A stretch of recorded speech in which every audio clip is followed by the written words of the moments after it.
from the way that they built MIBR and even integrating Verno, like you said, it's come to fruition here. They are a top 3 team. They are aiming for higher. And GB, I know you probably know his story better than I, but he's not a Brazilian guy coaching this team. He had to learn a lot to become the coach. Yeah, I mean, Fraud had to go through basically, well, I mean, from Cuba and has that background, right? Learn Portuguese. Obviously, Spanish helps with that. He's teaching Verno Portuguese. Yeah, which is incredible. And also, by the way, I'm just going to say this out loud for the people watching at home. Learn a second language. Seriously, okay? Culture. I'm trying to learn my people's language of Spanish right now, and I can relate to this. But you know what, though? It's hard. No, it's good life advice though. In today's climate, like any language, it could sometimes if it's an obscure language, it could be even bigger. Hey, pause. It's honestly just been. I slept. We got a good what? And you can tell that they really enjoy 3.5 hours. As a duo. Went out to grab some food with the analyst desk. I mean, you saw Verno made an account that was Verno Zine to like match all the other Brazilian players on the team. After the show yesterday, just to catch up a little bit, just hang out, and got home and passed out right away. I actually slept pretty well. Happiness train moving forward because we got those 2 boys standing by with Riv. I am joined by Aspas and Verno before the match today. And Aspas, we saw online people were asking your wife Naxi what it was like to be married to the best player in the world, and her response was more so you should ask his husband Verno. So yeah, Verno, that's going viral. Is, what is it? No, but really though, what's it been like playing with Aspas? You're on the Paper X train, right? And just kind of building this camaraderie. I'm trying to decide if I stay on the train or not. It's really nice to be in a team that is really comfortable and like feels like a team, you know, and having like someone with you really helps like the energy and everything. What you say is like the one thing you're taking away right now that the best player in the world has taught you? Taught me? Bro. I don't know, bro.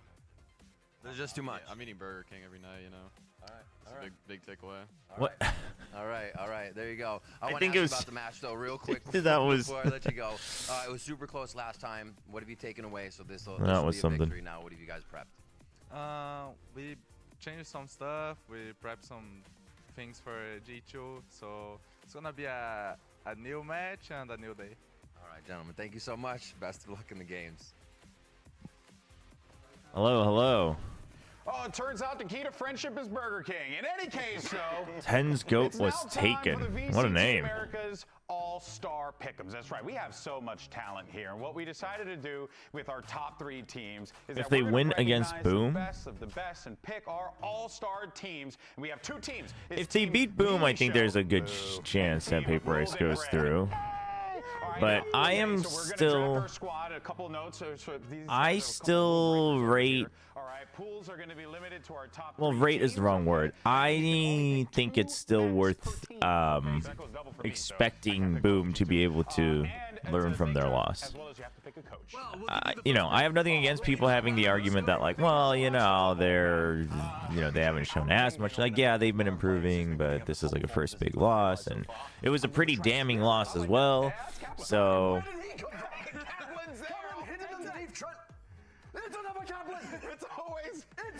What? What is going on here? Incredible. All right, who are we going for then? I think that's amazing. We'll go for Leaf. Yeah, we got notes. But what was I gonna say? But yeah, the reality is therefore I think Paper X stops. Like, I thought they were gonna beat T1, but I do think that was still like Paper X played very Paper X, but I expected that. I predicted that originally just because I didn't think T1 was gonna be at the state that I thought they would initially. So you know, I personally I don't think the Paper X train continues, but we'll see. Hey Paradox, what's up? Hello YouTube. I'm just taking Valon. No, I don't think we can take Valon. We 2 max per team. Yeah, 2 max per team, you fool. Speed it up. Yeah, no, don't worry about it too much, Paradox. Take John. We need an IGL, take John. Boom. We can't take Valon. There we go. That's okay. Okay, we need a smokes player, we need an initiator, I think. So yeah, Bang, let's go for Bang. And I'm thinking, honestly, I honestly think out of the remaining teams, I think DRX is most likely, but I think Paper X is probably the team to beat DRX. Like, it's funny how that works, right? But I think, while DRX historically obviously knows how to deal with it, I just think the current roster maybe not going to be as well versed to if Paper X is feeling it. Like, especially because if they meet, that would imply that DRX won, but also Paper X won, so.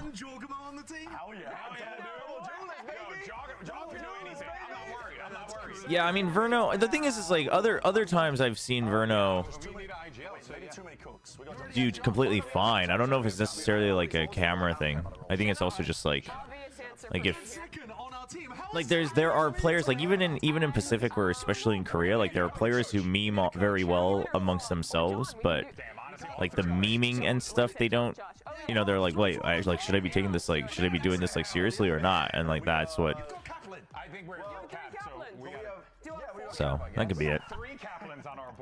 I'm not gonna lie, our team is frying your team. What do you mean? I don't think so, buddy. What do I do? Both of my favorite teams will face each other. Who is that? Paper X and Boom? Tell them we'll follow the pattern and lose the next one, then Paper X will boom and boom after this. Boom the boom after this. And it all comes down to... I mean, it would be funny if at the end of the day it just comes down to DRX Paper X for the third slot. It would be pretty funny. And honestly, that wouldn't be a bad, like, obviously, you know, I don't think Talon and Boom would want to hear this, but it'd be a kind of a cool story, right? You get one of the regulars of DRX Paper X, and then you have Gen G Resurgence, and then you have, you know, the first time final redemption of RQ. It's a good mix of narratives from Pacific, so that would be cool too. What time is it now in Seoul? 6 a.m. Hey, Fabio. Any map Teo will be played after the nerf? I think in pro play, I just think MIBR are going to take it. There was a blip on the radar. I think he could still have some uses. Don't get me wrong, but I think MIBR have shown that they can bounce back even harder. G2 have an experience gap in games like this. They're always stepping up in BO5s. They've beaten MIBR last time. I haven't thought about that too specifically, but I think it's more, it would more come down to what comps do you try to make it work. But the thing is like, it won't be a go-to. Like currently, if anything, I actually think this would be very healthy because I think what we've noticed is a lot of teams feeling the need to play the Tejo because it's so OP, but it's like either you didn't think this through or you're just not a Tejo team, right? Your team just isn't really vibing with it. And I think the Tejo changes will definitely be like now there's no reason to force the Tejo. Like it's not simple, it's not as a, you know, it's not anywhere close to OP, like etc. So once the nerf comes through, I think it'll make it healthy. Because we already played against them before. And it was a really tough match. They almost lost. I like that they're doing this like the first time we played them. Like they do it at internationals, like per matchup. When we get tested like that, we know like there's a team like on the come up.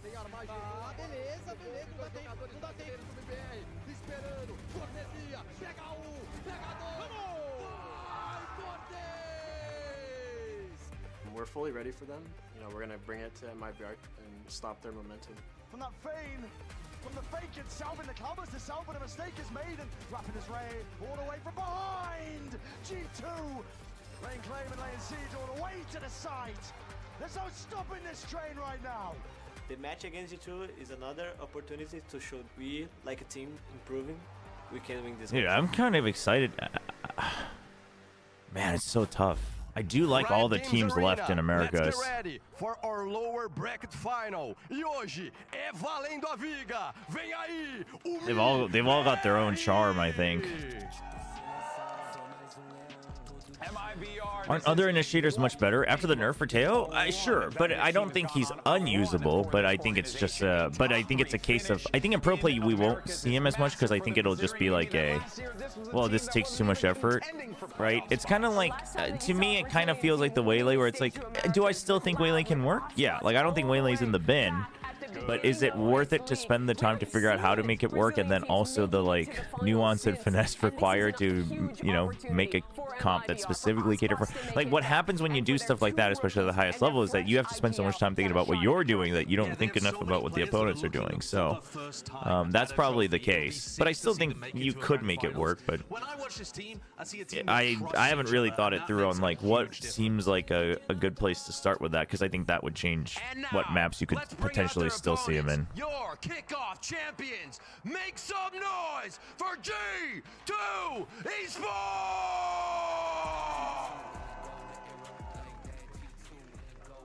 And G2 esports.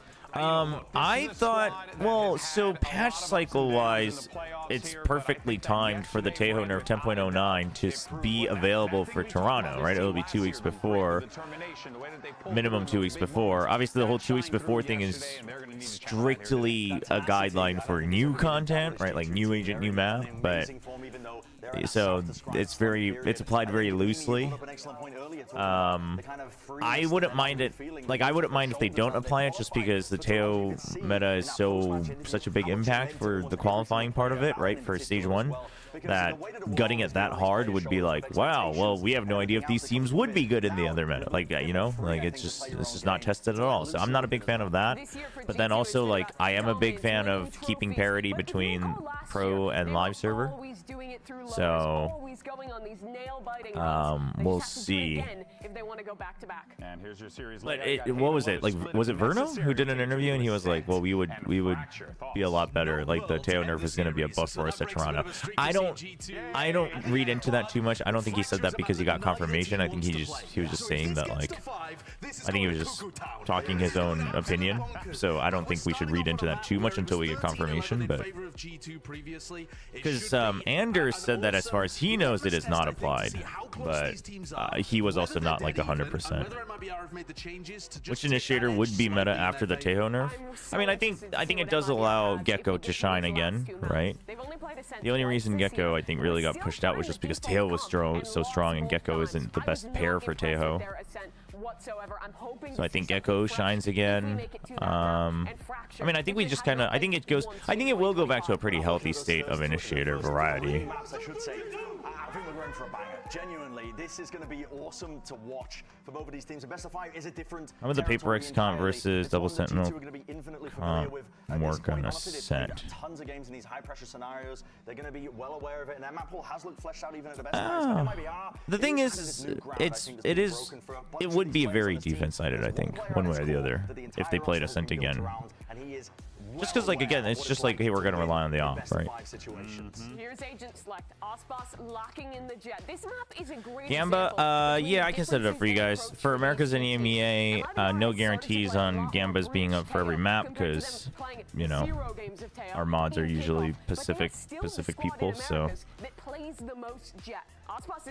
if I remember, if I have the mind to do it, we'll get it in. What is it, Haven, right? A super Yoru pill G2. I think you've also got to say that for Aspas, he has to come out and he has to dominate map 1 and start off really strong. He's up against ridiculous competition, but yesterday when they played against Sentinels, it was all about Zekken. You couldn't keep his name out of your mouth. Whereas MIBR's pick? Didn't really have that same hot That would make sense. Didn't drop a kill record, and you're always looking at him as being the player to watch on MIBR. The whole roster is crafted around him. This is a map where he's super comfortable, where he can find those moments, and it's going to be on G2 to try to shut him down. That's going to be, I mean, my main thing that I'm looking for in the first half. Verno and Ospas have been hand in hand leading. Hey, the Avenger. Thank you. You were the best, Chobra. Appreciate it. Appreciate the kind words. Oh, someone was asking, now that Nongshim's out, is there a Pacific team that you're cheering for? Like within Pacific, I don't know if I have like a strong favorite after Nongshim. Who has been far and away the best initiator in America. Correct me if I'm wrong here, guys, but for Arts in particular, first BO5. Yeah, I don't know. Obviously, I will be rooting for all the Pacific teams at the internet, you know, at Masters. But I'm trying to think. I mean, I like all the teams that are remaining. They all have a reason to root for them. You know, whether it's narrative or playstyle. And best of 5s are a different test as well, particularly, I mean, talking about that IGLing aspect, because you are tested mentally. I mean, the amount of calories you're burning, you're like a chess grandmaster sometimes. Trying to think about how you're getting through this. because you can come in with prior preparation. Damn. Speaking of chess, you guys see the thing with Dr. Lupo? That was crazy. But I mean, at least he just straight up came out clean. You can harp on them, you can harp on it happening, but also just knowing that you don't want to triple down the day after and just come out clean is good. For those who don't know, apparently there was like a streamer tournament for chess, and he was caught cheating, and initially he tried to just like say he wasn't, and then he just admitted he was like, no, I was, you know what, like it was a fight or flight moment. I think the fact that he used it was a fight or flight moment, I think is like, okay, I mean, I believe you. It sucks, but all over the map. So I think he's got to be bringing the whimsy to go up against the shield. I mean, it was bad. It was bad. I don't think obviously it's not good at all. But also I was like, at least kind of relieved to know that he wasn't gonna like double triple down. He like doubled down initially, but then he had the self-awareness to be like, oh, this was a bad fight or flight moment. Like I was like, okay, I mean, at least you're mature enough to know that. We talked about big game players. No one's better. It's always the doctors who end up cheating. That is an insane comment. Oh my god. Not supporting the train? Well, the thing is like right now, I think the most likely out of the remaining teams is DRX. Although honestly, like if Talon now breaks the pattern and wins today, I might even kind of lean towards Talon if they can finally show some consistency. It's not just about making it to Toronto for those guys. They want to win VCT Americas. They're finding themselves as this new team again in a lower bracket final. In kickoff, they faltered at 3rd place. Can they actually do better this time? Can they make it into that final, or will G2 send them Alrighty. Omega Seed 1 versus Omega Seed 2. Here on Haven starting on defense. G2, a grueling day for them yesterday. Valen in tears, fearing that it might be over. They have reach on both sides, but it's Jet versus Yoru. Lifted off of their shoulders, but when we're some big differences actually. You got Vice versus Cypher, Astra versus Omen. It's funny because G2's comp is like so much more G2. It is so much more theoretically well-rounded. He is skin tone abilities. Slips away though to backside as that fault line. That is mildly dude.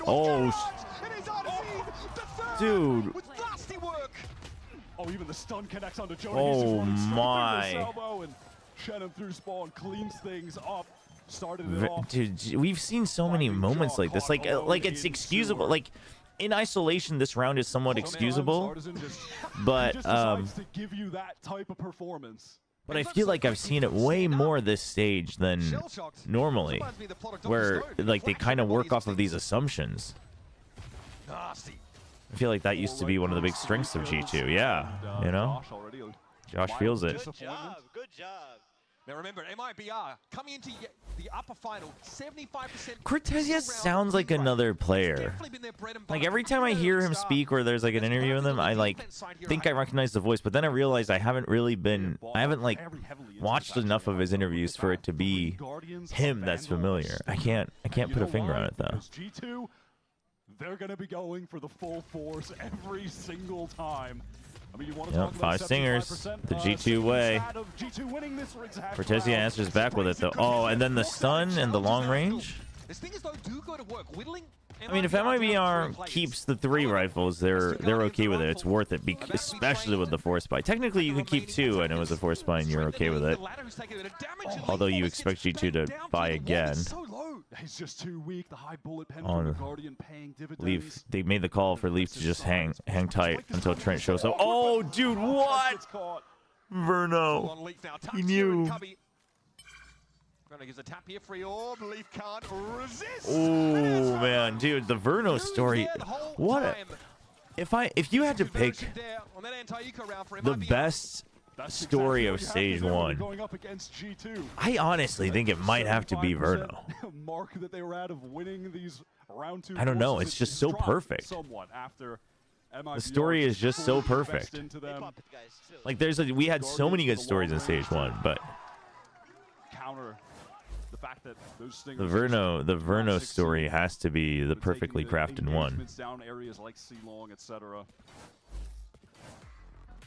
All right, well, the hot hands are back out again. Oh no. Seeing if he can catch it with his face once more, I'm sure. Heck pause. Dude, what's going on in Americas these days? These teams, of course, will be in Toronto.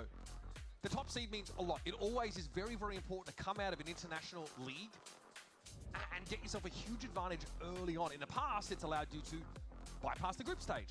Spend all that time prepping, watching, studying. Dude, I love that. I love that we have to talk as if like also have a kind of quality to them. I don't know. I know you're not we an just anime guy, but you know, we don't know. I mean, you don't know, right? We don't know if it's Swiss, and the casters may very well not know either, because in the past, like, now that they've qualified, now that that pressure is I've definitely had situations where, like, straight up, I just wasn't told, just to make sure that it doesn't get quote unquote leaked. But he acclimated very quickly, Wyatt.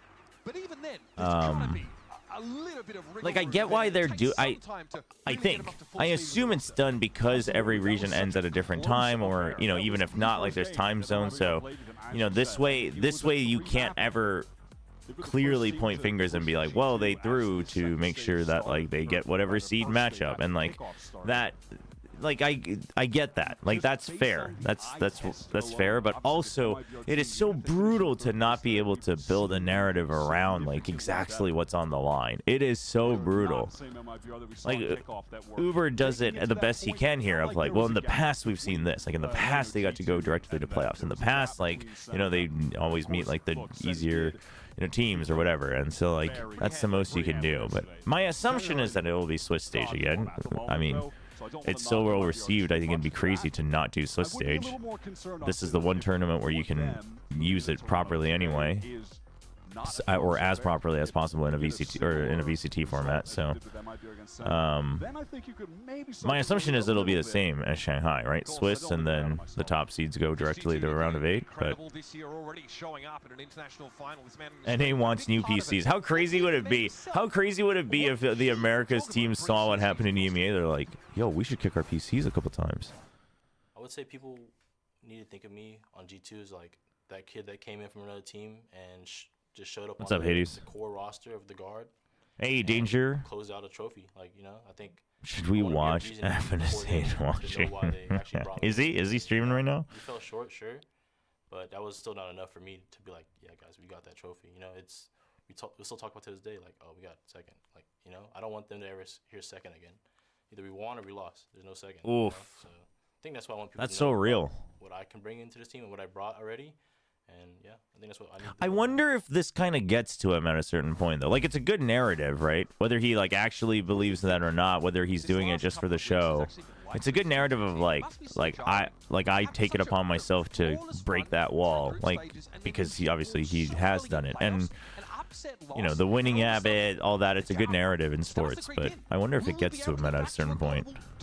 Will we have a shot to redeem ourselves after that banger loss against T1? We've heard from other players who have been at the absolute top of the scene. Did PaperX keep you up all night?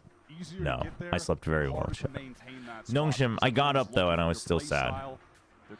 I am sad. I just watched the post-match press conference from Nongshim Red Force. It was Silkanen and Dombi after yesterday's loss. And, I mean, like I was both sad and upset about the loss, but I was happy I listened to it. It was kind of still sad, but basically for those who didn't get to catch it, because it doesn't have all translations, because for whatever reason like they don't give translations for like if the question is asked in Korean, they don't spend the time translating it. A lot of the questions were obviously about like, you know, their reflections, etc. But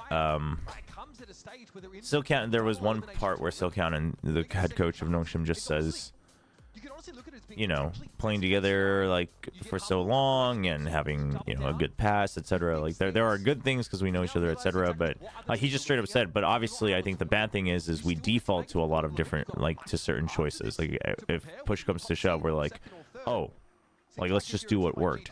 And he said basically what I've always believed of, like, this is why I used to call for a roster change on DRX, is like, sometimes he was like, I think that's why sometimes you see certain teams make roster changes, you know, certain other teams as well. Like, even if there's nothing technically wrong with the roster, it's like, you just have to break out of that shell, because otherwise you keep getting caught in the same habit. And he's like, I think, you know, obviously that applies to everybody. And he's like, I think it applies to us as well. So that's something that is a con, you know, for being together for so long. So there was that, and then like someone asked about Dombi and like the meme in Korea about first we throw Dombi in, like that's been the meme about how Nongshim plays. First we throw Dombi basically, and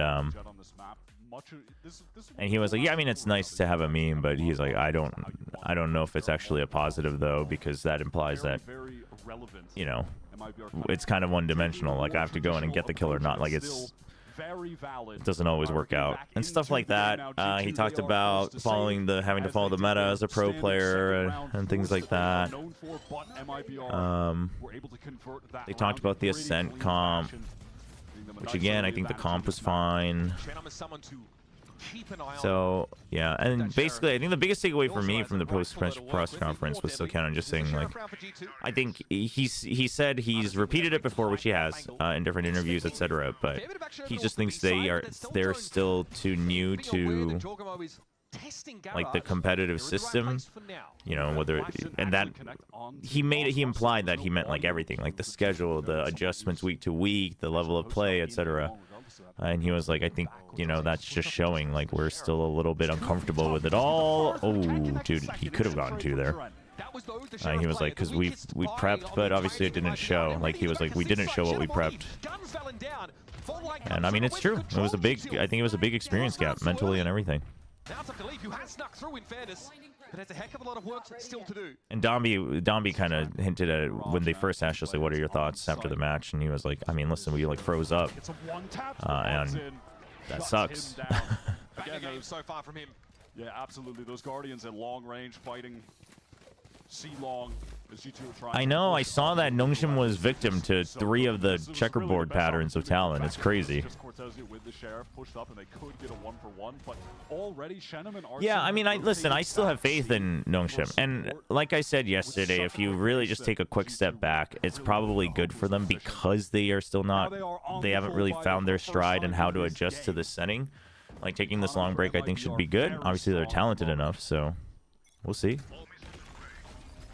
PaperX T1. I mean, I think PaperX, you know, they've refound their confidence. They've adjusted back to comps that favor confidence. I don't know if that's a good long-term solution, but I also think T1 just didn't play well. So I think it's half and half. The stealth drone is going to go into the B side from Trent. To me, to be honest, that win doesn't give me that much confidence, because it's like, I've seen this before from PaperX. When they're winning, they're winning. And then the moment, dude, what the? MIBR getting impatient, pushing up for info. They don't have instant kills. Get that on this team. Yeah, but that is the comp diff coming in play, isn't it? And it's Cortesia all alone. And when you already have the stealth drone, you have Omen, you have Jet. Might be able to take some risks to push up for info. The Cypher as well. I think from G2, and you're feeling good.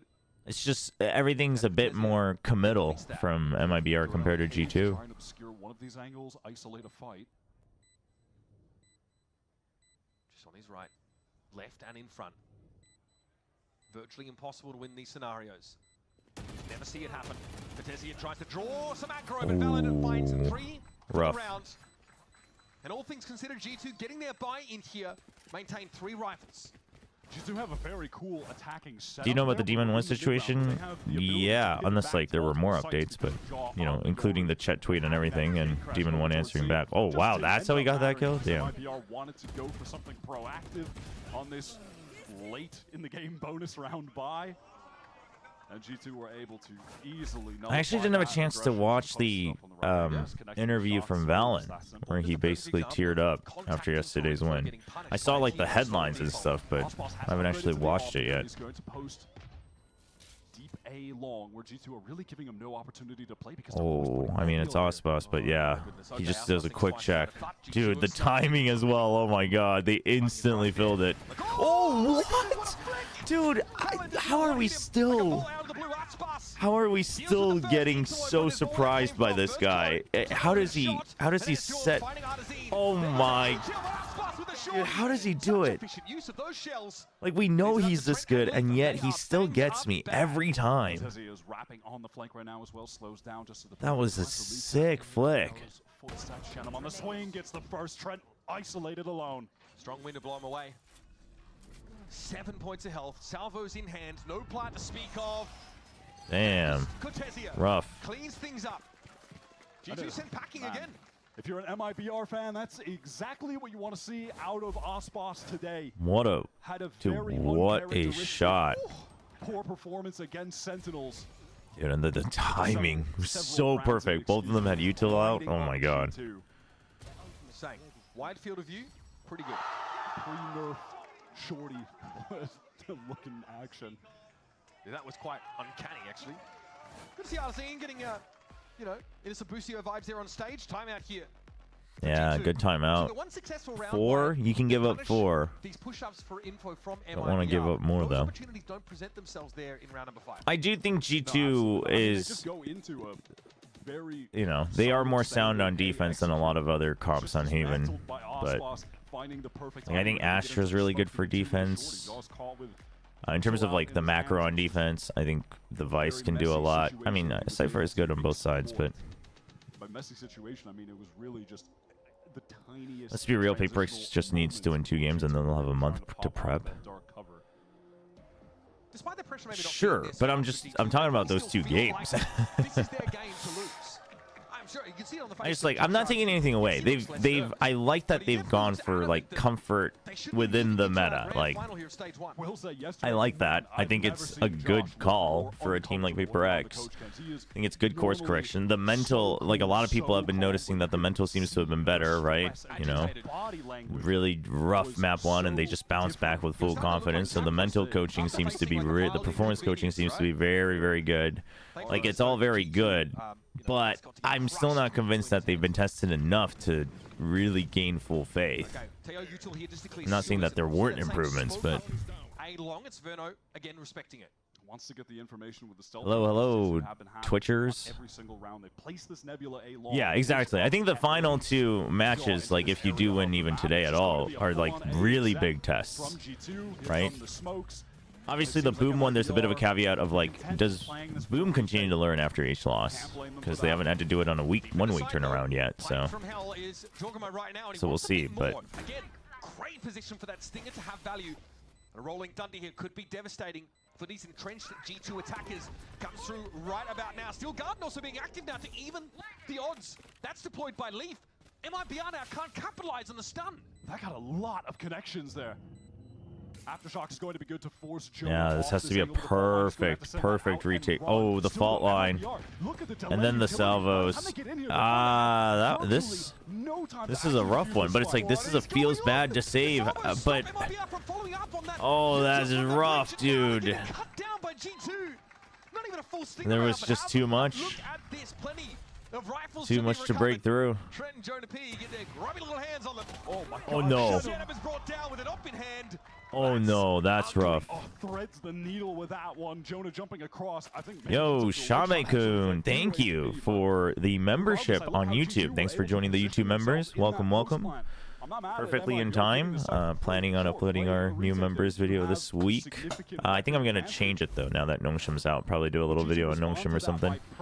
We'll see. Stuffing them in the choke points, close range with the stingers, and it really also comes down to Leaf. I'd appreciate it. Thanks for the support. Welcome, welcome. 4 players, minimum 3. So you're just wasting time. On 2 separate occasions. I think G2 should just buy stingers every round. They're like the antithesis to teams like Gen G. It's like they should just buy Sheriffs every round. It's like, well, they should actually just play stingers every round. Reactive play from the attackers. A well-earned round. This time Verno wants maybe to ask for a little bit more towards A long, but it's another slower start from G2. Oh, Cortezia, punish pushing for information. This is some vintage G2. I don't know who I would have predicted in this game.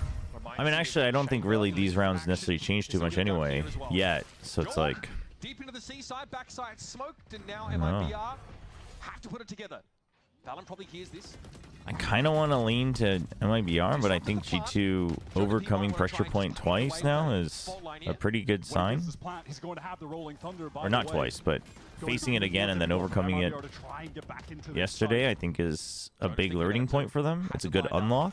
Artesian also getting ready with some utilities. Oh, Jonah lets it ring out. Rolling Thunder comes through. This will delay things a little bit more, and Shenom is set upon by Valen. Yeah, this is another save. The TP earlier.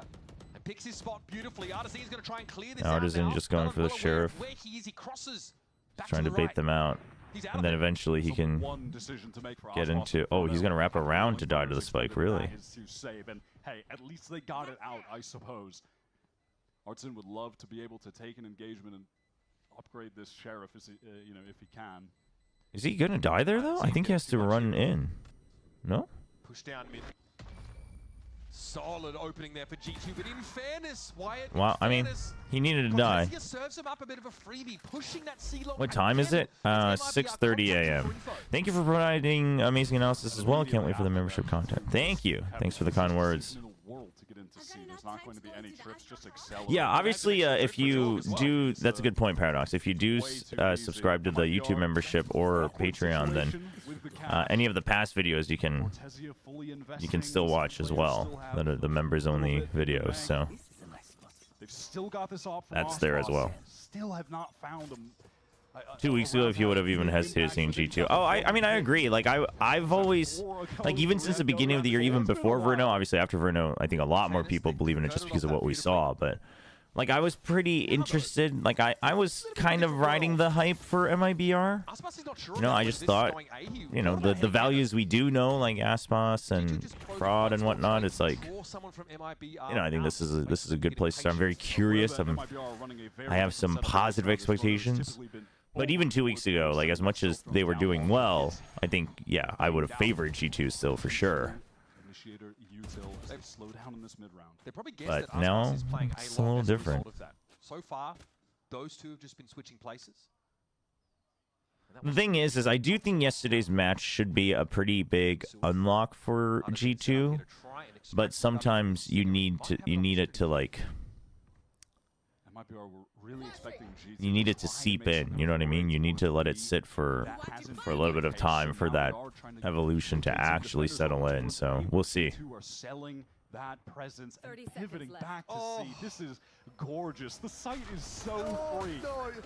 Nice for Cortezia. Finally forces out, but that wall is set for you know, an A hit. So MIBR definitely drift. It's a good wall because look at how well it's positioned. It's an A hit, but it actually perfectly separates backside away from the platform as well.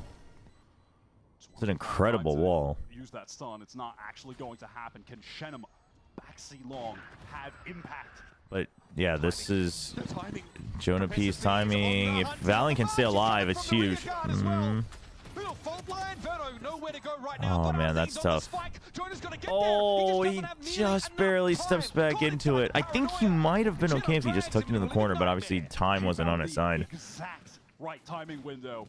He was all the way down C long by the orb, swings out, collects 2 kills. One of the you know, clear downsides of playing quote-unquote clean and perfect Valorant is that it's also, if you spend the time, then you know what to expect. The idea of clean, you know, playing a clean game is that even if they know what's coming, you have so many backup plans, like you have such a flow chart. But obviously, again, if you study it enough, that you should know also exactly what to expect. The next would G2 still have a ton of cash to play with. They're going to be buying for the next couple at least. Enough so that they still want Leaf to be playing with this attack side operator even. Haven't really seen any early sewers play from MIBR since round 4, and Cortezia shows himself. Last round it worked. He got a kill pushing out. This time, he shows a little too much leg. Did he get seen? And now G2 have all the time in the world to work them out. Artesian is trying to... Oh, wow, barely escapes. Just barely, I guess. Head below. That's rough. He wanted to try and find a moment to even things up 4-on-4.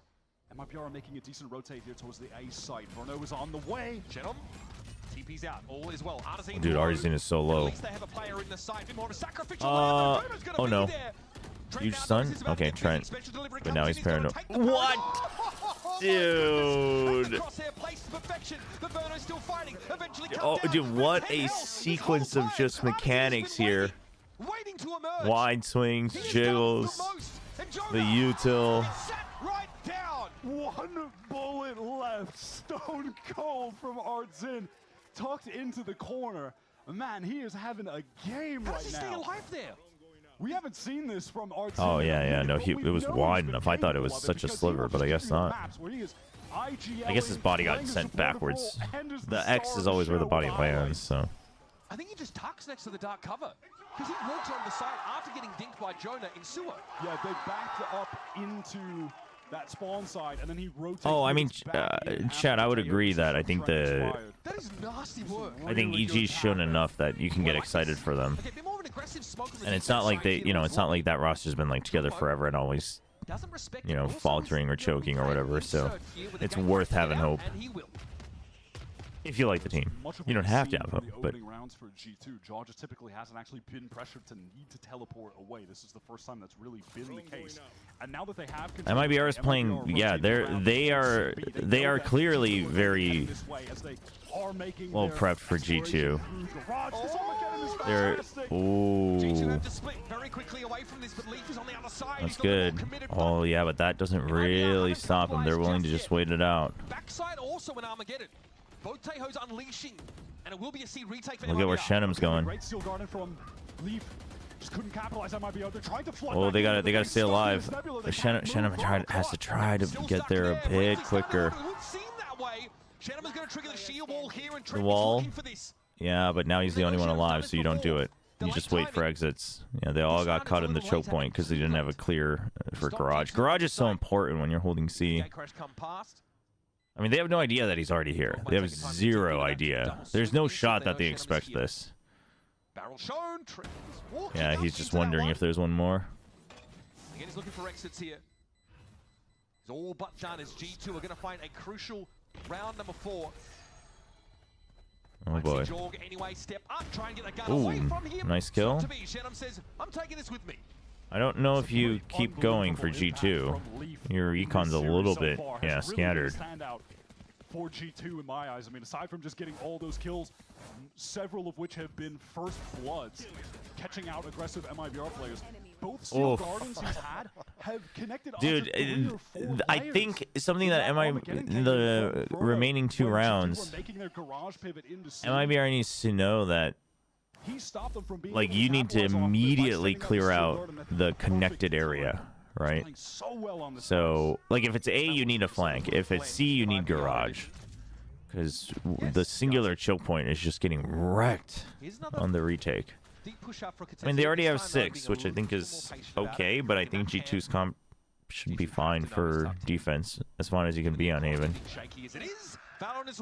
Good old Thoro Valorant. And on the scene we go once more, uncontested. G2 get in. Cortezia has been playing such an aggressive half of Cypher, and frankly, it's just not been working. G2 have had the read on him, and he's been getting punished. Yeah, but Ospas is ahead. They know the wall was tripped, but Ospas is here earlier than you expect. By far, but he's Ospas's Blade Storm. Ooh, gets ahead of it. Leave. Flank from Jogamo. Ospas is not really durable enough to go for this, but what choice do you have? Yeah, but Verno and Ospas? Oh, they're going to save. Dignity and a rifle. I mean, look, MIBR, they do already have 6 rounds on the board. You'll take that on defense side, Haven. That's totally fine. I just genuinely like the Potter coaching style and how she talks about her players. The EG is not that exciting,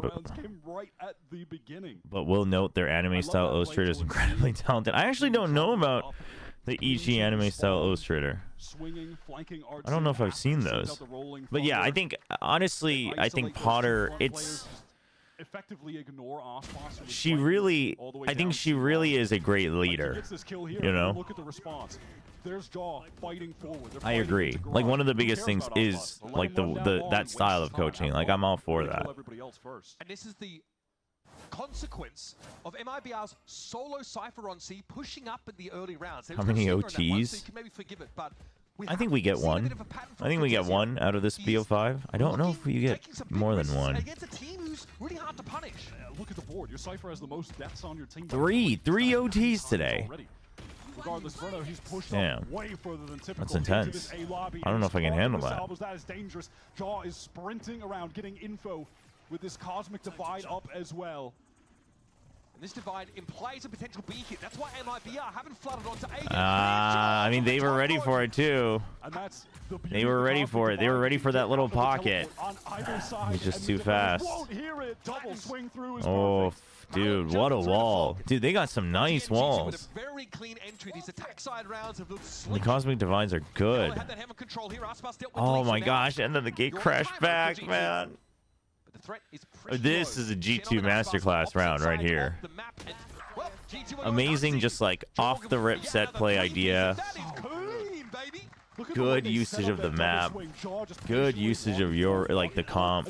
Sprints around the corner instantly. Both of them are onto Shenum. The fundamentals. Are there any other game doy tweets? Like I follow the team account. Hold on, but obviously the algorithm is not.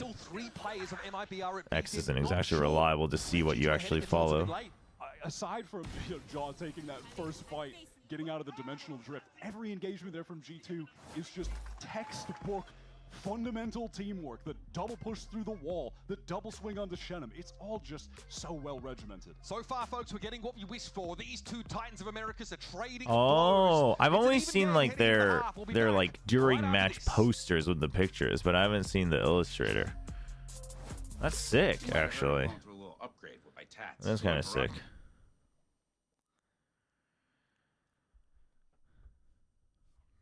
I can't keep up with the util.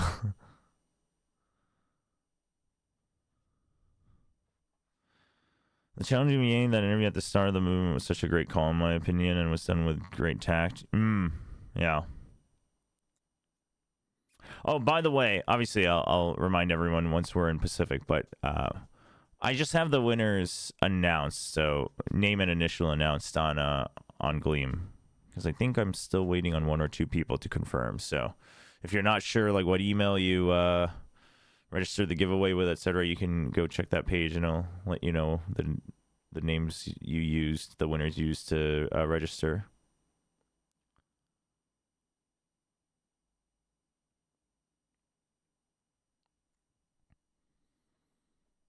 I think the best thing about Potter is that she understands which player fits which agent, so role issues are very minimal. Yeah, I mean, I think Potter understands that you have to use the players you have to the best of your abilities, right?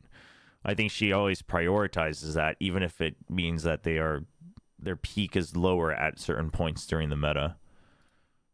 So big props, obviously.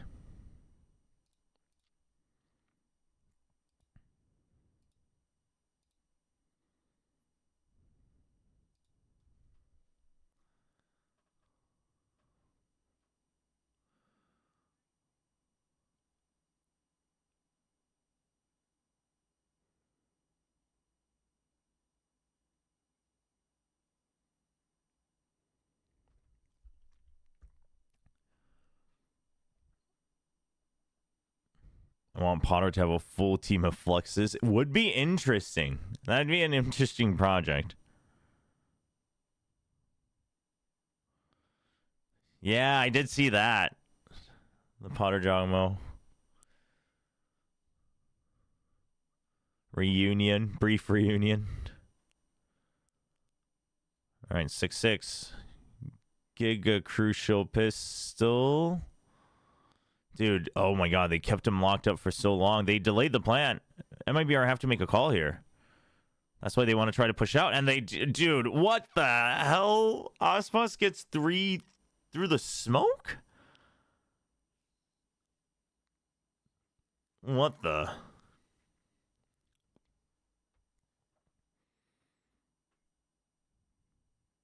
Oh, he was on top of the box. Oh my...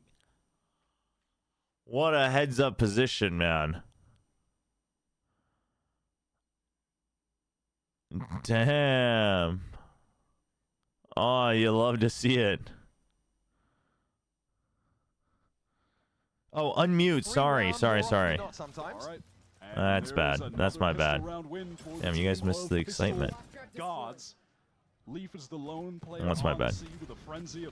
I should really, you know what? I should just give up on any semblance of monetization for YouTube streams during watch parties. And now Leaf says, understood, have a nice day. I'm gonna go find my friends. G2 full pistols here. Little frenzy picked up for Leaf. And once again, there is a backside trapwire like there was in the previous round, so this will be telegraphed.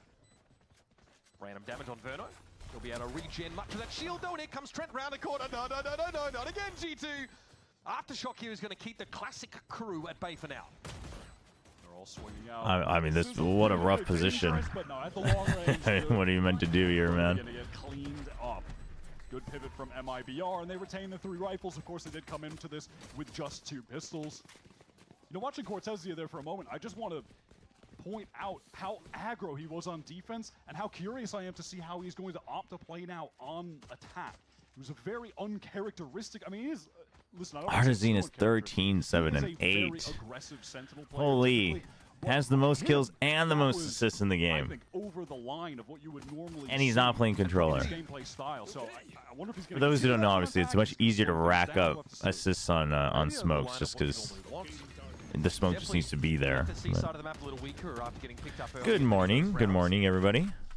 MIBR, because of that previous buy decision on the bonus, they've got 5 rifles into their actual bonus. Aspas dashing into the B site, waiting for that fault line to go. Leaf, perfect timing on the swing. He's backside. Can he get anyone to help him? Okay, Jen, I'm able to find Jonah P, but Trent is getting involved now. Now, you see G2 actually filtering into B. This is going to be a cancel called by MIBR. They want to get out. Jorgamo might have a chance to get ahead of this. Or at least back into spawn. Yep, he wants to get across the map as fast as he can, and already G2 are in hot pursuit. I mean, there's another. Oh, well, no, there isn't. Look back behind them. Artazine deals with Leaf, but they don't expect the second. What about the third, guys? Damn. And they don't, you know, obviously Jogamo not spotted to the very end. Now that Nongshim is out, can I get you to buy a ticket on the big train?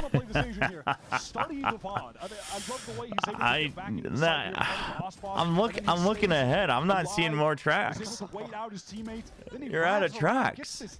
I don't think it's happening. And there's a little delay in Valen peeking and swinging off Leaf, so they don't expect a second to be there. It's beautiful. Yeah, that decision for Leaf to wrap around was instinctive. There was no dithering. There was no considering whether or not he should push out. A B just goes for it. Aspas bounds like Bambi into the lobby. Are those? Past those salvos. Are those salvo? Oh, I guess the salvo in the Cubby is worth it, but I don't know if that salvo is actually worth it off the rip. If it's, well, although, unless they're conditioning it, so you think you can hop over it, and then one of those times you have the fault line combo with it. Aspas a little bit low. I think Trent just swung out and took a wallbang. Took a chunk out of the star player, but, well, Aspas has 44 health. Oh, wait, you said BLG. I thought you said the big train, a.k.a. Paper Rex. The Billy train. Oh, I think Billy's winning. I think Billy's winning. I mean, I thought they were going to win even yesterday. I was glad to see that it was a 3-0. Oh, I think Billy's beating SOG. For sure. I mean, as much as, you know, I've been somewhat disappointed in BLG the past year and a half. I don't think SOG is winning a best of 5. Get wrapped on, but the action is headed elsewhere. And Valen, Mastermind IGL is downed. Little to MIBR, no, it is completely open on C. Oof. Well, who cares about the objective? Aspas at 5 health just takes 2 more kills. This feels kind of like EG yesterday. You can just shut down the sound first. You can shut down the sound. That's so funny. Yeah, the main guy. The main character. Hate to see a round of lurking duelist validation for the masses. hate that for my. We are all insane. Chobra's at least compensated potentially by subs and donos. We have no excuse. Not to get too many ideas, folks. Man, talk about playing. XOG is gonna stomp BLG. No way. Listen, I'm an XOG believer, and I think they're gonna make some waves by the end of the year. But I mean, I think they already have. But I honestly think they have a good shot of potentially getting to champions and sticking around. Obviously, they're getting a lot of points here in stage 1 because they're getting top 2. I don't see PaperX beating Boom. Yeah, I mean, I think Boom. I'm like, some people have the argument of like, oh, they looked really bad against Shinji, and so, you know, now they're like, you know, they've gotten tested, etc. And I think that's fine. Like, I think both arguments are fine, but I think seeing their changes from Ascension to Kickoff, from Kickoff to Stage 1, I have faith, even if this is going to be the tightest window that they're being tested on to improve after a loss, but from what I've seen, they're capable of doing it, so I still have faith in that.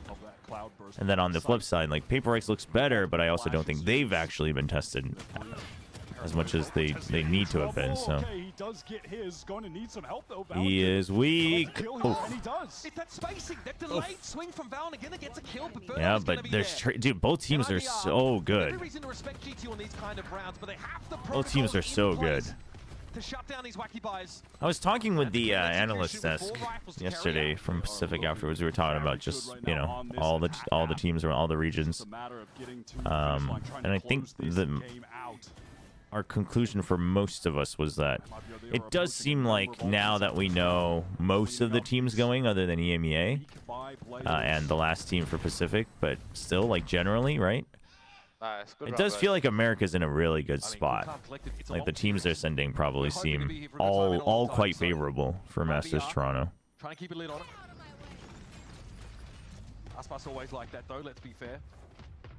Well, G2's on defense. The Stinger Force is mostly on attack, where you can have the initiative.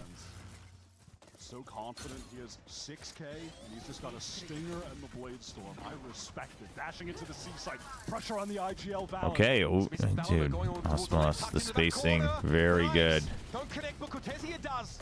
Reliable as ever, the newcomer. Leak now. Has no choice but to sit inside this.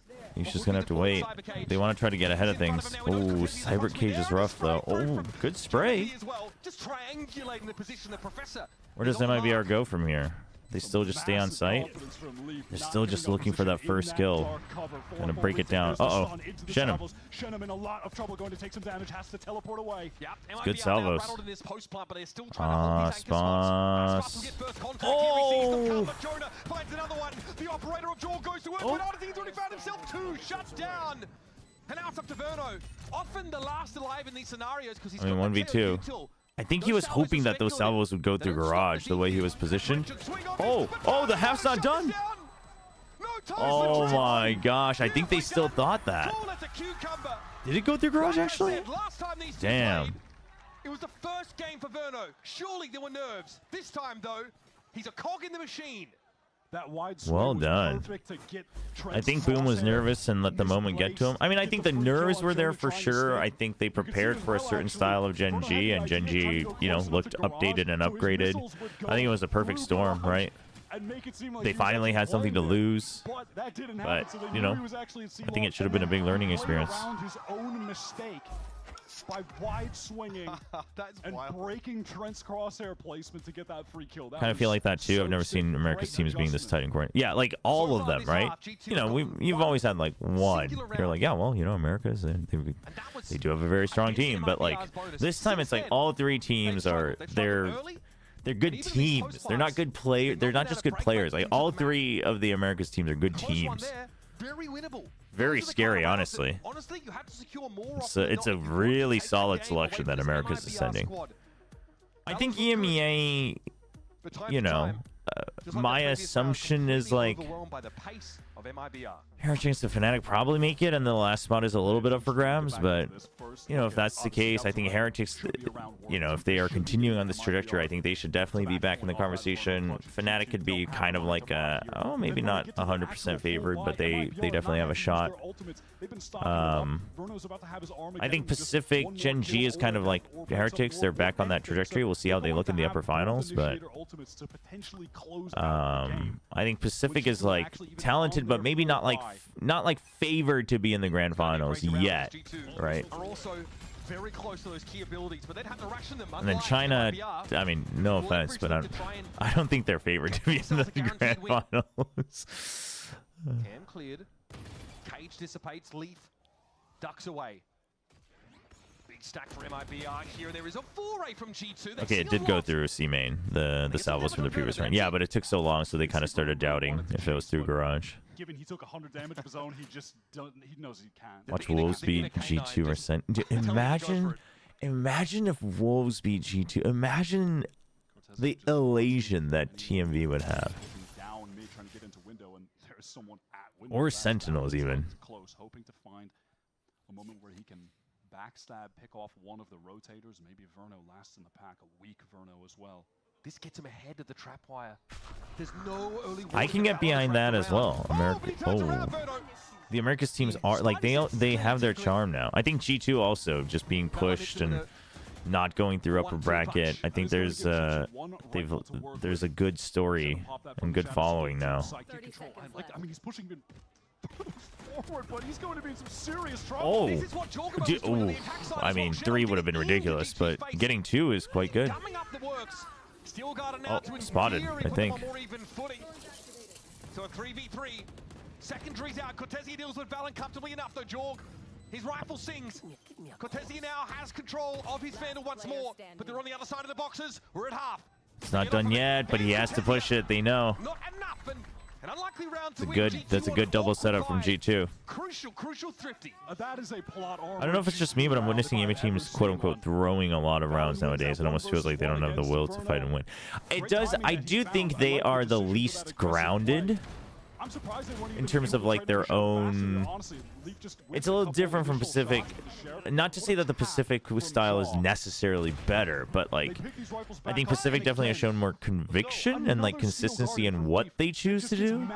I can see why you're saying that, and I think it's also just like I don't think there's a clear-cut like 3 or 4 really solid teams, 3 or 4 like pretty good teams, and 3 or 4 not good teams. EMEA is kind of all over the place, but I think Heretics is slowly bringing that stabilization back.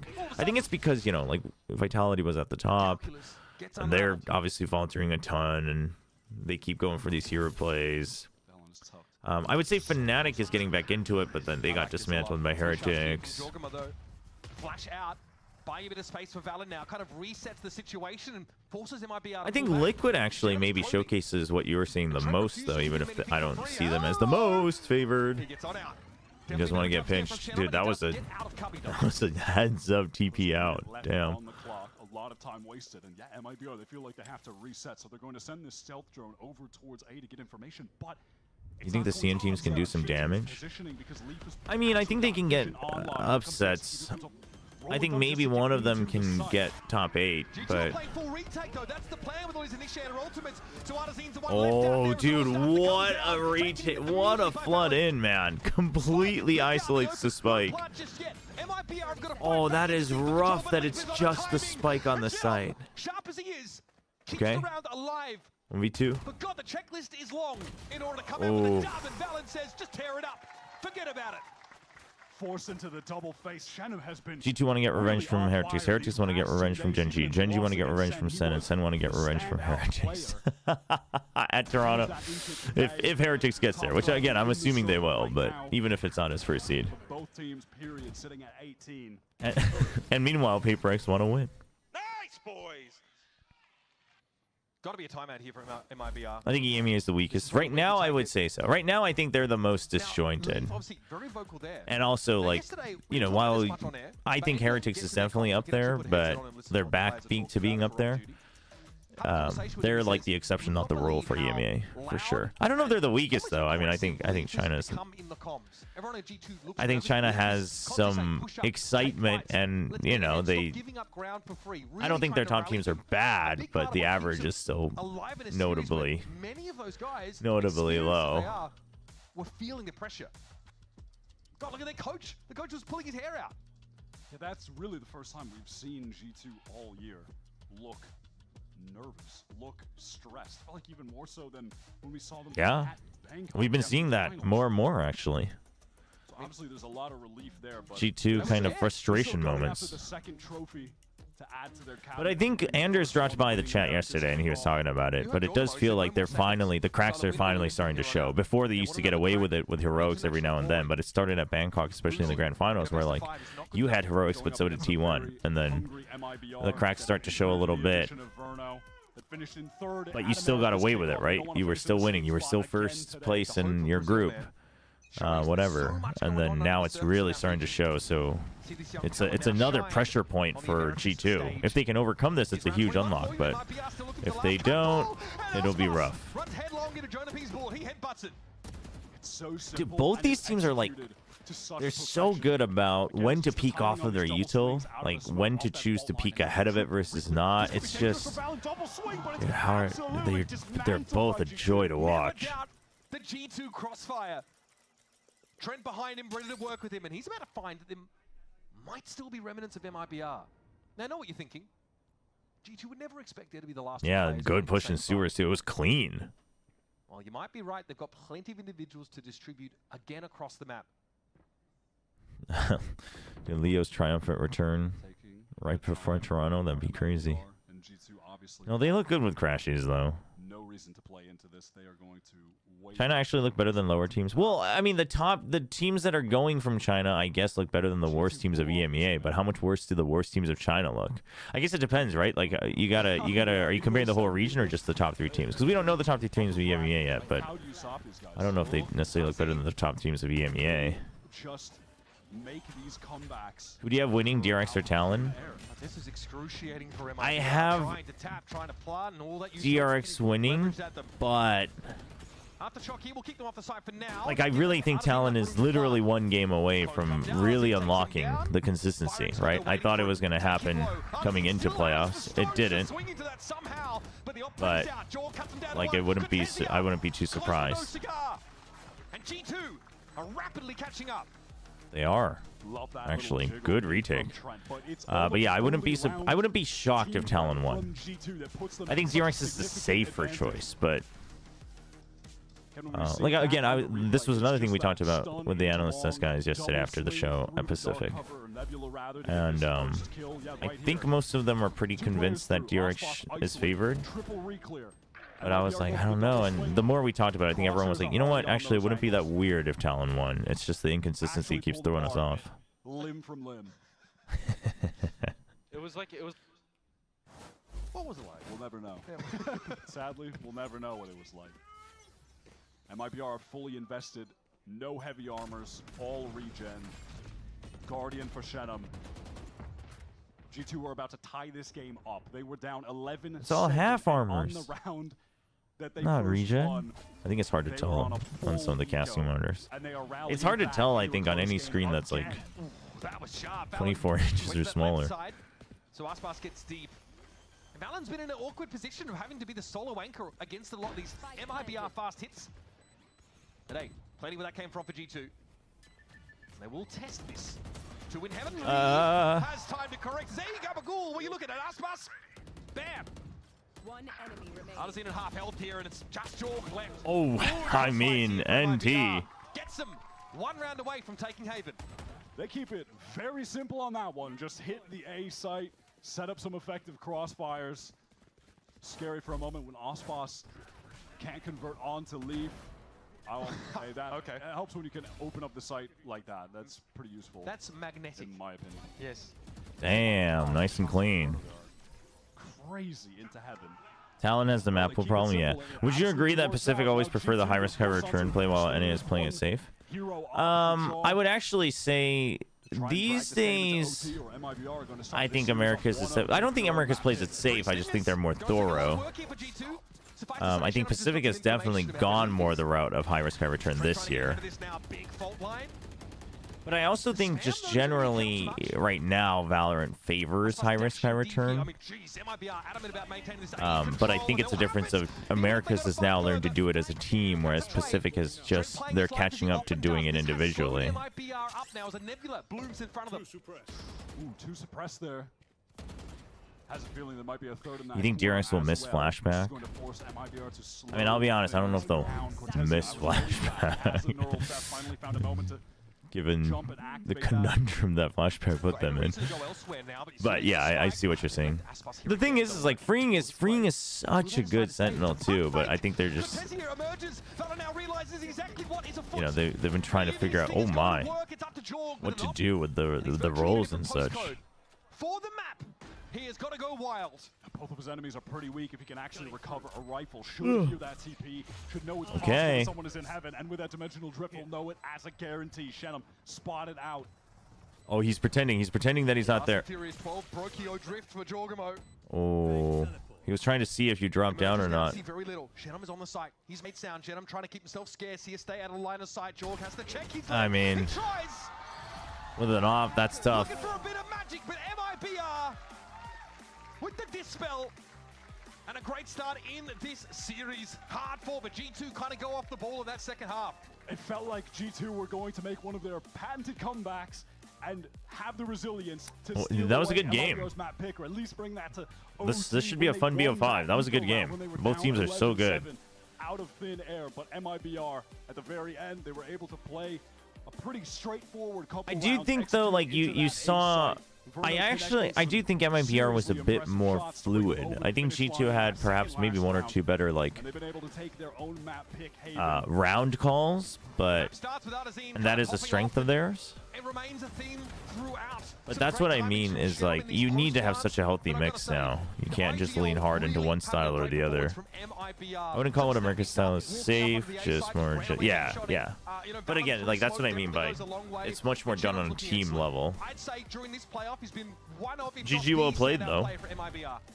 Absolutely. His performance yesterday against Sen, he was the one keeping them in the game and now getting them over. All right, chat, we're going to run some ads, go to the bathroom, grab some water, and then we'll be back. I'm just going to leave the audio on. We give up on making money on YouTube ads. Sag.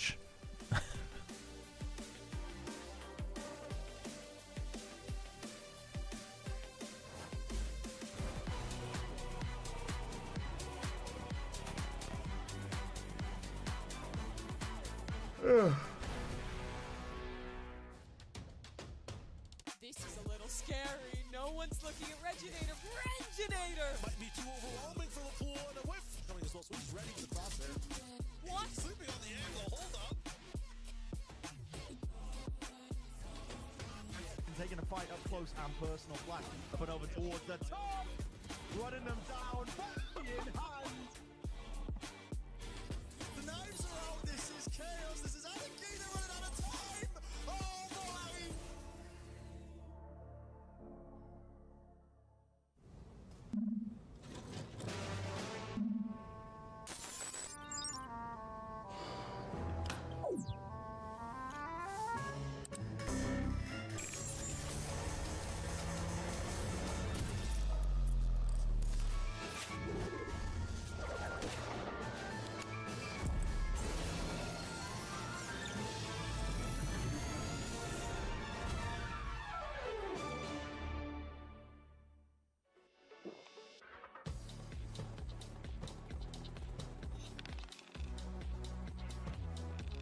Gives you wings.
That G2 tweet when the Tactibear zoomed in.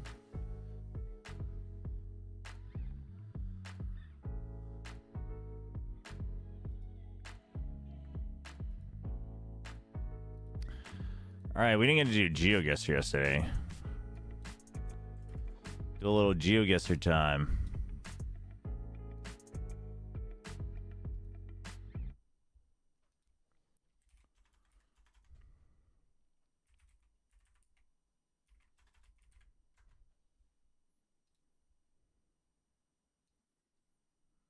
What are they? Oh, it's just the highlights. I was like, what am I hearing here?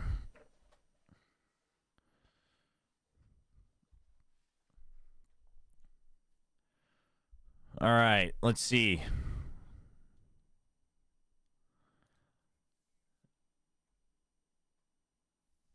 GeoGuessr. This looks like America. Actually, it could be like Australia. Delta Road.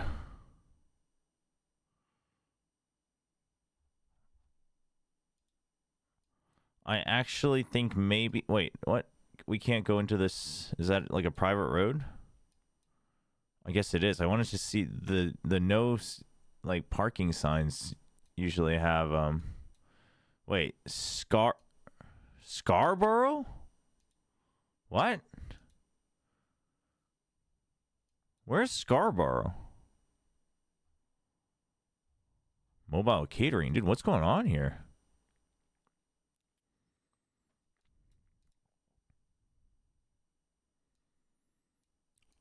Where is Scarborough? Where is that? I swear I know this.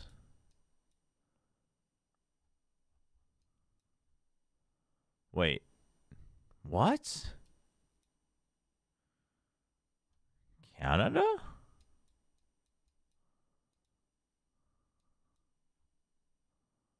Euro? Wait, what the? Oh, it's just UK? Scarborough, UK? Where is that?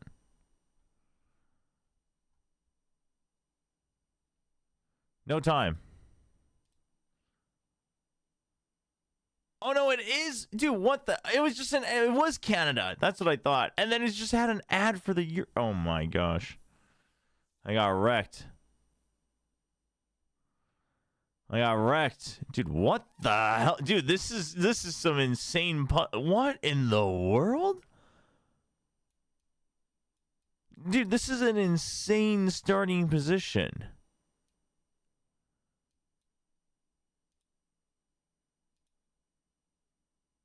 Wait, what the hell? How do you get out of here? What is this, like an escape room? Dude, this is this. It's in Chinese first. Is this in China? This is like, this has to be like a like a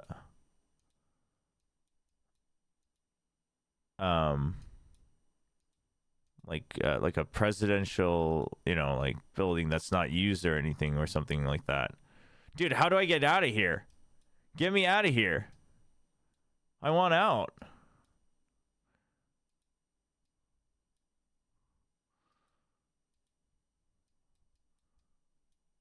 Dude, get me out of here. Dude, we're stuck in here. What the hell? Wait, but it can't be China, right? Isn't GeoGuessr not in China?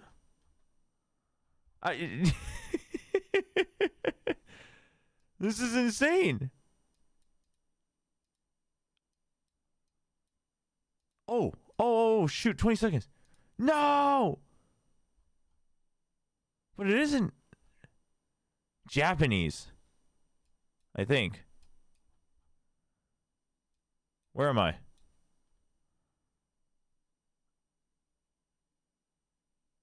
I mean, I don't know. Oh, could it be Taiwan? Isn't this more Japanese characters, though? I have no idea, man.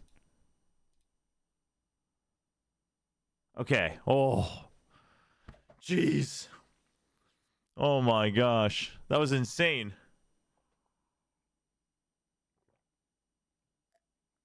Dude, I like escape rooms, and that was nerve-wracking. Oh, my gosh. 180 degrees photo. Berlin welcome card. Okay, yep, yeah, we're in Germany. I assume we're in Berlin. So I guess let's go outside. Mercedes-Benz Bank. Okay, there's a station here.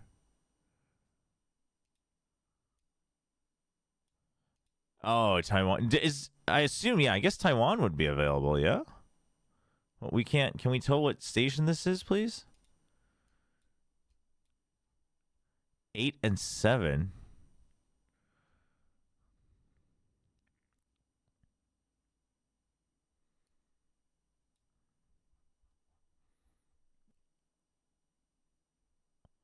Are the trolley lines on here? No.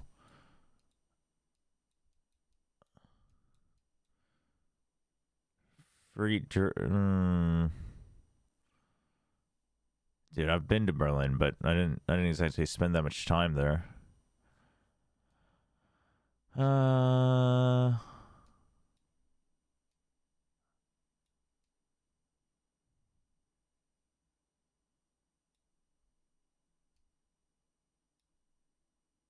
Let's go with like here. Oh, not bad, not bad. $49.95. We'll take it. We'll take it. Are they going to another break? Oh, America's does like the break in between, right? All right, dude. The first one, I knew it was Canada, and then I saw a ad for like the Euro Cup or something, and I was like, oh, Europe. I got baited. Bane and Estrella just don't seem like that much firepower, and I think they need to bench one of them for a player like Gangpin from T1 Academy or Felix from DK+.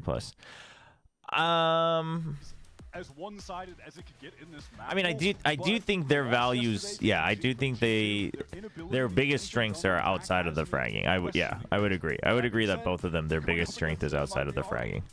So perhaps someone with a bit of a balance skewed the other way could be an upgrade. I can see that. I can see that. I don't want to see Bane benched again, man. I want him to at least, I don't know. He seems to really be a grinder. I think he deserves a shot. Obviously, you know, pro play isn't charity, but You won't offer the same concession to MIBR? I mean, MIBR have been, listen, we're talking about a team that's been very good on Lotus. Oh, shoot. A team that own this map. This is their home. It's a different tier for G2. Yeah, there's layers to this. Aspas was someone who wasn't really able to get active on the map against Sen yesterday. That was the most glaring thing from us, because this is one of those maps where, yeah, he plays that Neon.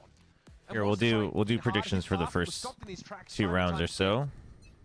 A difference between that game against Sen and this one, though, is that MIBR get to start on attack side with this Neon. Again, they're going up against a Sentinel.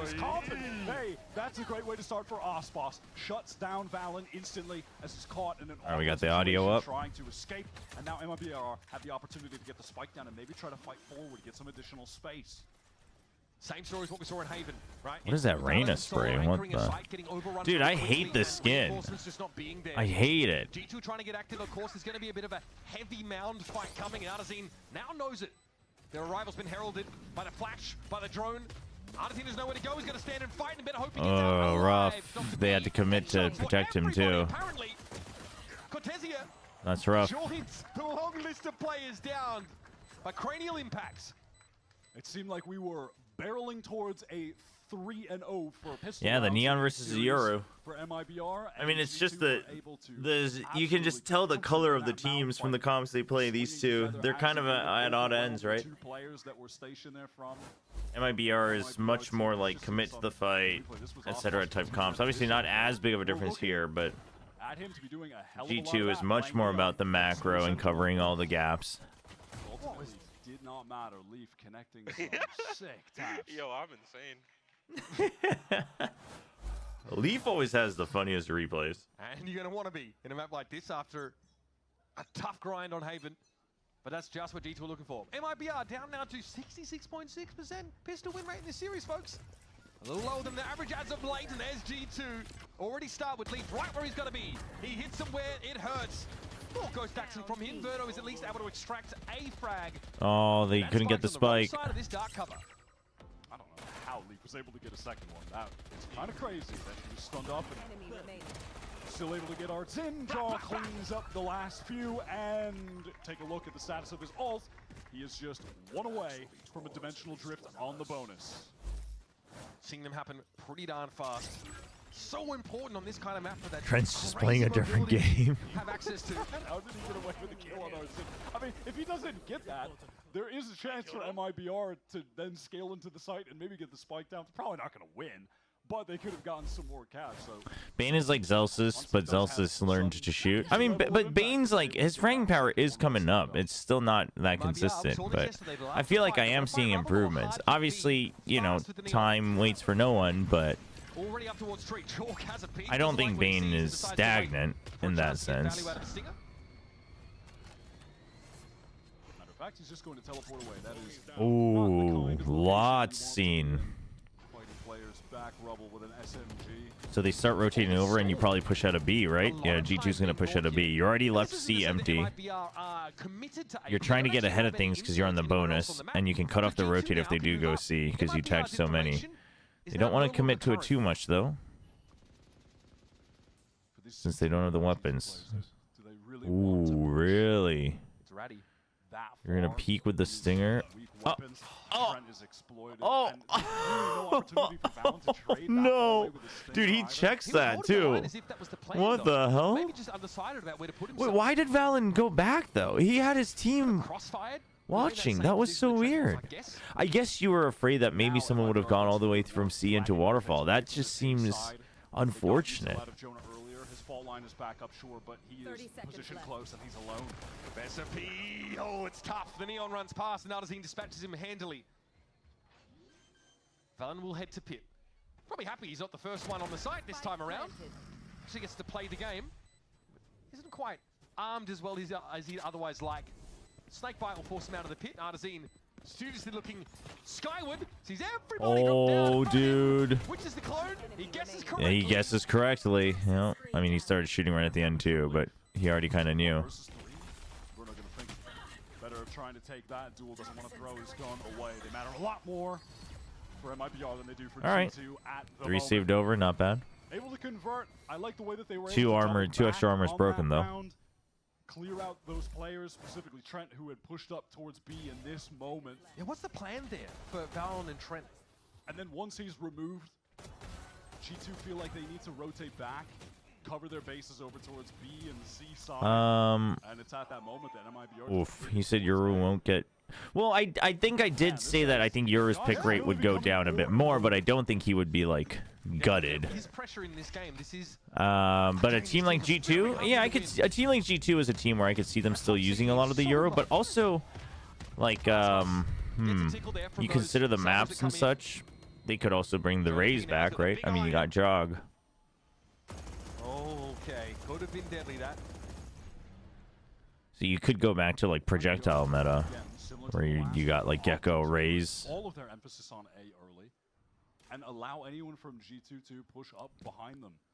Things like that. No Sentinel, they don't have any of the. But they are much more of a macro team, so yeah, G2. If any team was to still utilize Yoru in different comps, it would still be. And I don't think like people should just take Yoru out. I think he still works, and I think you've now learned that he can provide so much value.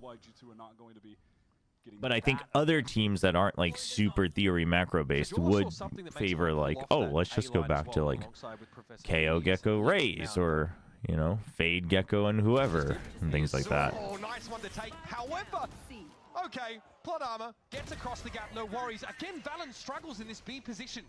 Yeah, he's getting kind of wrecked there, and also MIBR is just, they're just so ahead of it. Okay, I don't know about why are we? I mean, the pit, I guess. Yeah, I almost actually think you go through the pit, then go through B, but okay. Okay. Oh wait, your ult really? But it's already a 3v2. Okay. Okay. Oh, all right. Just like they drew it up. Dude, I briefly saw a glimpse of a world where you actually made it worse by your ulting, but no, they were very quick with it. That Leaf, who already has 9 kills, by the way, who put up. Do you know who mid rounds for G2? I know that Trent is very active on it, but I think I don't think they're like a clear cut only top of round and then only mid round type calling structure. I think Valen is still at the center of it all, but I know that they've talked about Trent being quite active for calls, and Jonah Peeve whenever he used to go for flanks and stuff, but Trent's been given some credit in the past. Valen wants to be more proactive on this C hold. But I don't think it's a case of like, you know, certain teams have like top of round caller, mid round caller, like almost dedicated. I don't think it's like that. Drastically for G2. He's up to 10 on the board now. The entirety of the map feels like it's under the control of G2. They're pressed up on mound. Lotus is definitely a map where I think macro wins out. As much as we like to talk about like, oh, rubble fight, rubble fight, rubble fight. It's like we talk about it because that's so crucial to the macro aspect of it. And I think that's why G2 and Fnatic are like really notably good teams. And then even like to an extent Sen and Gen G as well, the way they play it. This time though, playing a bit more passive, converging on that A side while MIBR are going to hit C hard and fast. He's going to rip it straight away onto the C site. It's dodged by Valen. This is still a 4 versus 5, by the way.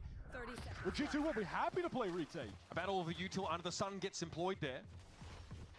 And yeah, looks like No Sentinel, full flank. Off the side entirely. Now, no big Who keeps putting up that Reyna spray? What the heck? To work with.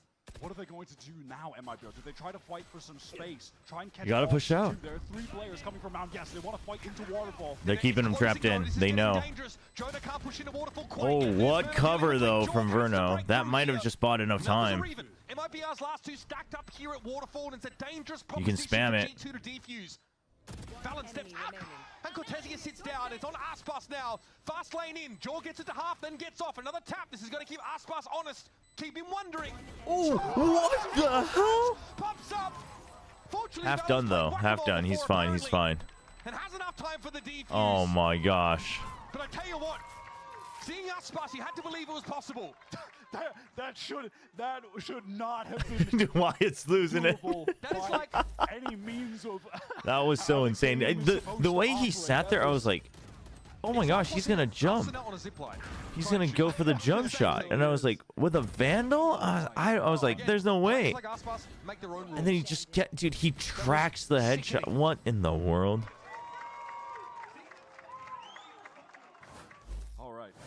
Collecting my thoughts there for a moment. Leaf is just 10-3-1, yeah. Control right now when you're looking at the scoreboard. He's got G2 in a solid early position. These are costly rounds though for G2. Only an Ospas type of thing. A bit of an economic trough while theirs is teetering, so it shouldn't hurt them too much. The Odin to hide the Bucky. Drone gets shut down. Towards the B side. It's not the craziest amount. Certainly weary that a G2 player could be on the tight angle here, but that is Jonah P spraying past Jaw's head there. Okay, he's spotted out. So cat's out the bag. Bucky's back in the pocket. Off we trot. Verno hoping to catch him with his stun, but it just goes a little short. While all this noise is being made, though, and the Teo is showing presence towards A, it's an MIBR intending on hitting the C site, hoping that initiator pressure will drag rotates, but it hasn't. Okay, the fast lane gets Wait, they haven't cleared him though. Oh, the cover. FedExing them out of the map. And Alberto and Artazine with 2 stingers under extreme duress. Straight trapped. Covering fire from this Odin have got to extricate themselves. Oh my gosh, he's gonna get him. Dude, what the hell? Jaw cleans them up. This defensive side is just a Lotus masterclass. At no point are MIBR getting into a site where they are at an advantage, constantly running into multiple players. Yeah, this was a rough round. I mean, yeah, you have a half buy, but this was a rough round. He's in that position. Trent rotates in. Dude, that's some crazy one-tapping with the Frenzy, by the way. What the heck? So excellent. And they've conditioned that Valen is often the solo player on that side. It's a fast lane thrown up by Aspas that makes it impossible for MIBR to see. Okay, so you got Odin out, you still have the Viper, etc. Works against MIBR and they're swept away. And yeah, a justified timeout now, of course, as they've been able to get the guns back in hand. They are early on definitely making you believe. I mean, I feel like trying to bait out the Viper util nice and early on the C side would help so much, because with the Neon, you can try to bulldoze through the C side at any point as long as there's no, you know, snake bite. That being said, though, we still need to get them on attack, because yesterday, that is where the How does G2 always get around and catch their opponents off guard? I mean, G2, like, they just really know, like, how much space they actually have, right? And so the process of elimination and the timings work out really well for them. They also do a lot of things where they're, like, drawing the attention out another way, right? Like, for instance, like, you'll make noise on one side so you can go for the flank on the other and things like that. But they're very good. Now, MIBR, I think, responded by also being very good at it on Haven, but they're very good about, okay, like, there was noise, there's no noise here, there's noise here, immediately clear. And then you're like, okay, now we cut the map like this. And then you inch forward, you scale up. Okay, we cut the map like that. And then it is a matter of, like, distraction, etc. Oh, okay. But the Omen and the Neon is rough. Oh, that shuts down any semblance of an entry. He can't gatecrash away. He's stuck there. He can shoot, brother. That's all he needs to do. Just squeeze the trigger finger. And MIBR now are cut adrift, lost at sea. The Reina spree is the Leafs. Gosh, where's that from? I've, like, never seen it. What Zekin did to them on Yoru in positions like that yesterday. Succumb to so many multi. Did you see that Falcons GC beat G2 goes into the Red Bull and stuff? Oh, did they? Did they win the whole thing? Damn. Falcons is the one with the old He's not ready for it. the SCA girls plus Mary and oh my gosh, I'm blanking out on all of their IDs, but that team, right? I mean, Falcons is the org questionable, but hit by the special delivery and they didn't hold the spice. I just see those players are doing well. 22 seconds remaining. Do MIBR even try to get in? Yeah, I mean, the G2 playstyle is like, if you think about team games as a team, like, you're a person who visualizes the whole team, like, you like theory crafting, you like play calling, you like the coaching, thinking about coaching, etc. Like, G2 is a dream scenario, and you're like, oh, like, it'd be great if we could play like that in my 5-stack or in my ranch games, but it's like never gonna happen in your, definitely not gonna happen in your ranch games. Okay. Now again, important kills for MIBR. Almost killing MIBR on the Yone. What? What's Yone doing here? Mad V, there we go. I don't know why, like, I always think Mad V, I don't know, has a B in her ID. I don't know why I always think that. I keep thinking, like, it's 4 letters and there's a B in there. I'm like, but then I can't figure it out. Okay, they're doing it again. 2 players pushing.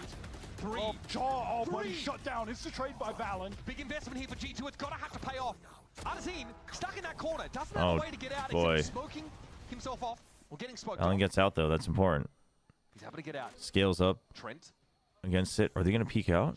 Peekaboo. Trent set to stand up, but always G2 stacked up. They didn't quite accept Shannon, but it's stuff like that, right? So this is what we mean when we say that there is a foundation here.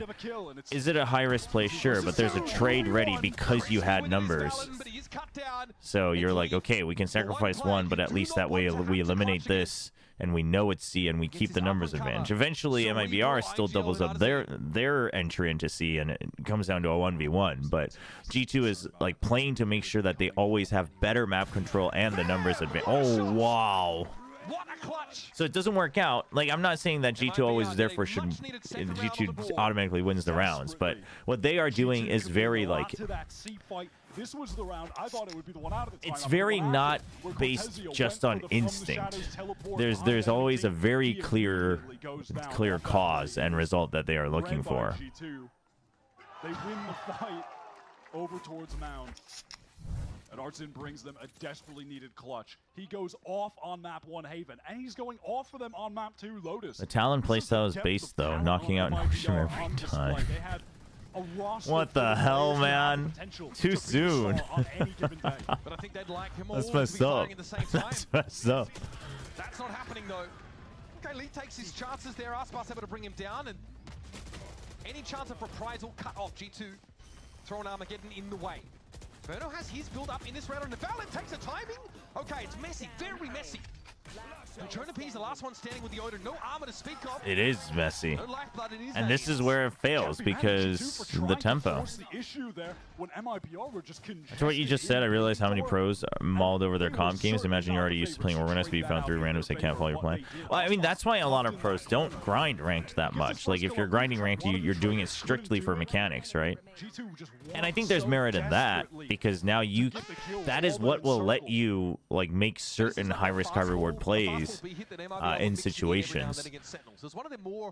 But you have to find the right balance for sure. Out of that timeout call, MIBR have rallied back. 2 rounds put G2 on an eco. They were looking G2 finally on an eco. G2 already has 6 though.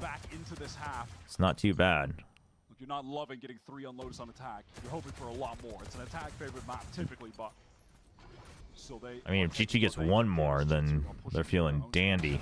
Not bad from Shenum, and he's done enough there. You would have G2 would have loved to just get the instant trade there. On that part of the map. And MIB also were aware. Fred's got a rifle to hand now. MIB. Paranoia out, stays safe behind rubble. Oh, nice. Doable. Only 1 rifle though. But if Leaf gets this kill, where are we going? Verno, where are we going? Where are we going, Verno? Oh wow. Yeah. Like, okay, so like these are the situations where it's like you didn't have information on where the last guy was. We get that, but they didn't have weapons, so it's like you have the numbers. So if you are gonna push out, you should push out as 2, right? You shouldn't ever be pushing out solo on paper. He gets it, so like, can we blame him? No, but if you have 3 and they have 2 and they have less weapons, right? If you go out solo and you 1v1, but they win, now they get a weapon upgrade, now it's 2v2, right? But if you go out, if you push out as 2v1 and you trade, you're still now 2-1 and they didn't get an extra weapon upgrade. So like, that's I think one of the differences. Leaf going to try to use this pit straight away just to control C, and the rest of the team stack up towards A. It's possible. He's actually getting info first, so he doesn't want So like that's what we mean. Oh wow, that's what we mean when it's like you got to play the numbers. You got to make sure you're keeping the advantage. You want to push out because you don't have info. That's fine. But like, is there a world where you can? You have. Oh, dude, what a shot! He goes careening into the door. Armageddon up here for Trent now, Jorgamo. Might even be able to combo that Armageddon with some of this information from the dimensional drift if they really want to risk it. Yep, he's yapping, relaying it. Leaf might even have been looking at this flank opportunity now. He can double up. Dude, I like that. He comes out of the TP behind the pillar, and Leaf's just ready for the 50-50 on where they swing out from to check. Beautiful combo. And Jaw gets out on the backside of Rubble, doubles up with Leaf. I mean, Nongshim is undefeated at any Masters, and they won a championship. That's true. They did lift a trophy, and they are undefeated at Masters. That is crazy amounts of cope, but it's not untrue. You are correct. You're correct, chat. Dropping in these early rounds and nice try, sir, for Nongshim yesterday. Yeah, I mean, listen, Talon was just, they were just the better team. They played better. They played as a team. They adapted better. They had the better reads. And they were fragging. I think Nongshim's weaknesses that we saw throughout kickoff and stage 1 still showed, so like before, I think you were still getting away with just enough that it was somewhat excusable, you know, where it's like, okay, maybe it's not as hard of a lesson learned, but now uh-oh. Stun for stun. Trent knows he won out the stun battle, though. Oh, no. Oh, what? Verno was still stunned. Time though for Leaf to get in position at least, but there's an attack side. Viper's Pit on A, impinging into tree. Leaf could try to counter. But hopefully this is a good learning experience for Nongshim. Hard lesson learned. Stage 2, make it count, make it matter. It's a hit, but not enough damage, and Aspas with his own shorty. We'll get MIBR out of that attack side half with 5 rounds. Maybe not as much as they're looking for. In my opinion, the biggest change in G2 regard core is performance and just mechanics. Oh, well, that too, for sure. I agree. A timeout call from their coach Bob. They were able to string several rounds back, and now they can have a go at this. I'm looking forward to seeing what G2 can bring us on attack today. That is where Talon's pattern. Like the thing is I think Derek is gonna win, but I almost just I don't know. It has been their undefeated. Is it better if they lose? I guess. Because then it's like, oh yeah, it was just the pattern. I don't know. I don't know. Have you finished Expedition 33 yet? No, I'm still working through a lot of the side content. I'm enjoying it so much that I actually want to, like, I don't think I'll necessarily 100% it, but I do want to do as much of the side content as possible. When I'm ready to, like, wrap up the main quest, I'll bring it back to stream, but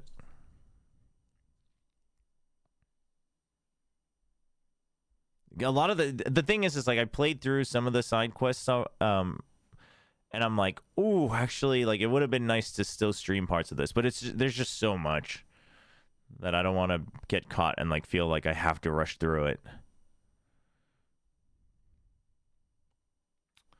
But it's very good. There's like still good storytelling and lore and a lot of connect the dots in the side content. So if you are playing through Expedition 33, I highly recommend.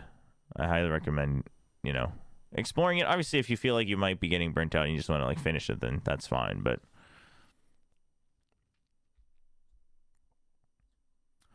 Talon represents Microsoft now. Their match win-loss and Windows' good-bad pattern is too strong. That's true. I forgot that was the thing.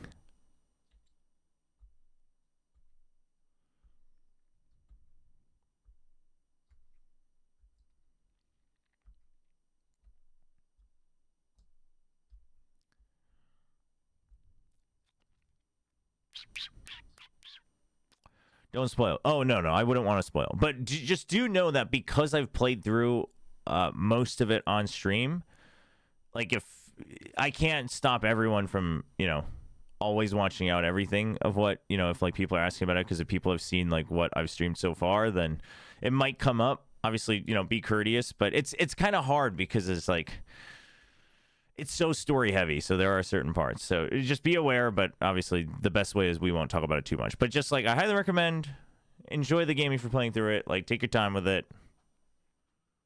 Play it the way you want, etc., etc. If DRX lose, people are going to say bring Flashback back. I mean, they will say that, but you're wrong. Just because a player is good doesn't mean, just because a player is mechanically good is not, that's not what makes a good team.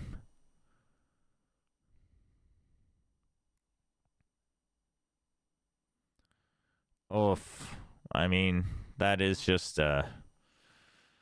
that's just a blender. A very explosive one. We had a conversation while you were on break. A lot of teams are reading some of their great set plays and they don't act like they might be readable.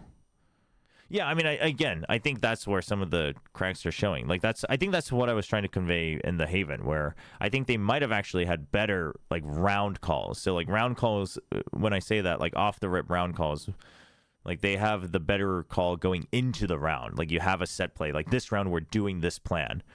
Oh, it's a good one. And sometimes you win out on that, but other times you get read by it and you're not as adaptable. And I think MIBR might be a little bit ahead on that front. Oh, no audio. Sorry. Sorry. Light armors, they're ready to go. One thing we saw from MIBR when they were on defense against Zen was that they did want to fight Rubble a lot. They've got this Neon. They want to get value from Aspas, obviously being able to come from odd positions. Now, this is a position that to be honest, from my perspective, no hate, Talon seems like a gotcha. You can't expect they will always be Paranoia in the hands of Contezia. Oh, time to pull on the Talon banner. Are we going to win our 50-50 chat? Ends up TPing right behind Jorgamo. Tap on the shoulder. Oh my gosh. Keeps it even in this round. That's so good. Maybe Aspas can throw that Vandal over. That's so good. Full armor can get the best weapon available in the server. Oh man. Yeah, have we hit the pity yet for Talon?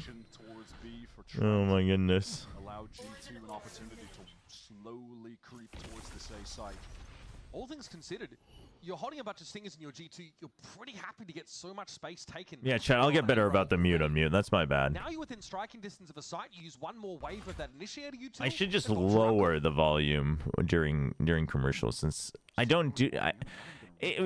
because especially like if I want to leave it on for like walkouts, etc., and like the openings and stuff, opening videos, like it's gonna get demonetized on YouTube anyway. Snakebite doesn't really hit.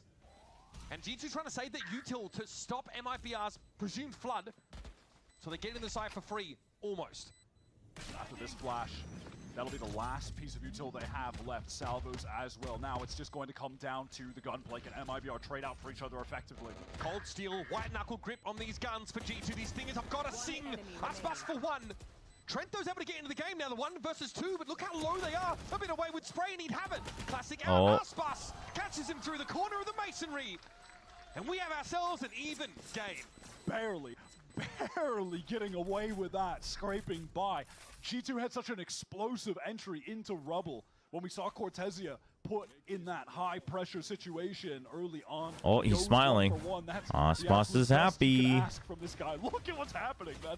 It's such a it's craziness is what it is.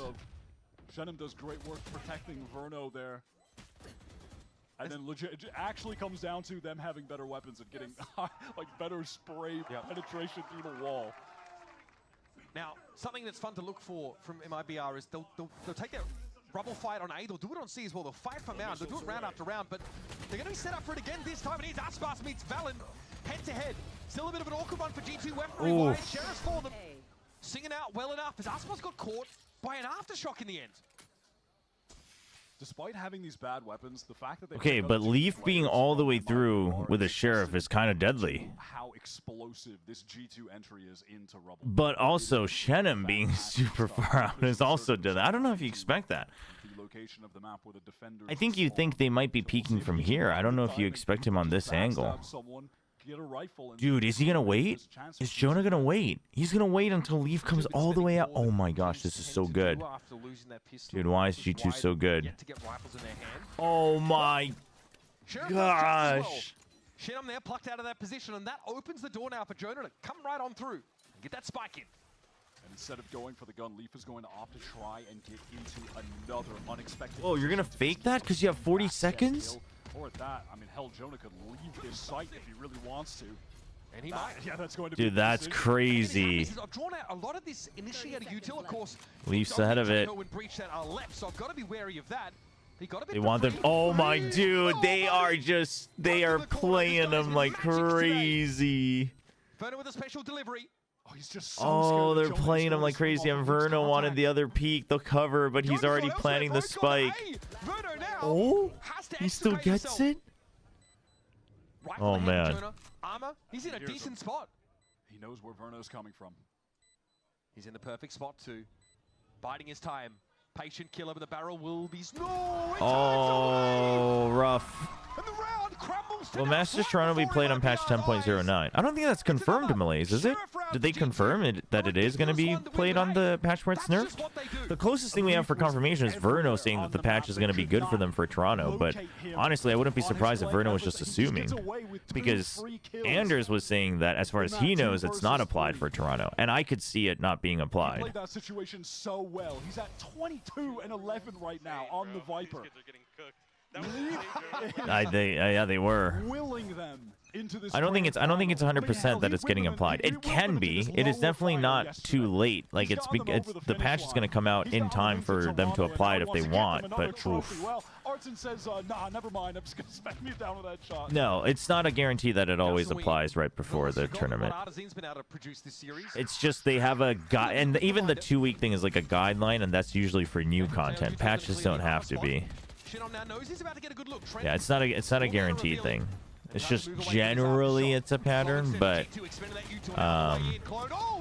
it's also not good to do it literally right before. Obviously, Riot has done it enough where it's like I wouldn't be surprised, but they are hungry to get this lead extended. Just so many little things that G2 do right. Jaw waiting for Jonah to be the one. Yeah, I mean, I could see it either way. Like it's a kind of a rough timing situation thing. 3 and 1, a timing to catch it to Artson. And he had the Rolling Thunder. He was lining up some of that util. Completely smacked back down, and now MIBR have got to consider just how much they want to commit. Oh. Okay, that's a nice little peek from Cortesia. Doable. Got a Phantom. Oh, Rolling Thunder though. If they had gotten the... That's rough. Good swing out from G2. Establish order in the sacred timeline. It's Too bad Trent didn't get those kills. That lead up once more. MIBR at least have a chance to buy in here. Chobra comes up with great threes. Jaw finds the entry, but then he's so weak. I guess they'd have to be sure that the patch is stable. Well, yeah, like I mean, chat. Listen, I'm gonna be real with you. While that is true, I don't think that was ever really stopping Riot from applying a patch to their competitive games. I don't think it's a stability thing. Usually you keep the window because you don't want, like, because pros need time to adjust, right? You don't want to just throw them in there without having practiced the new patch at all. So that's usually why there's the guideline for, you know, new stuff. Patches don't technically have a guideline. They can be applied right away, but usually they'll give the courtesy of giving a bit of time. But this is a case where it's like it's so meta shaking. And then also the map pool, like I feel like this is part of the Teo patch is like in line with the map pool change coming up, like in addition to Sunset, and that will happen after Toronto, as far as I'm aware. So feels like they might wait for that. But then you don't have the parity between the consistency between live server and pro play, which I also do think is valuable. I commend them for wanting to do that. So it's just it's a bad situation. It's a case of like, yeah, you should have made the big change to Teo before, but oh well. He can still keep putting pressure next round with some of these weapons. But now Verno What's your favorite VCT classic? Outside of the Notion one, which I actually genuinely like. What did I say, chat? We picked one. There's a couple. There's a couple candidates. Some damage would not hurt. Right call here from Martin. It wasn't a team that I originally thought I was gonna pick though. Can't remember. Fundamentals looking good for There's a couple good ones though. Like I think SLGs is nice. Next up's Verno. Spacing I wouldn't say is sublime, but Verno's got the moves. Nice slide outward. It's a one-round game now, keeping it competitive. MIBR. It was not G or G Secret. Didn't Leo Faria say that they want the pros to match the play? Yes, that's their goal. But like, this is a situation where if you prioritize that, it's like, okay, well, we're gonna completely shake up the meta, and now the teams that qualified on the Teo meta are gonna be playing in a tournament with potentially no Teo, and it's like, well, this is bad. Like, that's also not good, right? He said that that's what they want to aim for. They are aiming for the consistency between live server and pro play, which I think is valuable. I think that's very valuable. I think that's very important. He's still learning. But there's like a little hitch halfway down, you know. It wasn't smooth the entire. Yeah, there was a little. You can't always guarantee it 100%. Still his rookie year. I mean, again, those two are. He's learning from the best. They're very cute. Little Verno Zine. They are two cute little guys. Yeah. with him changing his Instagram tag. Yeah. That's a very simple, nice and clean hoodie. Just made in Brazil. That rarely works out. You know, and what I mean is like a foreign player. They're all doing the Osponse. They're all trying to learn. Previously been speaking probably Portuguese, but I mean, we know everyone on MIBR. We talk to them all the time. Like, their English is awesome. They've welcomed Verno with open arms, and it seems like it's a match made in heaven. Yeah, I mean, Cortezia's English is great. Is it enough to get him over the line on Lotus? Luckily for them, they were able to save 4 of those rifles on a round where their economy was on the line, so they'll be able to buy here. I've played on like the tech tests once or twice, but couldn't tell you like how the PCs on stage are set up instead of like in terms of launchers and stuff. I assume. I think initially though they should be doing local installs, but they might do like online installs for. Oh, what? Ospas not ready for that at all. Smacks down. Chobra now needs to respect this aftershock. And Jay crashes on out to a relatively safe place. Here's now the Rolling Thunder. It's wave upon wave of util from G2 and Cortez. At least deals with leave. But Hardazine holds his ground. How does G2 are out of there. How does he go 1 for 1, and now Jaw is caught by Shenum. Jeez. Todd put them in such an excellent position. Saw the Cortesia. He had made that teleport forward. That's Well, yeah. No one's allowed to touch those PCs without the refs and like the tech guys or the players, right? Like on site. You definitely can't like go up and tinker with the stage PCs. You definitely can't do that. And that's an integrity issue. The first game actually of this stage where he dropped some unreal numbers on the breach. And he's doing it without a judge. It's been real nice. But that Cortesia kill might have been the pivotal one. Again, the money's just teetering here for G2. It's not in a good place at all. Trent's out of util entirely. Drone spots and there's Jonah. Dude, MIBR knows the patterns of G2. These salvos he can. 1 versus 3. It's dicey. Already Artisan's down. He'll fall back. Trent, can he? So hard to catch, but Verno will sink his Dude, Verno's good, man. Once more, we're tied up. Download Microsoft Word. Do you think EG has a realistic chance at making champs? They are just Yeah? shooters. Yeah? Top to I bottom, think so. this entire roster. Late into stage 1, when you were looking at the stats comparison of their players to the entire field of VCT, they had the tightest distribution of stats. All of their players were putting on star performances on any given day. And right now, yeah, it's funny because I realized like I had deleted part of my files from the co-streaming booth from the last time, but then some of my profiles, like my Twitch account, was still connected to the OBS, and I was like, oh shoot, I gotta remember to nuke everything when I sign off. I like deleted my assets, but and then delete my profiles and such. But I guess that, you know, there was nobody else co-streaming because obviously most of the English co-streamers are all not in Korea, like partnered ones, so they're not going to be there very often. But he still respects the numbers from G2 and backs away. But implies with that fast lane that he might have gone in the waterfall direction, so we'll see if they check this. Weird angle. Oh. Pulls the trigger a little too early. What? Still gets away. Dude, what? Armor, at least for Aspas as well, it seems. One enemy remaining. Here's Trent. Sheriff, just the Sheriff out there. Damn, dude. Outplayed. Will sweep him away. Aspas is him. Eventually just surrounded by Falcons played 3 duelists. Wasn't that tournament, the Installing tournament, didn't it have like some funky rules though? Like it was a 4-fun tournament for sure. It's been him a couple times. Bruno on a prior round where Leaf has stopped getting value. They are disrespecting his efforts to get space on A alone as the Viper. They are having none of it. And what is the response from G2? Well, they're going to send their entire team over towards A and fight. Dude, Leaf is 22-15, man. He is doing everything he can. But actually, they're going to take it slow this time. Juxtaposed to the way earlier in this half they were trying to get into rubble. But they're preserving that util maybe for this second wave, this second push-up. Yeah, I mean, the idea is let's change the pace, let's take contact, and then let's execute in. Because if you use util first, MIBR can just answer back. They just have stronger util game right now. This might be the timing. Sidestep there. Here comes an Armageddon from the defenders. Eventually, you've got to get moving, but Jorg knows he has some time. There's Valon. Aspas dealt with now, heading into tree. G2 brimming with confidence. Tony Artisan, he wants to get They actually get both, though. That's rough. They made that trap play look like a joke. Valon just walks forward with Jaw, and they dismantle the defenders. They're trying to find kills off the Armageddon. That looked like it required less than no effort to deal with. And where's the trade opportunity? There just is none. G2 just walk up to MIBR, take 2 kills, walk away scot-free. You expect the push out, but the angle. Oh, the TP. Dude, he was ready for a third. He even almost, he knows he has to swing for Jog. Gets a double, though. Gives him a shot.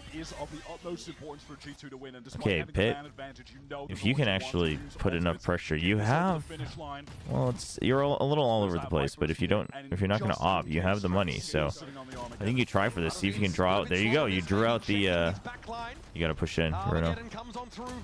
Oh my gosh. I mean, you've gotten what you want out of it. They're so low, man. 70 points of health. And 2 players to bowl over now. Has to step up to the plate. Nothing to see. Decay down to 1. Time working against him. Oh, he has no idea. He has no idea. They're both behind him. Just outside. At the very least for MIBR, they can walk away feeling moderately content with getting the ultimates out at the end of that round, forcing G2 to have to expend both of them to get the win. MIBR looks good. But they're going to be frustrated that this trap play they set up was all for naught. Man. It was the right idea. They were playing back rubble. They did walk out. But they could not capitalize. I'm excited for this MIBR team. I like how they play. I really do. Disarray by all of their utility. They just weren't straight pressed. up lost duels. They weren't pressed G2 by that Armageddon coming in or any of the salvos. They just stepped out of the way. Yeah, no, the TP was very good. So disinterested and unimpressed with everything that had been thrown at them. It's kind of funny, but all right, MIBR, they are in a Yeah, classic. They're right behind me, aren't they? Moment. They've got a few rifles into this, and the two players with absolutely nothing. Shenam has a pit to funnel potentially to B. So that's an option. And the drone coming. Now obviously wants to avoid suppression. He does. Bit of a late re-clear. Makes sure to break it with the classic as well. Just no, I don't have the rifle over here. Yeah, just mask the weapon. You know, no rifle. Pretend you don't have a rifle. Maybe make it look like you might even have like a Bucky or something, so they shy away from it. Oh, getting both is huge from Trent. Great trade back. I actually really like the MIBR Classic. Someone earlier said it's ugly, but it's the Brazilian colors. Made in Brazil with a Brazilian flag on the Classic. I think it's kind of sick. Can he cobble together? I'm a big fan. All of a sudden, things look a bit more doubtful for G2. This is an important round. It's so pivotal. Oh, the stun got him. That was a good stun. Good bounce. He is stuck in a one-and-done position that G2 are able to take advantage of. Trent, life on the line there. Oh my god, if Arts didn't pick that, it looked like he was going to. It would have been perfect too, and the timing works against him. Oh, dude, the stuns are brutal from G2. TP's. Make it look like he went into the corner. And he's standing right on top and they're just double-checking both sides. It's looking grim. The upshot is that he can buy in the next round, so let's see what he can rustle up out here. Yep, swing out. Grab, no. An early grave. Kind of looks like Mountain Dew. I mean, now that you've said it, yeah, kinda. But it's the Brazilian flag colors. I think it's sick. Green, yellow, and navy. Especially in 2025, he has just always been there for G2 when they need him. Finds the trade for Leaf and then gets the advantage on top of it by winning a second duel towards B main. And from there, G2 have their choice of where they want to finish, which site they want to hit. MIBR forced into timeout? the timeout. Yeah. Earlier on this map, back in the first half. G2 had their timeout. They recovered. MIBR players kind of struggling to catch up to the tempo change right now. The slow, you know, contact early round. So MIBR needs an adjustment. See if he can do it again and get them over the finish line. Steal away G2's home map, which they've only lost one time on this year. But it was recent. Proper recent. There, it was yesterday. Yep. It actually just happened. It's the last time they played it. It's yesterday, and they're still having nightmares about Ye clutching on them with a Sheriff, winning 1v3s. MIBR, and they springboard into this second half after a bit of a slow start to Lotus with a big pistol round. It's the Yoshis. And that's amazing. They've managed to gather some crucial rounds together. 7-5 half, recoverable for them. They still are behind the 8 ball to a degree, and their opponents in G2 are armed to All right, you have Pit. Drift for Jorgamo here as well. And then Neon ult, so you just have the Stinger. Just the Stinger, but of course that's because he has the overdrive, going to try and get some serious value with that ult, and it looks like aggression is the idea from Oh, they're going to go for the Neon ult pinch. Right at the barrier. G2, you got to be ready for this, surely. They are, kind of. Wants to be forward. G2 before the paranoia hits. They're still committed to it. Euro to try to save the day. Oh no, does he know that he's behind him? He suspects it. Oh man. He tried to escape. This is bad news. Bad news for MIBR. The money's in shambles. Yep. Take a huge I mean, that doesn't pay off. To do that pinch after a timeout is so telling, though. Awareness that a play like that could be coming. Is the venue in San Diego or LA? LA. In the LA area. I think it should still be near Santa Monica. I actually haven't ever been to the like updated League/LCS arena, so or LCS/VCT arena. I guess now LTA. They were stacked up, ready for it, and looked like Jojmo hit a stunner shot onto Ospas to really just shut that effort down in its entirety.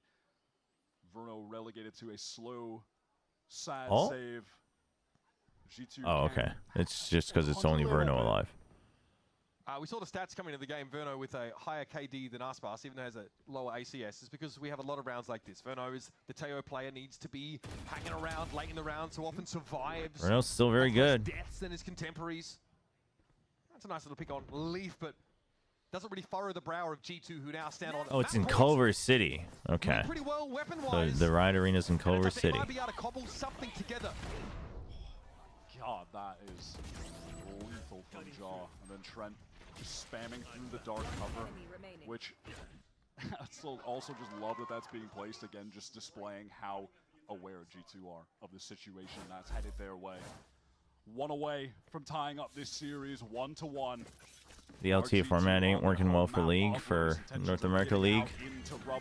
I honestly have no idea what's going on with League in the West right now. And I keep up with the LCK results, but that's about it. Yeah, Artesian, good spray early in the round, and there was a Viper's pit. Hello. Welcome. Good morning. We do sometimes see teams pivot into this pit, and you can clear it, of course, Yeah. with, I don't know, a Rolling Thunder.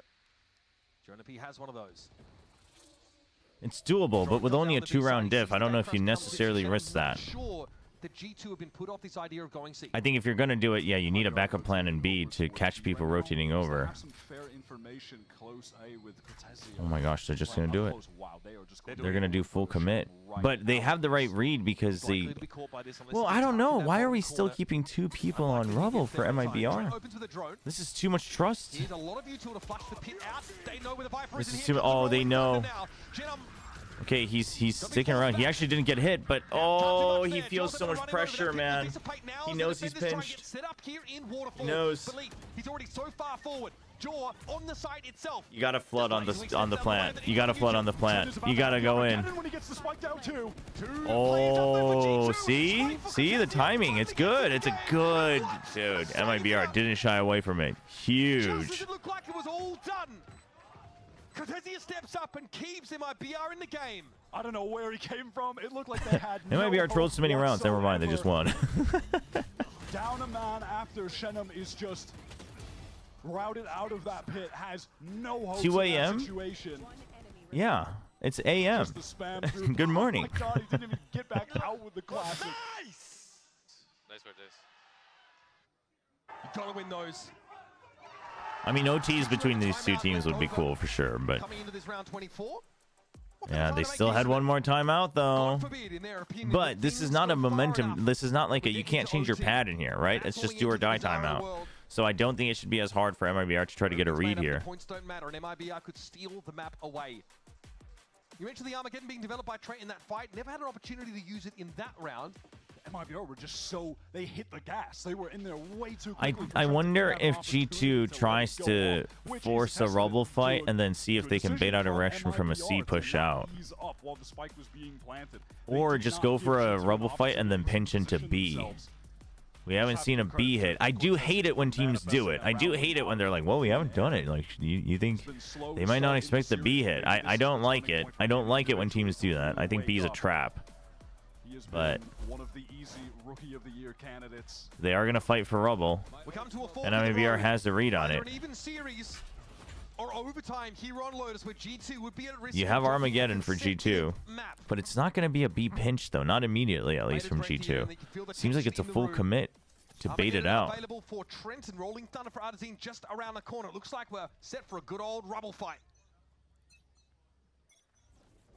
Off we go. Instant fault line going to come through from Artsin, and now G2 trying to scale out. Oh, left on an island, man. The expectation was that you try to clear the door there, and then you refill, and then you have the better angles. But MIBR just pushes out. He's trapped in there. No way to win that fight. Doesn't get out in time. They look extremely because he had already used his gate crash to get in. It's a good punish.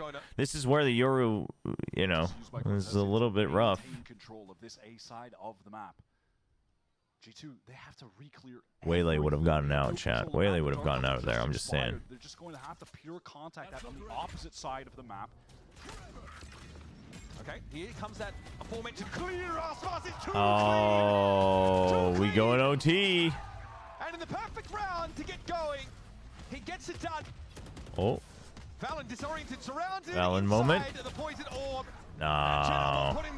OT. Don't they get one more on OT for timeouts? Yeah, your timeouts, you each get one during overtime, but I just meant last, you know, they have their last timeout for regulation. MIBR defensive setup.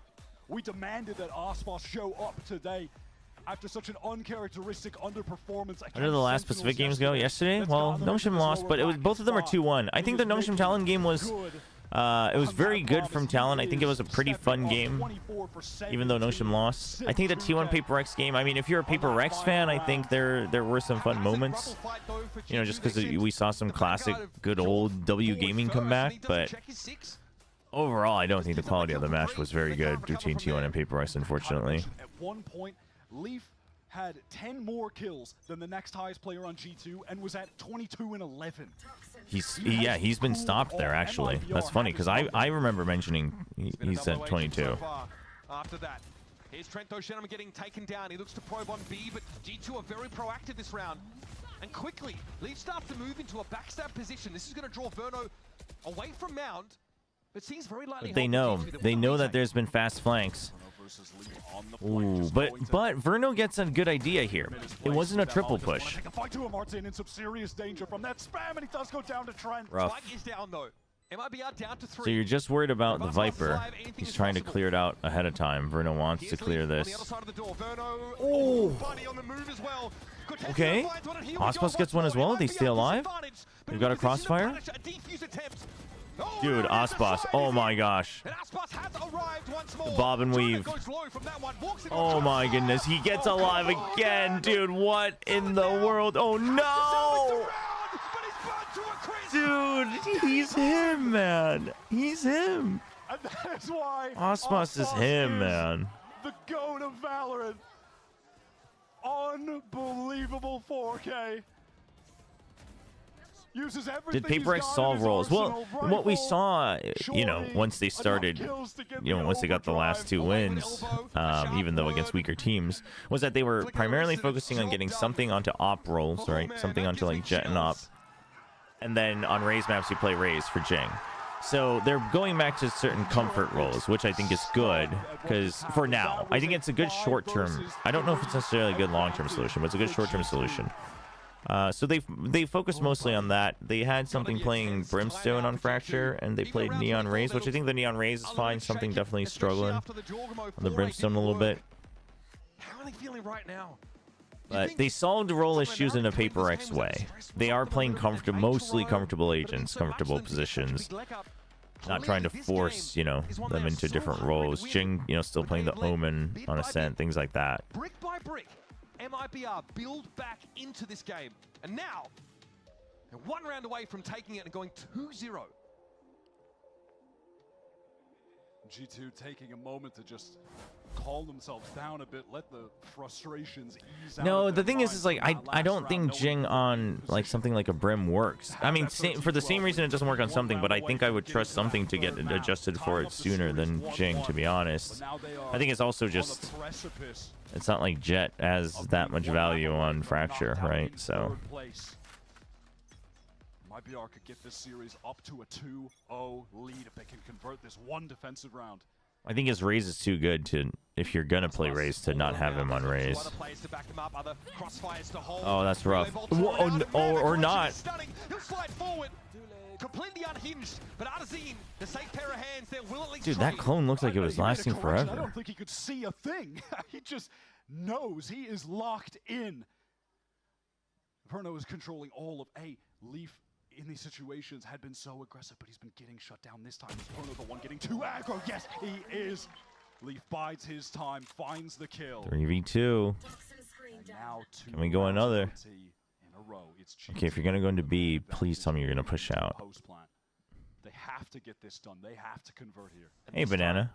How's Patman? Well, he's very good on the KO. He definitely looks to be getting comfy. I didn't watch the full video, but I saw the clips they uploaded onto their social media from their like voice com videos for Paper X. Dude, Patman seems to be such a good voice in the comms. Like, he seems to really be bringing the confidence and like the stability to their comms. I was actually impressed. To really use that util anyway. Xin just has to use his fault line to try to get back into B main safely because he needs to go through the door.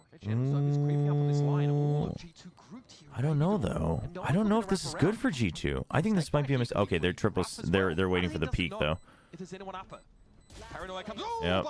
The snake bite was good, but the fact that they were just ready for the swing out from main first more than anything is huge. And they knew he wasn't sticking it because the snake bite came out after. And now they're just going one by one for time. That's actually an insane take on the post plant. Oh my gosh.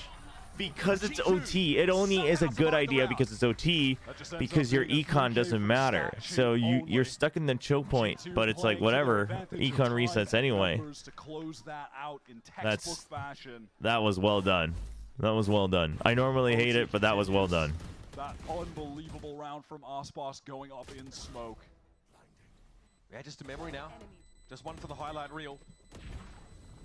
Hatman feels a lot like CGRS, the mental and clutch support. Yeah, actually, some similarities for sure. What are you cursing this morning? Hey, Ferran. I mean, I don't really have a horse in this race. I am enjoying it a lot. I am very excited to continue watching MIBR, but I've always been a dude. How is he getting away with so much, man? Dude, Aspas is just him. Oh, well, G2 though. But I've always liked the G2 squad and the way they play, so I don't really have a I just want good games, and so far they've been good. It's been fun. Spike down against an enemy Taeho. Currently Trent doesn't have those missiles, but they will be cycling back up soon. Still a minute to figure this out. All the util that Verno was going to have this round is back on deck. Really, what are you supposed to do? The economic side of saving, not a factor here in overtime, and it's something Verno normally opts for. Yeah, but Jong was already pushed out. Jaw's all the way wrapping. I mean, Verno's So this is a different situation, right? This is where you're on the defense. You know where the spike is. So you hold just to make sure that you're not getting surrounded. One guy goes out to scout. If he does that, you get information, but you still have the 2v1. So this is where the one-man push out. Like, this is what I mean. Like, the way to play numbers isn't. It's just not a one answer fits all. Situations call for different ways to play the numbers, but I mean, only 10 seconds. You got to get the double. Yeah. Are Taeho Nerfs going to be there for Toronto, or is it stage 2? It seems like some players made the assumption that it would be applied just because it is early enough that it could be applied, but I have a feeling it won't be. Anders was in our chat yesterday, and he said as far as he knows it won't be, but it's not 100%. He doesn't know 100%. So I could see it happening either way, but hopefully it will be announced right after the finals. For all the regions. The unfortunate thing is they probably won't officially announce it until EMEA finals are done, just to make it fair, I guess. But, like, I don't know. Why don't we just tell all the teams now? I mean, EMEA schedule be damned. This time G2 don't want to test. The stakes, perhaps a little too high. They'll counter smoke out the one way. The teams might already know, but that's the A side, which looks like Stardew Valley by comparison. It's just Verno. Gets the stun onto Trent, but ultimately very irrelevant. He is going to be under a lot of pressure and knows he just needs to get out. But I have a feeling the teams don't know yet either.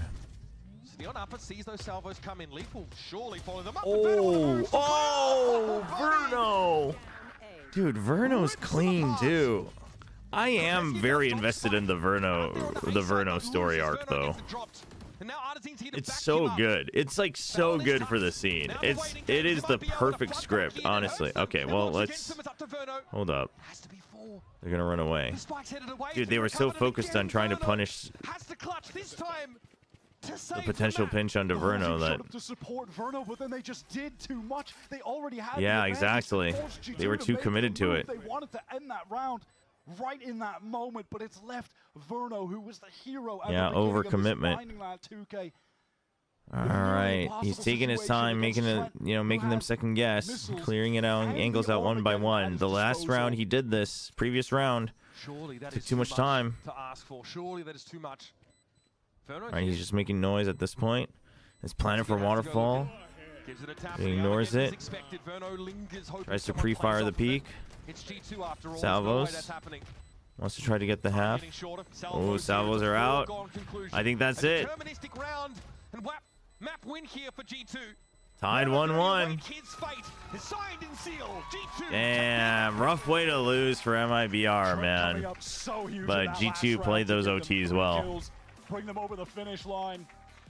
MIBR were in prime position to keep that OT going, but they overplayed the situation, and the Tejo. Yeah, unfortunate game for MIBR, but G2 played it well. 1-1 though, we stay winning. The viewers stay winning for sure. With a sick performance, even for his standards, but it just wasn't enough. G2, they took one loss on Lotus. They got knocked down, but they got right back up. This still looks like it is just their go-to. All right, chat. I'm gonna run some ads real quick. Go to the bathroom, etc. Do some stretches. My body's like still asleep. And then if they're still in the segments, we'll do some time guesser. BRB. Stopping power like this made it really hard for Aspas to be successful as an attacker. Drawn out that first half, it was really difficult. But of course, MIBR, they break back. That second half comes in and they win the pistol. And we've seen this before. They start to run away with these rounds. Ridiculous clutch moments now. A really competitive map. This is going to be a great series from here on out. Yeah, it looks like we're on for a 5-map banger, if I'm being honest. I don't want to get too ahead of myself, but these first two maps have been incredible.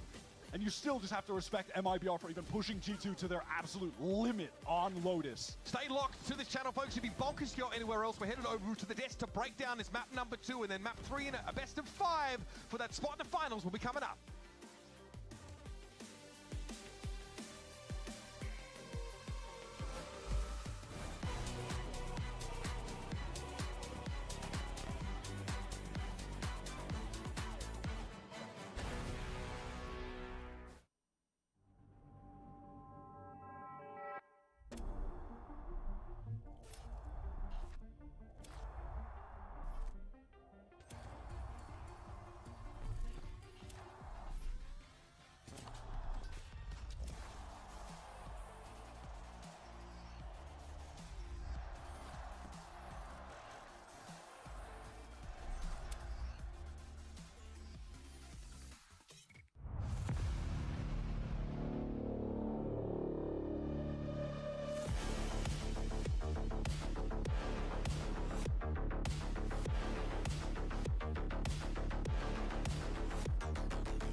The human body was built to move.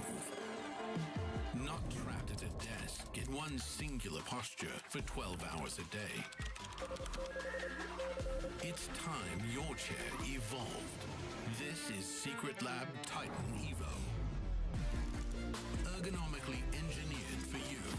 Gamers, hybrid workers, artists. Backing your every move.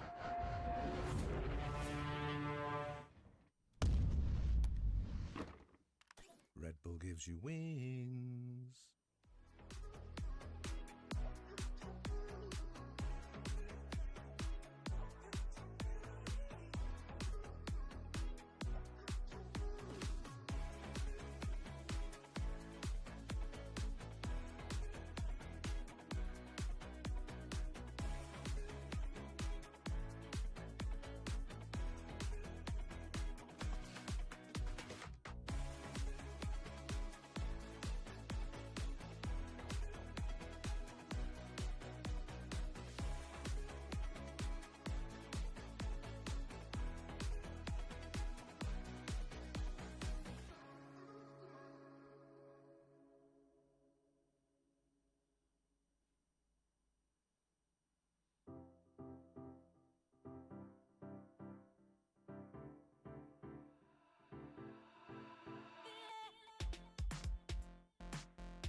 domínio, Aspas passou muito cedo.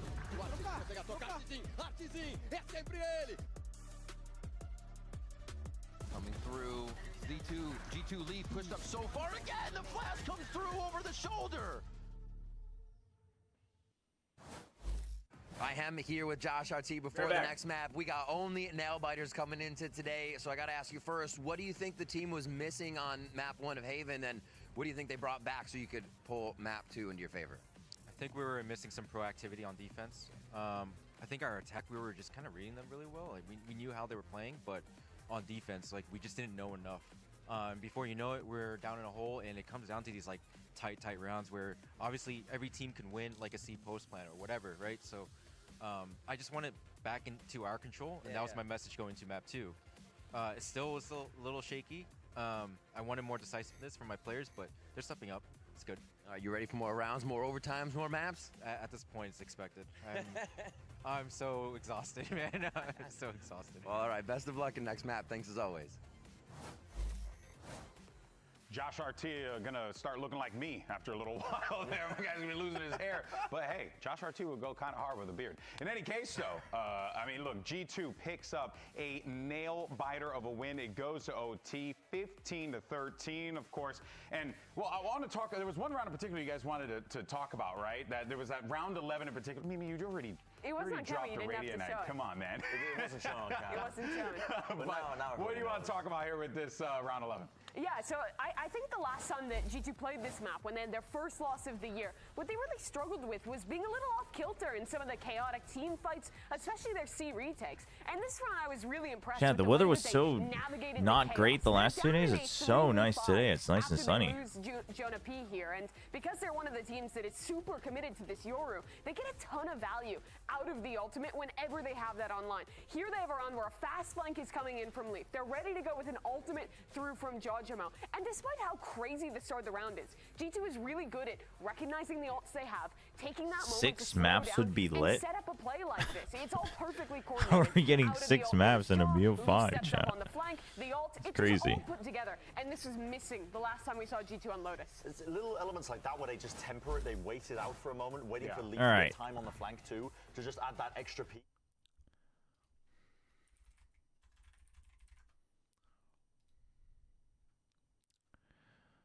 Today's daily time guesser. Wait, I know this. Oh, where is it? I know this.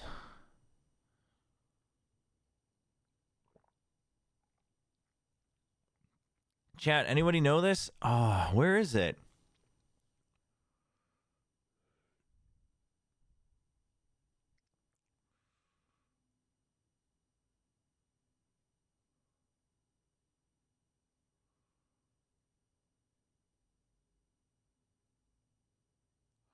I want to say... Oh, wait. The Gamba. Hold on. That's what I want to do. Let me get the Gamba first. What's map 3? Split. Okay.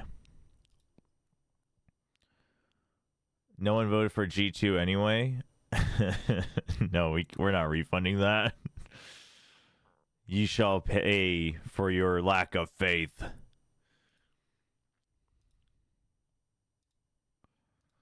All right, map 3 is split.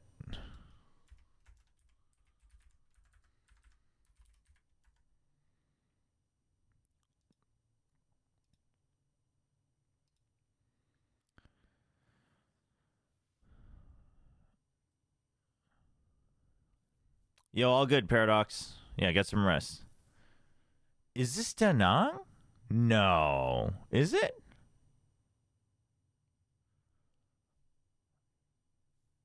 Oh, wait. Day performance from the last match. Coach interview. I missed what focus for Josh said. MIBR coming in to make sure you could really bring the match to G2? Getting strong starts. I mean, we didn't get a strong start on Lotus there. We were down 6-1. We were able to bring it back, but I think on Haven that really helped us out, like starting our halves really good. So that was a big focus of ours to really start out like guns a-blazing. And also we spent like 2-3 hours last night going over a lot of different stuff. Talking about our game plan, some of the mistakes that we were making. So, you know, it's helping us a lot, but we still got to tidy up some stuff, and hopefully we take this series. Anything you gave them imparting that wisdom at the beginning of the day, you let them know before they headed up against G2 in the lower finals here? Just to put faith in the practice and the game plans and stuff like that. If they're not working or we have to make adaptations, I'll pause and I'll make some changes. But overall, just really put full faith in what we talked about in our setups, our new game plans. It's a good line. And just, good thing to tell your players, you know. Believe in what we prepped. Other, you know, if we need to course correct, I'll let you know in a timeout. Looking ahead. It is. It's the bridge with the hands. It is the bridge with the hands. That's really? That's Vietnam? I guess I've just watched too many travel programs in Korea. Where is it? I definitely don't know where it is, like within, but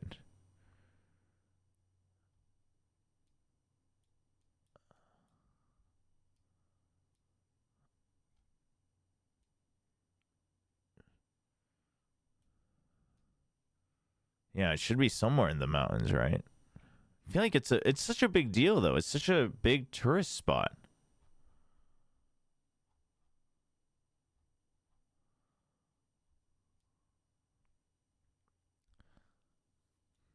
I don't know. Let's learn where it is by just picking wherever.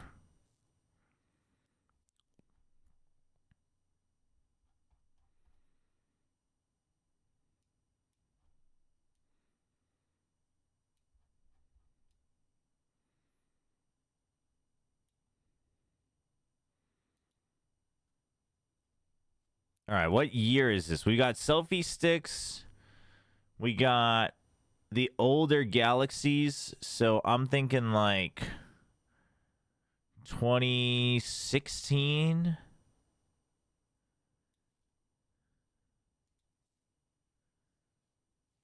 $2019. Damn, right before. Oh, it's like way far out. It's like way deep in the mountains. Okay. I thought it was like the lower parts of the mountains. This is one kilometer. Golden Bridge. That's what it's called. Oh, that's Da Nang. Okay, dude. I watched too many. I like to like leave like travel shows on in Korea, just to see different places. So it's completely off. 2019, right before COVID. Okay. Feel good about the map to the extent Are they starting? They picked it, so. No. A big problem for MIBR yesterday on their attack side split was All right, we should have time for at least one more round. well anchored sides by Bang. I guess probably only one more round because it's the casters that they're on. Holy, where are we here? Stunned up, taken down by salvos, you name it. He was subjected to it. What language is this? I don't think it's English. Oh shoot, they're starting. Okay, never mind. We'll come back to this. Blending the comfort of having Aspas on Jet where he thrives with still integrating the necessary meta components of the breach. Tejo, Aspas is in so quick off that fault line. The salvos. Leaf tries to reposition. He's gunned down instantly. Oh, the Jet split. The Aspas Jet split. Activity comes from B main. Jorg wanted the long range fight, but Aspas on the ghost a little too Trade though. with it. G2 down to 2. Yeah, the numbers. So you go for the trade. Goes for the jump peak, so Verna could follow it up, get an easy kill. Jonah pressured by the drone force. Are they ready for it? Oh, okay. Immediate trade, dude. The immediate trades. They'll eventually be able to get the spike down properly, and Jonah will play off a flash and a recharged fault line to come in for a retake. Summary of what Josh RT said before I... Oh, hold on. Okay. Josh RT said they were missing proactivity on the first map, so I told them to be more proactive. And as for the OT, I'm ready for 4 more OTs at this point. That's good. The cam is gone. Oh, I know what happened. Okay. Not bad. I was charging my portable battery and I unplugged this phone. That was really favoring MIBR towards the end. Shenum flying in wait. Perfect beginning on this attack side already. Phantoms for Aspas and Verno, they are going for it. G2, don't fancy a stinger buy here. Just a couple give it a little bit. For Jonah, Aspas happy to wait out anyone. Give it 3 or 4 rounds. Let it get some charge going, and then I'll turn the cam back on. Into that corner. Surely MIBR re-clear that. Leaf is spotting for him. So now, how does Valen go about it? Off angle, there's the flick. Aspas always seems to have it. Snappy as you like. He knows he just hit the stunner. Had to put the spray down after that. Yep, had to. All right, pivot into B main now from this MIBR Quick pick. Cement them free. The Jet was ramen, but I mean G2, they're already kind of committed to A, waiting for the rotate. Leaf. Yep. That's the most you can get. Shorty. Dr. Valorant has spoken. And that's it really for G2 on this site. Come back in now. Still have both the Phantoms, so it's a tough ask. You're feeling all right. MIBR would just love for either Cortezia or Shannon to go ahead. Yeah, someone's got to pick that up. One stray weapon. Nobody's going to pick it up yet, but they'll remember it. Oh, it's the two guys near heaven that need the gun. That's actually, this is, okay, this is actually kind of dicey. You have weapon advantage, but if the Sheriff gets a one-tap at long range against one of the rifles, it could be cooked. Alright, good coverage. Oh, no. Classy stuff from Trent, but now the odds really feel like they're working against him. Uh-oh, Cortezia. Cortezia low. Oh, what? Sometimes it's good just to Can he keep it alive though? No. Oh, Cortezia. Yeah. Literally, dude, the half a second he paused to laugh about the knife that cost him. More than happy. Kind of get away with murder there. Absolutely. They'll be happy with all that economic damage that they were able to. Oh, that was close. The deal. We did get that from Jorgama yesterday. That's rough. Caught. Oh my god. It's funny for Trent, but it's in the long run, it's actually not that funny for MIBR. Rifles on account of the players who bought nothing. They literally have just recreated last round's buy into this one. Yeah, that's true. You just keep the. Just balance out the econ, so it's not the end of the world, but they could have had basically a full buy round this round. Something you're probably writing home about if you're in MIBR. Still proceeding apace. You just haven't had any good progress through the middle part of the map. Smoked up by both sides. Aspas might still look to operate around that dark cover as he peeks into the corner. Jaw, of course, has to respect this Teo util. He'll have some to play off himself. Still a clear mid as far as he's concerned. All right, fair enough. He is happy to just Dude, keep what taking the? his fights, play around the smoke. How'd he get that? Cycle top mid. That rifle gets cycled over to Artazine now as well. But if you notice, it might be haven't made any of the big lunges across the map. They're still work on mid. No, they're ready for it. This G2 Oh, hole, but Jaw is took some damage, but no headshot. G2 have allowed MIBR to get this space in B heaven. Leaf playing on that common off angle. It's just such a strong one, however. Inferno is Rip camera? Yeah, I forgot I had it unplugged, so I'm letting it charge a little bit. I'll turn it back on in a round or two. It was on the corner. That little mechanical misstep is easily Forgot I had it unplugged. There's G2 walking out with 4 rifles from their first buy. Now we'll get to MIBR's full buy. Rifles for all 5, not just 3. Jaw was... Yeah, it just died on me. With his willingness to fight in mid there, just spraying through the smoke constantly. Holds that little gapped angle on the left. Man, I'm kind of itching. I don't know what it is about this game. I'm kind of itching to reposted back into that play ranked after the salvos came through, and Aspas didn't have it's a weird feeling, but I was originally thinking anyway, like this last act. Maybe we'll stream more ranked. See if I can get used to streaming ranked and seeing if we can climb a bit. Okay, Aspas should be able to get to Rafter here. Should he choose? No, it's going to be backside instead. Followed up by some of those more common defender sites cleared out. Hey, Infinite. We already did today's GeoGuessr. Into a full 5-on-5 retake situation. We are in the middle of our daily time guessers. Opted to play very far forward in this dark cover. He's about to be revealed, and Aspas wants to help from the other side, but he's flashed up, exposed. Knives out, but this is getting a little awkward, even for Aspas' liking. Yeah, he's got to concede the position. Verno knows now they're getting chased. Oh, the timings are good from G2. But Lee's got an off angle. Oh, you're so stuck. Takes one, but that's all she wrote. And there goes good, just ping pongs back and forth from G2.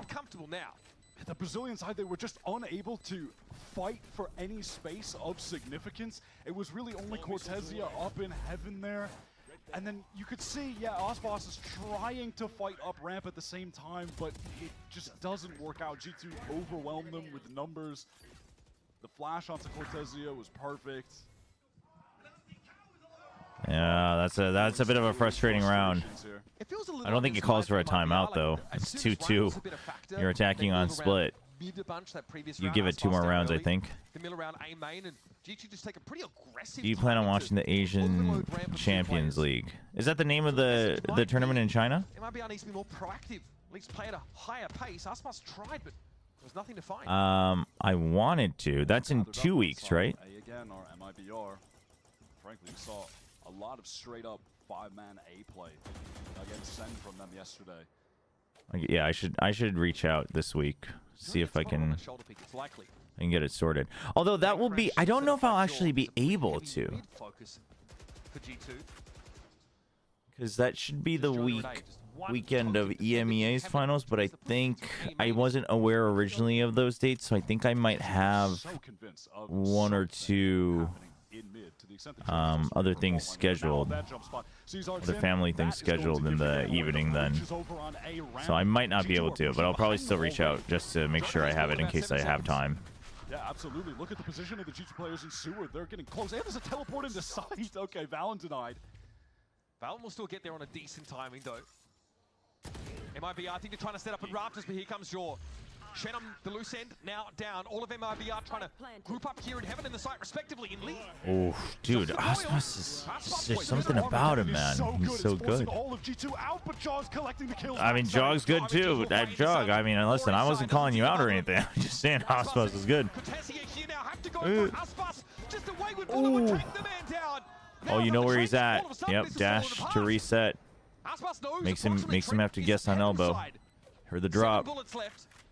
Dude, Aspas. Oh, the wide swing. Step taken to the right.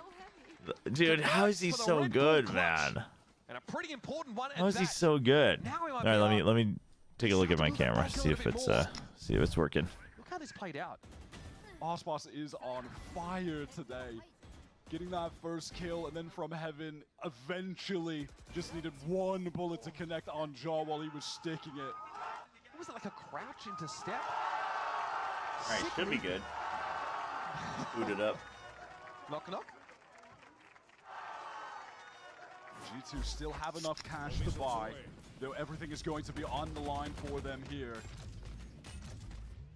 And now that sort of mid-play they were conditioned to expect that last round is actually happening here. Aspas gets that high ground. Boing, boing. It's taking a little while.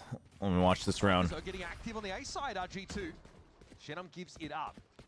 No insert left here for G2, but they're happy enough. Because all of that pressure came though, MIBR, they are ready to take space elsewhere on the map. And they've worked up mid, they've worked into Maya. Leaf has been a nuisance on this exact off angle on a prior round. There's Armageddon. Trent's got Armageddon. Fall down, reposition. Gotta watch out. Standard aftershock there. Trent already off that line. Oh, forces him in. And Leaf was ready. Dash denied. Trent forced back by the sun temporarily. He's trying to see. MIBR want another pick. They don't want to just get into the site. They want another pick, but it's just not happening. And now both of their locations are known. Oh, he got the double, but just a save. Seen this one many times before. Back to the camera.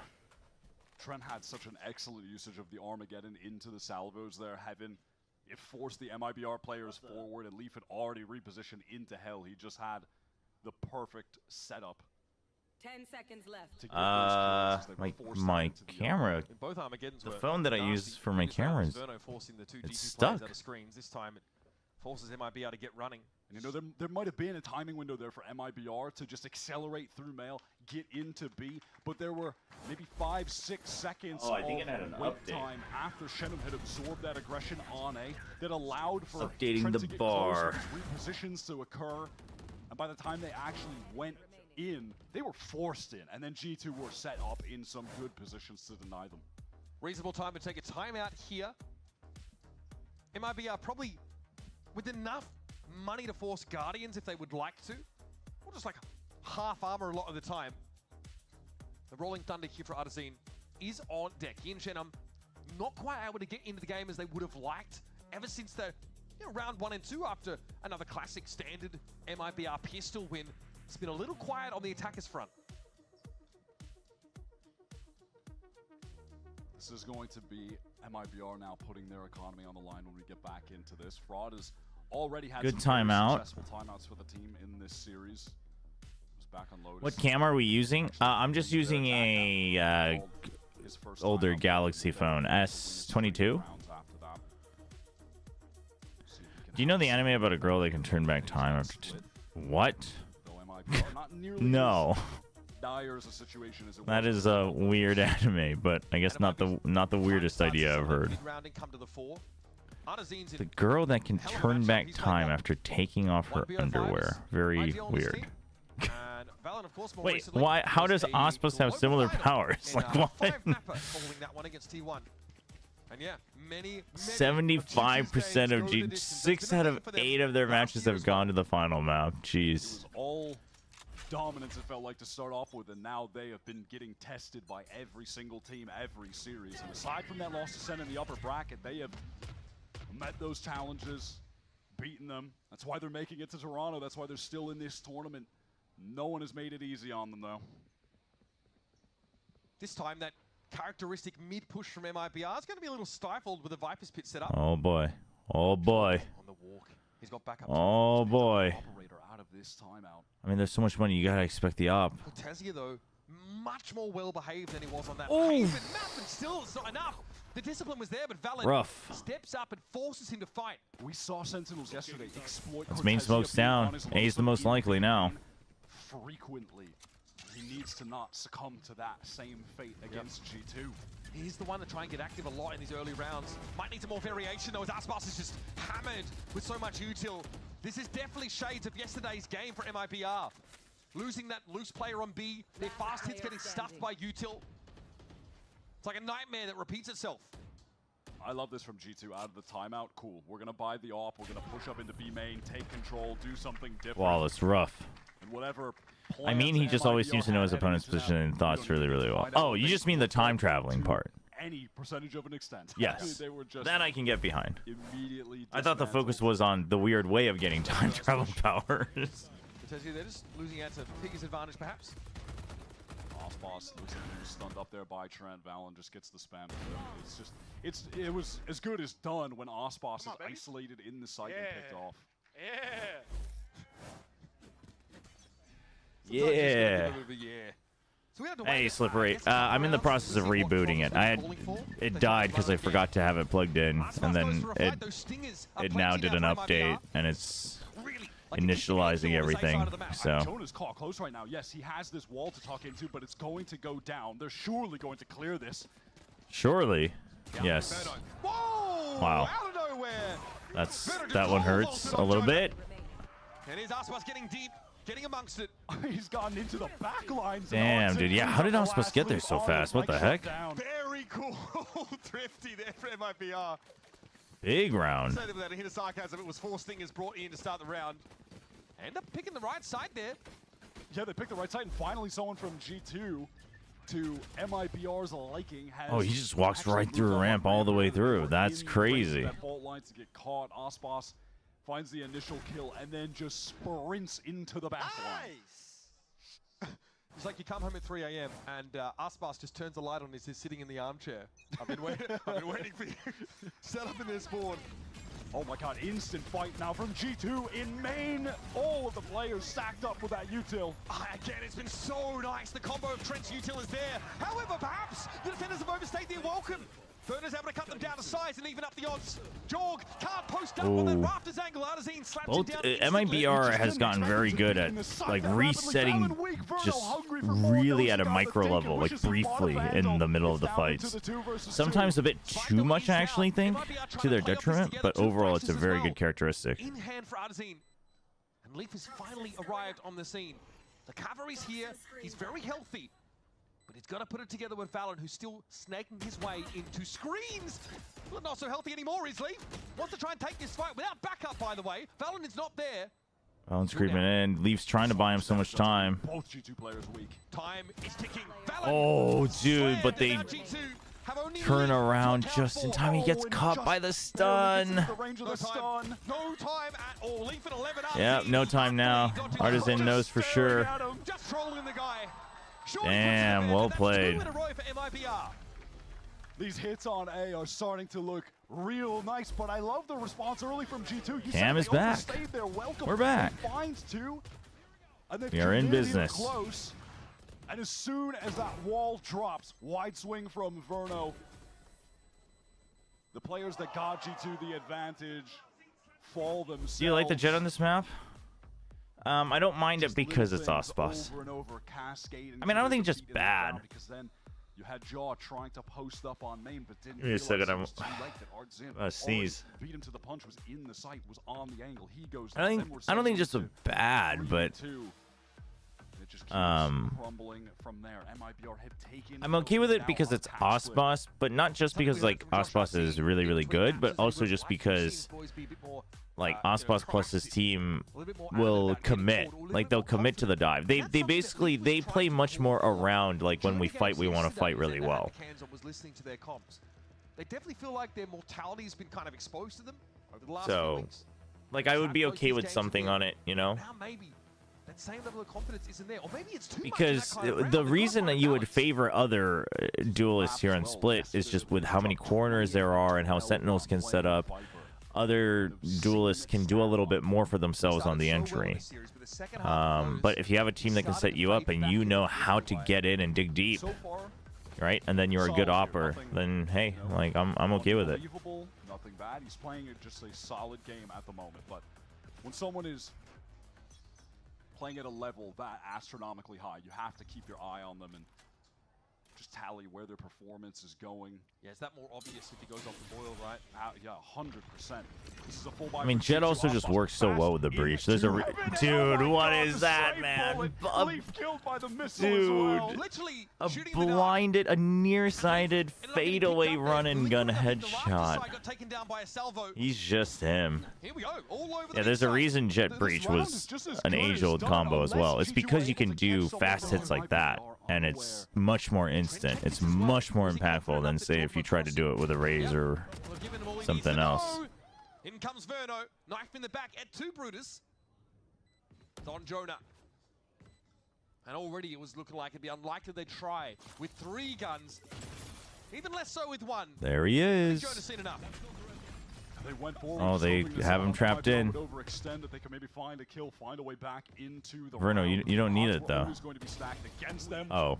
Well, looks like he's going through the motions, but Jonah's crispy with it. Oh, okay. Put that away. That timing is so crazy, and he's shot down by Cortezia. Pretty important kill.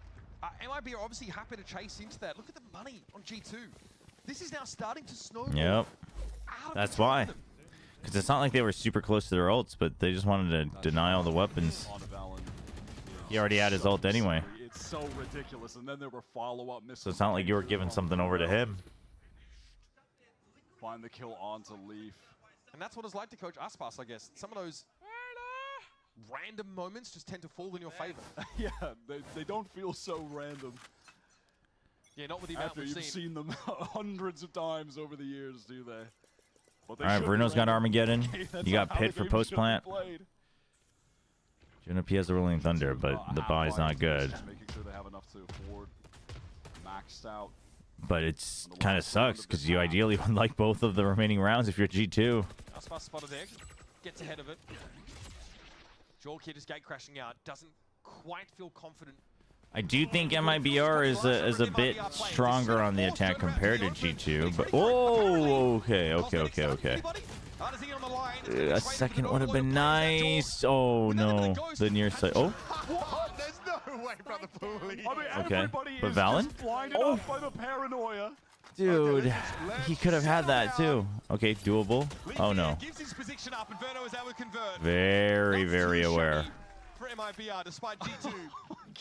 Dude, what a round. That was frightening for a moment. I think that paranoia connected onto 4 players, one of which being Valen's teammate Jaw. Some collaterals acceptable. So Shannon, of course, who was able to just, cool things down a bit. Things got a bit hectic. Round ender there from your boy Verno. Here's the last round of the half. Ultimates of note, plenty for G2. Yeah, full arsenal for G2 to try and get a 5th round on the board. Doesn't feel like it needs to be said, but Split, you need more than 4 on defense when you're going to attack. It is miserable to start down Again, at a deficit like that. The shock and awe here with the jet dash. This has been the case in many of these rounds. Ooh, Leaf is quick on that. After giving it up because of the util. Aspar's not ready for it this time. So you don't get to keep B Heaven, and you don't have the jet anymore. Bit of a rough situation. Towards A, but it's all of MIBR gathered up running through B main. Not an area of the map that they've been heavy-handed with prior to this final round. Valen repositioning in Mail. Looks like he's going to be able to catch Shenum. The sprays. A little bit all over the place, but he got the kill. That's what matters. Have to find a big turnaround here. As that Armageddon comes in, Jorgamo dances amongst Dude, what? Verno got picked up by it in the end though, and here's Trent doubling down. They pushed him into the Armageddon. That's crazy. 4 plays involved in Well that done. kill. Good combo. 4 ultimates used, and the round is also won for G2. They'll be happy to leave the half with that final one, but they won't be thrilled about it. Just Yeah, I mean, they won't like the score line, but hey, you stabilize what you can get. Attack side down. MIBR on their This pistol is map pick. ever important for G2, I think. Much better than they did yesterday earlier on against Sentinels. Yeah, I mean, it's definitely a bit of a, you know, Post up there by Leap as he hits back up the zip line to take the fight. kill Ospas, you know, type situation. Up and down while he's full stunned. That is correct. That is Aspas correct. definitely gets affected by, like, But it's also, you know, it's not just because it's Ospas, it's how MIBR plays around Ospas and the jet pick. Competitive first half. But like Wyatt said, GT would have liked a little more than 5. A pistol, though, in the second half would fix that right and good. So stick around. Let's see if that's the case for the second half of Split. I don't really like committing to things. I'm scared. All right. So where was this?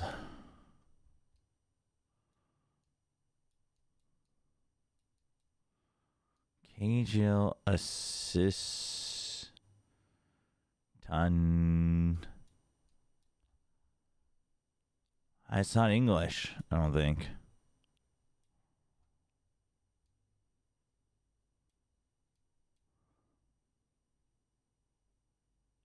Where would this be, though? Feels somewhere European, no?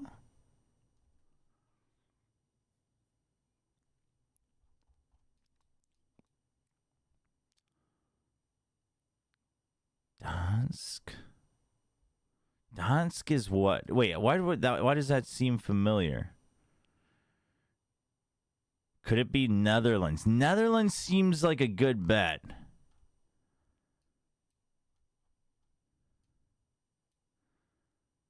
Netherlands seems like a good bet. I'm down for Netherlands.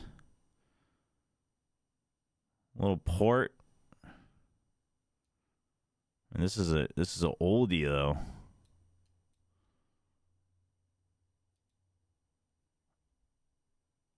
Man, I have no idea what this would be though. I'm thinking like we're not seeing any cars, right? You know, we got wagons, so like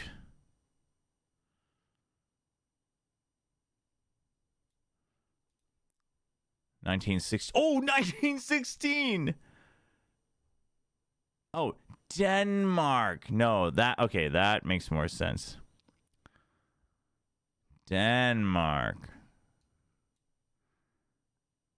Dansk, Denmark. Yep, that makes sense. Dude, I got the year dead on, though. That's sick. Dude, what the heck? Some bumps and mounds on the ice. No worries. That QR code. Oh, they have an ice rink? What the heck? Oh, because it's Toronto. That's cute. That's actually cute. I like that. It's about the pinnacle of Valorant. I like that. Stacked tournament. It's honking. What the heck? Look at the game we're watching right now. We could get this as a nice little repeat there at some point. That's amazing. Hey, what's up, Minjin? No, we slept for like 3.5 hours. So excited to see Got up early for the Americas game. Yeah, getting Aspas back in an international Feels like a breath of fresh air. Okay, so G2 on the attack side. Time to jump. No early smoke here, A main, but the Viper walls, of course, will come up. Gate crash. Clear. G2 really need this, I think. Bear in mind, right now, MIBR, they are up 4-1 when it comes to pistol rounds in this series. Dominating at that aspect of the game, getting those early advantages. Leaf looks like he wants to get tucked here. And maybe just stay. He is the insert player on ramp side. But this has kind of been read by Shenum. MIBR have been so good at these pistols. Oh, Jonathan doubles back, doesn't catches the player that was hoping to be the thorn. doesn't check for the sewers flank as well. Heads up play from G2. And Leaf is still in A heaven. Yep, you've got the spike on the TP. You love to see it. You already have someone ready to strike onto heaven anyway, so this isn't so bad. How many can Artisan get, though? Oh, do they check for this? No. Oh, they do. Oh, dude, the hops. Chobra able to switch around, very quickly dispatch him. And Lee's got a good spot to play off of now. Pick the boxes left, go down to 30. It should be good for G2. I would be very sad if we can't close this one out. Unless there comes a late re-hit from You got Trent going all the way around. You got Jonah P standing all the way back. Osmos, did he not see him? He didn't see him. Oh, but the right click, close range. Wow. That should end the round. Nothing to work with Nice now. here. Shame it's not red. I am kind of sad I won't be dying at red. With no real options. And no definitive way into the round. G2, crucial. Absolutely crucial pistol round after a little bit of an anemic first half. Yeah, I don't know. I really like that MIBR Classic. Every time I look at it, I'm just like, dude, the fact that they were able to put so much meaning into it, and it goes with their name and everything. Just with the colors, I'm a big fan. It leaves MIBR seeking information, Shannon pushing down mid, caught, and then from there, okay, well, no one's actually bothered to re-clear ramp. We have Leaf sitting there. Let's just go all the way back. Flawless. Keep going. Again, look for more of that mid-rounding from Valen. Something that really has put G2 on the map. Literally. The entirety of them are gathered up.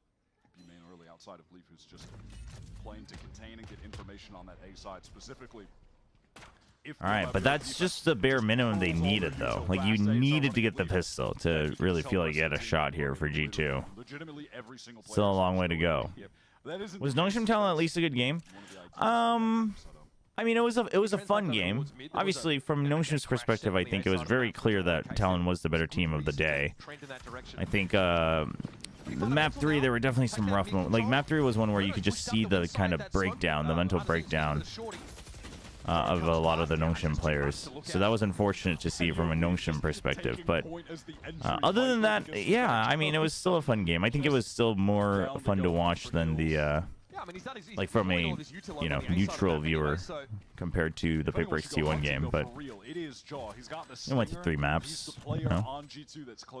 Yeah, it wasn't like a completely like, ugh, feels bad. But I always, like the whole week I was thinking, I just hope they don't lose by, you know, hitting their head against the, you know, a brick wall and then just kind of flopping over. And it kind, I mean, they had heroics to keep them afloat, but it kind of ended up that way, which is a shame. But hopefully that also makes it a much more important learning experience. Well, it doesn't look like it's going to work out too well, but hey, gets one. Yeah, 0-3 versus Talon. They got Nongshim's number every time. So G2, as expected, convert this round fairly comfortably. And MIBR will make sure they get cleared off the map and buy up now and get serious as we head into the attack side bonus. Looking to see what G2 are going to opt to invest here. Pretty fair buy. They've got a couple. Yeah, they buy up for the most part. Well, no, actually, never mind. MIBR team that is, of course, invested. Just one extra buy up. Looks like they may 3 half armors on MIBR too, though. On A main for this first defensive round. You can see that fault line lineup being set up right now from Artsin. Osbos intending on fighting forward. Bruno stealth drone for the contact info. Oof, gets tagged. Trying to get ahead of the toxic screen into that pocket. Yeah. Crafty little idea, but doesn't quite work out. They've been kept pretty far back onto their side of the map still. Now mid is the next question they'd like to levy. Oh, dude, everybody getting tagged. But the Viper getting tagged kind of sucks. No Poison Cloud gives mid for free. Salvos. Oh, Aftershock. And then Salvos. Counter Salvo. Dude, counter Salvo buys so much time. And then the Snake Bite as well. Oh, dude, he's like, well, I have a stinger. Easy peasy. Oh, that. Oh, ho, ho. That is rough. That is a stinger move right there. There's no way he could be asked. Lots of teams got to work extra hard for Stage 2. For sure, for sure. Stage 2 is going to be intense. Stage 2 is going to be very intense. No, we're just saving. No other options. I do like how G2 played that round. They absorb all that aggression on A, and then they just pivot so quickly into that mail take. The second they realize that Shenum it was a good round. Away, that they hear his footsteps going back towards stairs, they just get into probably time out this round or the next, depending on if he wants to call it on an eco or not. The entire distance just running with the stinger right now. And in the meantime, they're coming out B main. The other two players divided in that split. And the G2 stinger just hits different. They're playing off the stealth drone in the mail room very often.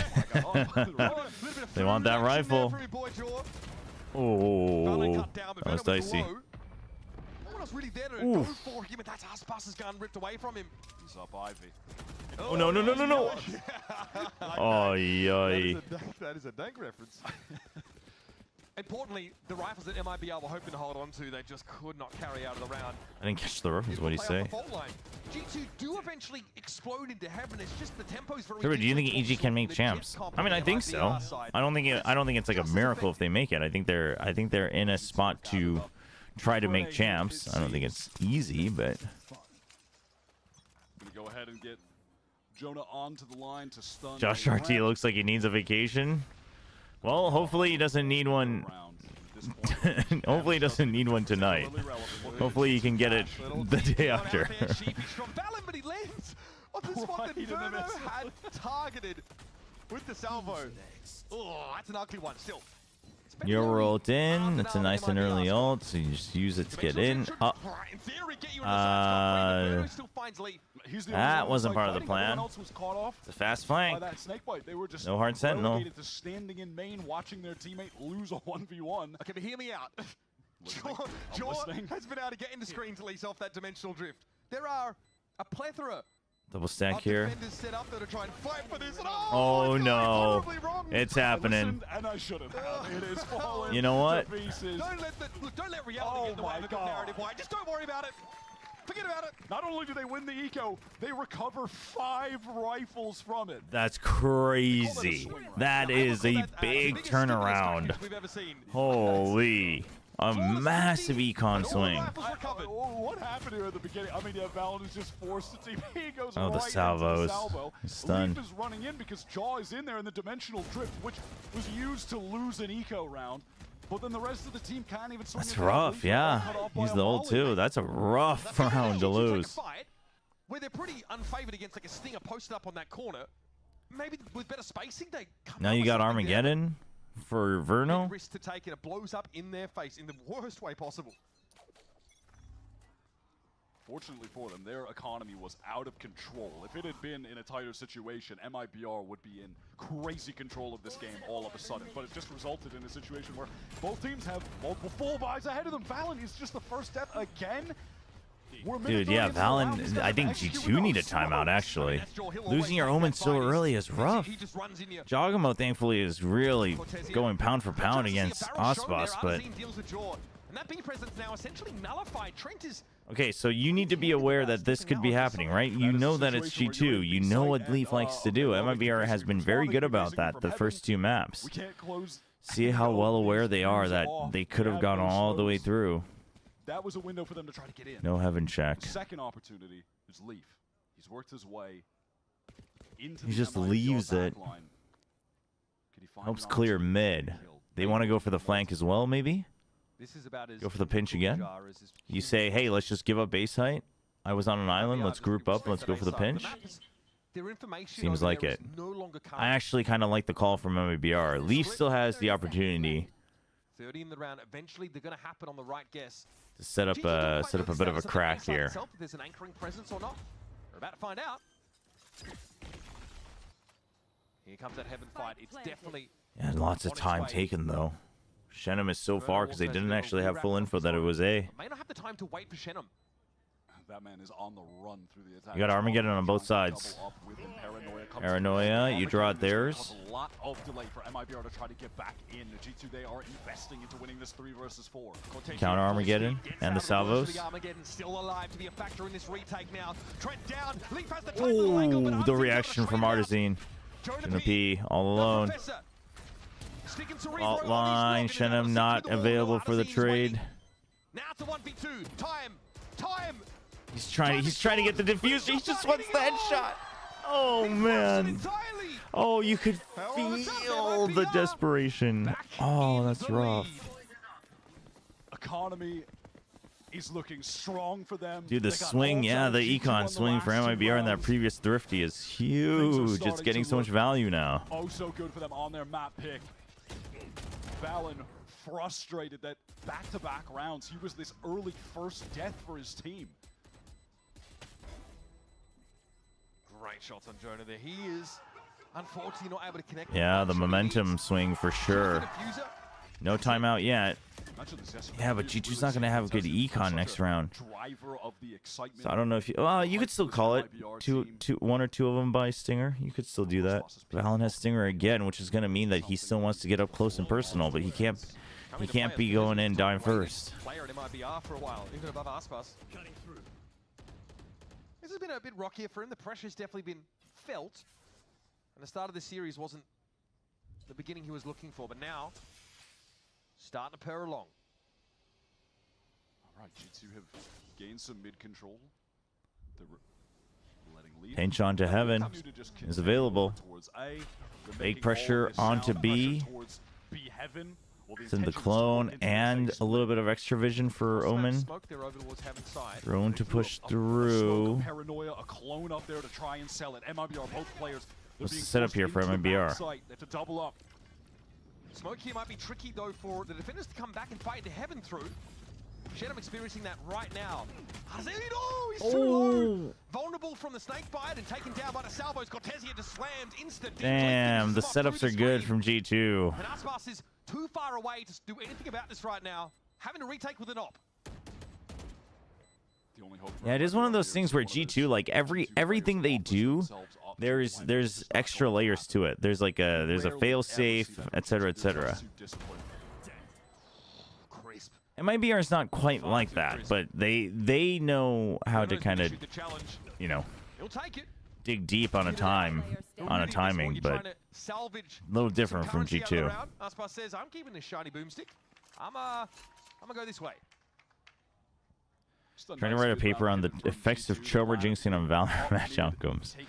I don't have a horse in this race, though. I like both teams, so we haven't tried it. Make all of that noise. Leaf is controlling A main. Work into the A split. It's a nice round top to bottom from G2 to tie things up 9-9. Yeah, really just clean walk up. They kind of knew they'd forced those two defenders to anchor into the side. Seeing how G2 plays is like watching a Grandmaster play chess. Yeah, it's very chess. Yeah, it's very chess-like. Kept MIBR out of it. Got the backup plans, the fail Now we're safes. starting to get into the back and forth part of this half, apparently. 18 rounds in, we are tied. And Aspas kept You know, lots of util based, lots of map based. Whereas MIBR is definitely a bit more fight based, but they also they have fail safes. It's just a little different. G2 opt for some early B main control. I thought that was like the Yoru TP. I was like, what the? But it's just the knife. It looks like. Might see some movement now as Aspas, I think, is positioned ahead of that mailroom. I find it quite interesting that G2's institution approach is somewhat similar in both Valorant and Rainbow Six. Really? They play similarly in Rainbow Six as well? Oh, he gets out. Flash though. That's the important part. He gets out. You can have the toxic screen up, but B is weak. They know they pushed it. They know they pushed out the support. Ooh, gets out just in time. Now you have to wait. You just make sure that G2 doesn't push out. Johnny, you got the spike, man. Jaw will be the doorman. He's trying to get into this smoke. Oh boy. About to see Cortezia on his left. Aspas no longer with He wants to check. Oh, it's a a little bit panicked. A little bit panicked. He was spraying and praying. Has a timing. He has an opportunity now to tear it all What? What? And now it's just Oh him. my gosh. The human tornado versus the professor. Time not on Aspas's side, but there's a moment, an opportunity to open this up. He has no idea. He's wrapping around, but Jonah has been patient at Pillar the entire time. Unmoving, stoic, and now he's heard it all. Jonah knows exactly how to play for time. He needs to stick it. It's too late. Yeah. He's going up against And he thought about getting the op, but he can't. That's rough. It's a Pyrrhic victory, a round take for G2. All about Damn, the dude. that situation. Aspas is him, but that's unfortunate. Jonah. Get G2 back into the lead. On the third, just close banger map. What the hell is I this? figured it was a no-scope, man. That's crazy. No-scopes Trent, close range. Prime G2 and Rainbow Six Siege used to be one of the most tactically superior teams. The motto was basically, even the best teamer can't shoot at 2 targets at once. Yeah, I know. No, the shots are definitely nasty from That's what I would have Aspas. said if I wasn't being paid to not say that. What did he say? Oh, just, you know, what the heck? Oh, okay. Yeah. MIBR taking the time out. One round in it. G2 able to string 2 attack side rounds consecutively. The Dimensional Drift 1 orb away. For MIBR, it's a bit more of a complicated problem because Mono's kind of out of money. They can probably distribute enough weapons. 9-10. Oh, it's feeling dicey. Is this another OT? Are we really getting like 4 OTs? One round win from MIBR on the eco where they were Crazy. has given them the infinite money glitch. They are still able to buy, and these have not been. They've been round losses. There was a win that was not particularly clean, and they are still good to go on this defense, making it as tough as possible for G2 to try and close out this game. Jaw is one away from the Dimensional Drift, so you have to imagine they're going to be trying to play to getting him that orb in B main where he's posted up right now. Nothing better than having that on a full gun. Of course, they had good firepower too, but the downfall coincided with a super explosive team like Team Liquid Brazil, making huge cracks in their tactical plans. Yeah? For sure. Makes sense. I mean, you know, very, very different, but still attack shooter nonetheless. You know, Siege, so same with Valorant. A lot of damage. I'm going to assume that was just some initial spam. But yeah, it is interesting that it kind of coincides under the same brand. Maybe something about that brand draws them to teams that play like that. Much slower here from G2 than you would expect from the jet comp we saw out of MIBR. No explosion, no burst onto B. Enough to drag a third player onto the site proper. So little do they know, it definitely opens up this like mid to heaven push now, makes that way more viable. Okay, the peek out, the reposition in garage. So something that MIBR must have talked about is basically getting a bit more aggressive here to keep that space. Still just have Aspas, who's been posted up over on A ramp the entirety of this. Because unless you go far out here, they can always use the toxic screen to regain control. The Dimensional Drift is going to spot out Aspas to get the hell out of dodge. He's got the mobility to avoid any swift reprisal. The Yoru's checking it all. The Yoru is getting so much value.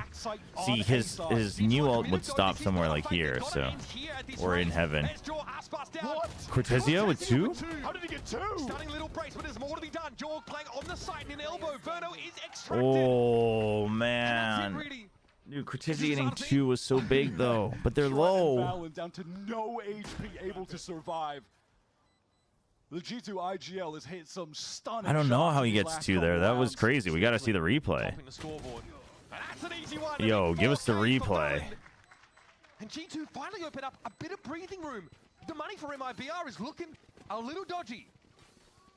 Yeah. Finally got. I mean, I say that they're still probably going to force into this. Valen gets that initial kill. How on earth did Cortezia find 2? I do not know. I mean, we're not going to see it from his POV, I guess. No time. But 18 and 13 for Valen. yeah, well executed. I mean, again, G2 definitely has better like round calls. He's definitely performing. But there's a lot on his hands right now. Interestingly enough, in the playoffs, it's like the least. Like a certain just like set plays for each round. Oh, he seems to find it every time. Speak of the devil. He's too good. And he shall appear. D-Man control taken here with the Blade Storm. He really is him. Start to keep MIBR with like a really, like I said, teetering econ. Half armor for a lot of them. Nice dink. Up we walk. Artisan says, you know what, I'm good actually. That gives him a lot of space, so you have to respect the A dig deep again. You have Osmos watching Garage, so yeah, I think you start to shift everybody. Oh no! Oh my god. Viper's been deployed to make the retake that much more awkward. Okay, but now Trent can't get caught. It's everywhere. You have to, but if you're MIBR, you have to check this. So Trent's purposely holding the off angle here to try to get one kill and stay alive. He's not sure though. He's concerned about supers. Surely you check. Surely you check for Trent. Surely you check for Trent. I mean, you're just gonna go into the pit. Oh well, actually. might have saved them. It's just Trent. The Viper's pit is now down. Viper dealt with. Trent, so cerebral, so consistent. Reliable player here for G2 is playing. He's playing for time. Salvos. Chesty gets half. Oh no. Falls, and this complicates it for Aspas now. It does get to half, but it's going to take more. You can fake it. And Trent's gotta find the oh, the smoke! Oh, the smoke! He didn't know about the smoke. He never knew. I forgot it. I didn't realize there was a smoke. It lasted just long enough for him to be able to fully defuse that second half as well. Osmos opens the round with this phenomenal 2K. That swing from Valen was just torched. Dude, oh my gosh. That hurts, man. That hurts if you're G2. That hurts so much. Holy. I mean, that's a round that MIBR can potentially use to run it back here in the last 2 rounds, potentially the last 3 rounds. All things considered, pretty good buy. Iconic. Yeah, smoke and the half defuse. Yeah, sticking the half too. An iconic trio. Oh my god. Okay, well, that's rough. Out of vents. Oh, dude, and it's just Artisan with the judge. He gets spotted. They know it's a judge. You're in trouble, buddy. He's trying to figure out where to go with the judge. Dude, that's not the place to be holding. This is not the place to be holding, man. The smoke. They know. He doesn't. He knows he's too late. Oh, the judge is rough. Okay, Cortezia. It's up to him again. And a pivotal round in the game. And it's wraps for this one. Yeah, it has to be. Are going to have to you gotta save and play this for OT. Kicking and screaming. G2 have dragged themselves through this game and now put themselves on match point. 2-round lead. MIBR with a weird force coming, I'm sure of it. Nothing huge outside of the Armageddon potential to work with in the next round. Damn, G2 striking back immediately after a previous round like that. You gotta give him props. Don't want to take any risks of their own here. League didn't think he was anyway, but Aspas will wrest that gun from his grip. Jonah's in position though to recover it at least. Let's go on step by step here. Should be safe. MIBR won't have the worst buy for this final round. And as you well, I mean, Artisan was, because it's like he knew at a certain point that he spent too much time wondering where to go that he couldn't go anywhere, you know. I don't think he thought that he had a shot there. It's just where else were you gonna go? He didn't want to show his back. Screens was too obvious. Basically, I think he thought, I need to slow this down because I'm the only one alive. Because, like, staying alive on screens with the executes of G2, probably, the chances seemed lower. So it's like, I got to go for the chaos. But then he realizes, but Heaven's open. But now if I, you know, and then you're overthinking it and you lose your timing. So it sucks. Slow from G2 to open this round up. And now G2 play it slow. You know, important round. Went for the fastest in mid the past couple rounds. See if there's a reaction. Smoke refreshed. That smoke is a gap. Excuse me. Slowly clearing out every corner of mid. We saw League find success on this exact same off angle that Shenham is trying to play now. Drone for drone. This is huge though. What will it take to get the Viper to give it up? Ospas all the way out there. So you know that they are fully committed to mid right now. That's a potential issue. Or is this just a It fake could be a sell? rotate to A, but Okay. MIBR. The idea Oh, of this fault line. could be pretty delicious. There it Line is, sent. says, do not dare impersonate me. Verno trades it though. That Guardian rings Oh true. my god, that Armageddon is connecting onto everyone. Well, it's forced them into the corners at least. That could have been Dude, that extremely corner being there dangerous. saves them. Haywire for G2. See, now they think because of the ult that there might be a rotation to A, so they asked Osmos to clear it, but there's nobody there. Shadow's got no support. The smoke, you can't go through it. Verno's low. To work with. Now they're going to try and test this from heaven. And Aspas has been everywhere this round, but where the action is, star player conspicuously absent. And now he's going to try and drag them back from the brink. Split hangs in the balance. Verno's going to be forced off by the fault line. And Aspas goes looking, dive into the cloudburst, expecting someone in Mal, but Leaf is too canny to give this one up easily. Not for free, or Time's not on your side. Now we're in for a penny, in for a pound, but Aspas is out of the game. Damn. Damn. G2. Big win. Big map win. Finally breaks their way. Now one away. One away. MIBR's pick, and now back-to-back have dealt with some of the top America's teams on this very map. And back-to-back, MIBR, they have faltered here, unable to close out a tight game against Sen yesterday, and unable to GG. Well played. This one, I think I definitely felt like G2 was the better team, like overall throughout the map though. So the other ones I think were more like, ooh, like this round, that round, but this one was more like, no, I think G2 like should have been in the lead throughout. Not like a landslide, but definitely felt like they had a little bit more of a team control. He was leading from the front on this map. But G2 had Valen going huge. Jorg with some So we'll see. We'll see how map 4 goes. Chat, we're going to run some ads. Do some stretches. Chat, make sure you do your stretches, and then we'll come back. BRB. Very important map. Going ahead in the series, some very curious maps. Ascent and then Fracture still to come. I hope I just break that down. We're going to take a quick break, and our analysts are going to get us prepped for what could be a wild map 4.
Tentar o domínio, Aspas passou muito cedo. O Artis consegue tocar Artizinho, é sempre ele. Coming through, G2 Leaf pushed up so far again. The flash comes through over the shoulder. Welcome back, everyone, and we got ourselves a 2-1 lead in favor of G2 Esports after that pickup on Split. And there you can see G2 as they get ready for their next challenge up ahead. It's going to be Ascent, and we'll of course see how MIBR chooses to respond here. Golden Boy alongside Sideshow, Mimi, and Bren. Lots to talk about because, I mean, I think like really, well, the thing that we were focusing on going into this one was how does Valen handle the aggression from Aspas, all that stuff. We saw some mix-ups, we saw some changes, but overall, Sideshow, I would definitely say like Valen put up the numbers he wanted. I mean, actually, it was a great map from both of these players. Very true. Valen had great individual performances. He was up at the top of the scoreboard for his team a bunch, and you saw so many big moments from Aspas. He was all over the map, and they still couldn't quite squeeze it out towards the end. But I think it did play out much how G2 would have expected it to. MIBR got a lot of nice moments, things that they wanted, early picks, but they weren't able to close it out in the final, like the ridiculous clutches of the last like 5-6 rounds. You were the sole member of Talent, Brent, who predicted MIBR to win this series. And one of the big points you were making was that they were going to have a prep gap because they had time, they played the first series. But what I was really impressed with was G2, I think, changing a lot of their defensive setups and protocols to counter out the way MIBR played last time, which was super successful in that first half. I mean, they definitely were doing that, actually. That tenacity, I think, is what makes G2 such a fantastic team, is despite the fact that MIBR got openings with, you know, I think Fred was talking about in one of the interviews that we had with him, that he wants to get off to strong starts in their maps. A lot of it comes down to these preset ideas where they try and hard target an individual player with a defensive setup, and they usually do preparation to try and find these players ahead of time, and they took it in a different direction with the opening pistol, but it's the same kind of strategy, I suppose. Just a fast exec, really empowering Aspas, ensuring that he is the tip of the spear, and he's always going to be well supported to get those openings for them, with a little bit of luck involved here and there, of course.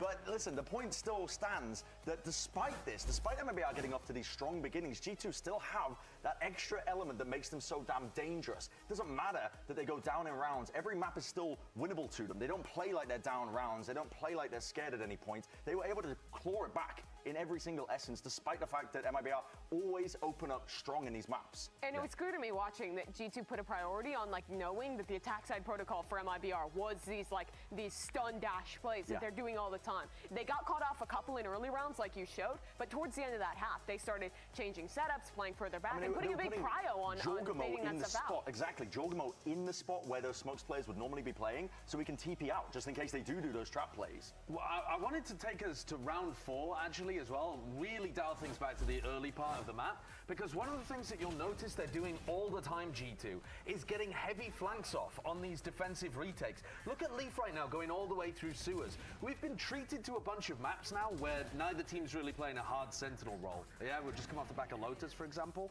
where Leaf is pushing out on defense constantly. Cortezia was trying to do that on Haven, right? And he was getting shut down a little bit. Both teams were trying to do it on Lotus.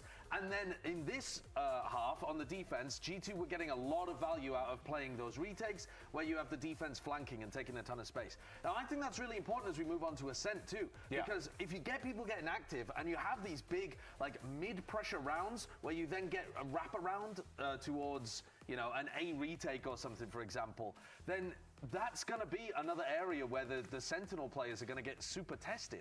We're heading to Ascent now, and the back 2 maps of this series are the weirdest place for MIBR. They've only played this map twice, and both times they were playing this old default comp with the Cypher instead of the Killjar, in a world where everyone else is innovating. You look at a team like G2, who's playing the Waylay, who's playing the Vice, who has been really creative on this map. I'm super interested to see if it's going to be the same comp and the same ideas from MIBR, because thus far, I've been disappointed with their Ascent, but it's been a while since we've seen it. Okay, but on the flip side of that, are we going to see the same thing from G2?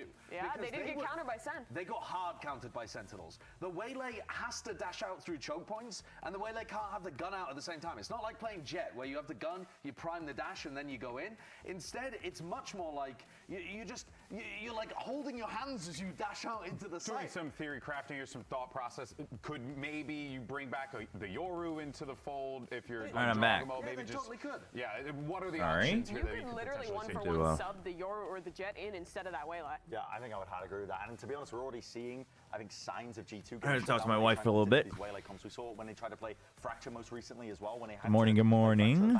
on Ascent most recently as well. How does it feel to fail? The first player in for them them. I think the play style of G2 as well. Oh, fall really prey relies on 3 Chobra times to the kind of talent being checker. not Dude, that's self-sufficient, insane, I would man. say, but he doesn't get as many resources as other Duelist players when he's getting set up. This is true. The way It's G2 insane. plays, they wanna This is send all Chobra Riot's in. fault. Maybe he gets a kill, maybe he doesn't, being an exceptional player without too much All Riot's resources, and scheduling fault. Then comes the follow-up util. Then comes Trent following up off that space and being able to be that star player for them. They play in a very particular way, I would say, When you compared think to about other it, teams. it makes sense though, right? You got a guy like Jogamo, high impact, explosive player, and yes, you could throw a lot of resources behind him, but you also Did Paper have surprise all you these other yesterday? layers Honest opinion. behind, and this guy could go and get you one every single time. Not So I that think it just much. speaks to the absolute talent that we see on G2's My original side, but of prediction course, was that MIBR Paper X would win. nowhere near out of this But one. Yet Ascent coming up next. Is Aspas it was just gonna gain the all reason I over thought that everyone? We'll was a find out mix of after this. T1 looking way worse than I had thought or hoped, and then Paper X starting to play more for comfort. So I expected them to play to their strengths. I think the snowball. I do think that people. I'm glad that people are giving credit where credit is due. That their like mental coaching seems to be working. So that's good. But I also don't think that T1 really like challenged their playstyle. Like you could have seen the playstyle coming for sure, but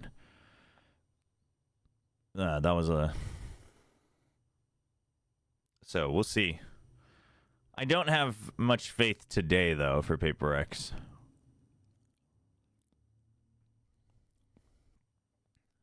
Unknown territory.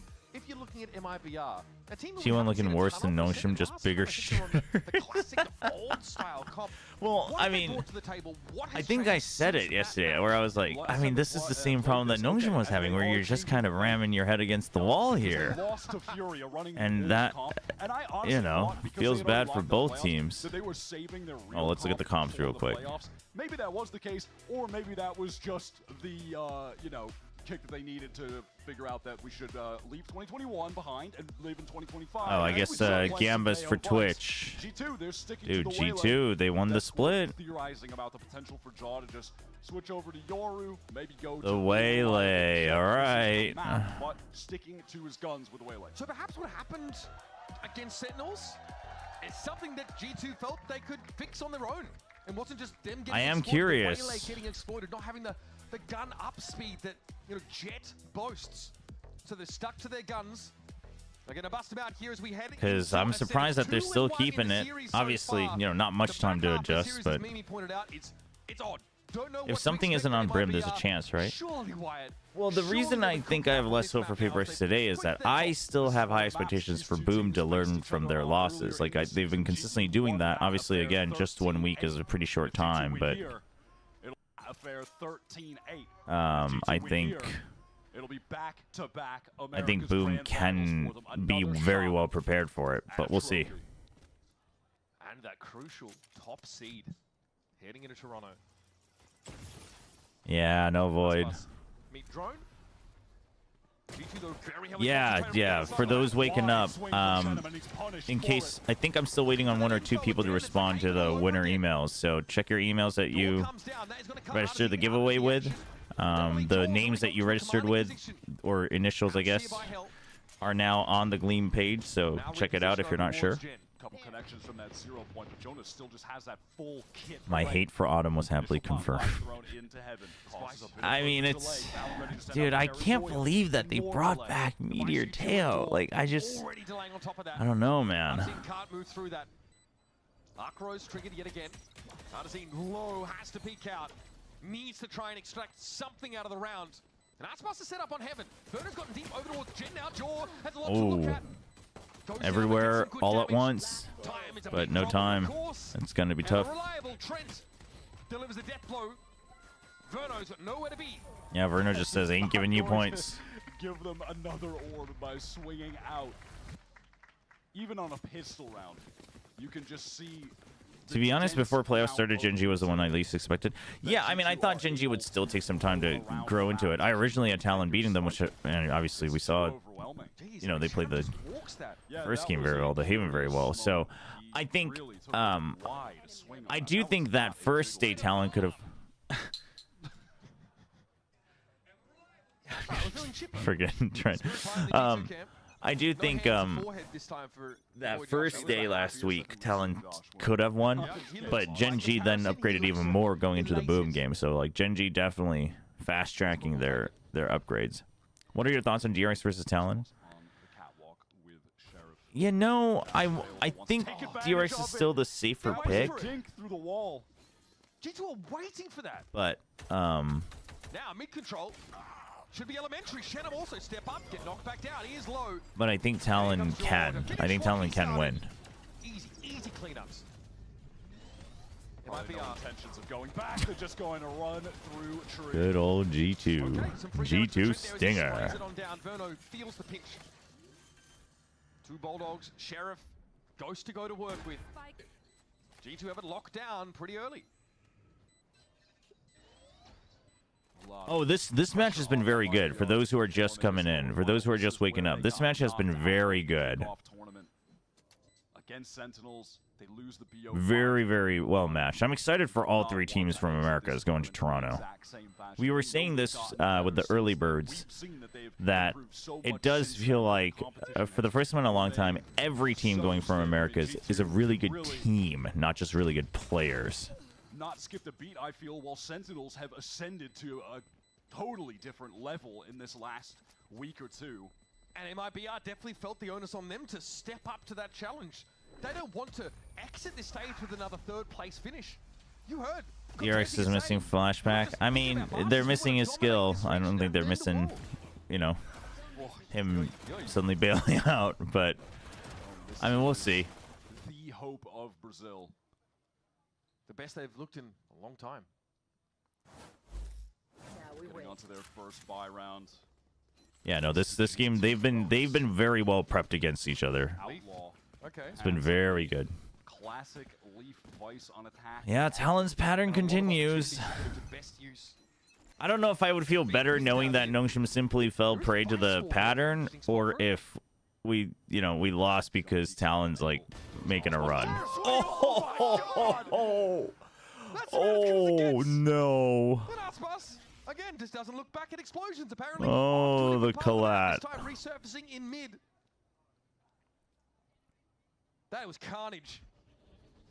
I am stunned at that. We'll need a replay on that in 0.25x speed, please. Is on the angle with the dash. Okay, Verno still gets the pickup though. Verno with the double. Nice, dude. What a quick, flawless. Clean gun run for MIBR. His Aspas kills two birds with We one need some stone work, but the early. pattern was part of the loss, definitely. No, I mean, I think Nongshim, again, like I said yesterday, I think Nongshim got away with a lot for a while. You know, like just enough. You would get by just enough. And I think yesterday, like, the cracks really showed.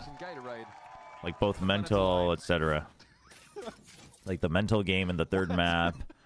Like I think Nongshim used to get away with, like, if we catch them off guard, they won't adjust in time, kind of like old Paper Rex, right? And then, you know, Talon adjusts 4 rounds in, like even on Ascent, and it's just like, oh shoot, like, well, let's try it again. Like maybe we just need to hit better shots, and it's like you gotta be able to answer back at least like 2 more times if you want to play at the highest level. So I think that's part of it. I was watching the post-match press conference, and I mean, Silkanen seemed to, he said that he's repeated this several times in interviews, but he does think that their team, or our team, I guess, is Nongshim is still not comfy in like this setting, in this tournament setting at the highest level, with the format, with the week-to-week, etc. And he thinks that lack of comfort is showing, that they still feel a little, you know, not themselves. Because he's like, I mean, we definitely prepped, you know, he doesn't feel like he was completely caught off guard by anything, but they weren't able to translate it. And he thinks part of that is like they're still adjusting to how they need to work with this. And, you know, obviously that could mean a ton of things, but it does make sense. That explains a lot of what happened. Ooh. Relatively clean entry still. Overwhelmed by the numbers of G2. We're able to scale together effectively down lane and stairs at the same time. So yeah, and then like Dombia was in the post-match press conference as well, and Early round, joy for you know, Aspas. This He even put on his social media, he's just like, yeah, today was a match like that. Running short on options. Gives me a lot to think about. And I think, again, it's just like, oh, So MIBR without a us trying to overcome with brute force, like, able to build up a lot after that gap doesn't exist anymore. flawless. They are talented, but so is everybody else now. Their time. So Bear in mind, this is G2 that are getting we'll some see. really I think the long break will be good for him. I think the long break will be good for him. waylay-led strategy. I have faith. I have faith that they'll bounce back, but I think it's gonna hurt. I think it stings a little bit for sure. Ospas would have been happy to take some fights there, honestly, to try and deal some additional damage. Despite being down 3-1, their economy is in much better standing than G2's. Long break to eat more noodles. There you go. Yeah, they're trying to dig in for the long game, but 3 rounds handed over to the attackers. There's often the duty of the entry, just jumping in and dying so the rest of your players can scale on either side and find the kills on the defenders. We saw that on Lotus, right? Yeah, it's almost as long as an off season, which again, like, I mean, I think I've repeated this time and time again, by the way, even before this, you know, them getting eliminated. But I think that's one of the things where I give a lot of credit to Boom, but also that was a big difference, right? Where Nongshim was at the top of their world, and then they still got away with heroics. They were getting away with the neon, like things like that. Whereas Boom had a, I mean, just a depressing, you know, close loss in Ascension Finals. They are given a second chance, and they make the most of it. You know, they make a roster change, coaching change. Uh-oh. It's good. The paranoia is good, but they don't. Oh, Verno. Oh, what? All, dude, all just tapped right in the head? How does Leaf get both? Dude, what is going on in this game? Leaf somehow has to go absolutely bonkers. Oh my god. What is this? What is this round, man? Okay, Leaf. Hold on. 3. Trying to show up the youngster Verno. Oh, the smoke just in time, but 33 seconds to play with. These MIBR players are hoping to play together, but Leaf might have a timing to slip past. Oh, he saw one. Little shoulder out now from behind Leaf. Oh, yeah, he had no idea where Shenum was. Damn. Verno on A allows MIBR to scrape another one. I want to see A what bit. happened in main there after those conversion paths were used. Oh, a bit off topic, but what's up with Valor to Asia camera? You mean for the post-match conference? I don't think that's their camera. I think that's just the webcam that's being used at the venue. I don't think Valor to Asia is here. I mean, this is kind of the issue with Waylay. It's really bad. The camera is really bad. They do have to get a better camera. But needs pretty tight spacing from the rest of the team. And also, there's no cloud burst for that Waylay to Exactly. too. It's way harder. He is out in the open right there. All right, Ospas is pushed up really far and suppressed. Oh my god, this is so dangerous. If he gets one and gets away. They have to know. The 0 point tagging a Jet on catwalk. G2 definitely going to play carefully around that. no, Valor to Asia actually can't be on site because they're in Beijing. An unlikely scenario to extract the kill, but that's what he does. I'm pretty sure that's just the feed that the VCT Pacific is providing. Finds another one. He actually upgraded to the rifle. All of a sudden, G2, they thrust down the middle of MIBR setup, and now Aspas. This position's no longer relevant. It's no longer terrifying. Oh, big kill. Goes by the wayside. This has turned into a mental situation. Leaf has worked his way into market. Shenum, far more HP. Yeah, no. The question was about Pacific. The question was about Pacific. Leaf, but he's ready for it. Headshot dispatches him. 2 versus 1. Valen backside. Oh man, Valen's had a bit of a rough day, I think, just with. Oof. I actually don't know what his KDs looked like, but he's just had some rough days in the positions that he's holding. That is rough. What happened to T1? I mean, listen, I think T1, I expected them to have their own answers to the meta by playoffs, and I don't think they do. And I think part of the problem is you wanted to let it cook. You were trying to cook while, and this is, I guess, it is a hard part about the schedule. But obviously, the teams who have had to do it once last year, they've learned how to deal with it. But you know, you have to play week-to-week matches, but you have to start to iterate and play catch-up because you were at Masters. So I think they just didn't have enough real-world reps. I chuckled. to really really hone their new ideas. CT side now that No? Util getting concentrated towards Boathouse. Oh, steps up, knocked down straight away. It's the stinger And the execution was just really poor. The read was poor too. But I do think there's something going wrong with the calling on T1. They've reverted back to the old. Cloudburst to safety, wants to get back on the angle. Cortez, what? But it doesn't matter. G2 bundle. Yeah, not much to work with. Fallon, a little stranded without an upgraded weapon either. What is the plan? I have the spike. Okay. Spike recovered, 55 on the clock. And he's headed in a direction with no... Is he gonna walk it all the way? Do tell, Fallon, what the game plan is here. We're circling back through mid. Yep, he's just gonna go all the way. He wants to go through Cat. MIBR is just gonna wait though, I think. Over on A. Because Shenum's just making sure they don't get flanked, but Try to get himself. surely Shenum doesn't peek first. Surely you just have Verno sprint. Util here, Wyatt. Where does he want to go? Oh, I mean, here's the thing: is that you have a stinger. Do they know that? I don't know, but And Valen doesn't even have the ability to TP out of it. Paranoia for Jen. That's cleared. And I use air quotes. Verno, evidently. Yep. Valen waiting. Biting his surely they nose. check. Oh no! Are you kidding me? Oh no! They look like Mojo Jojo out there. Punches his ticket to another winning round. A winning round that should not have been. Oh my gosh! What a disastrous retake in that 2. That is, yeah, that is disastrous. He Holy! gets there in the first place because Leaf goes crazy with the classic over on the Oh big my side. gosh! What is that? I knew it! You like that play, Cortez? That is rough. In context, that was off the back of what Leaf did early in the round. The classic. Doesn't make any sense.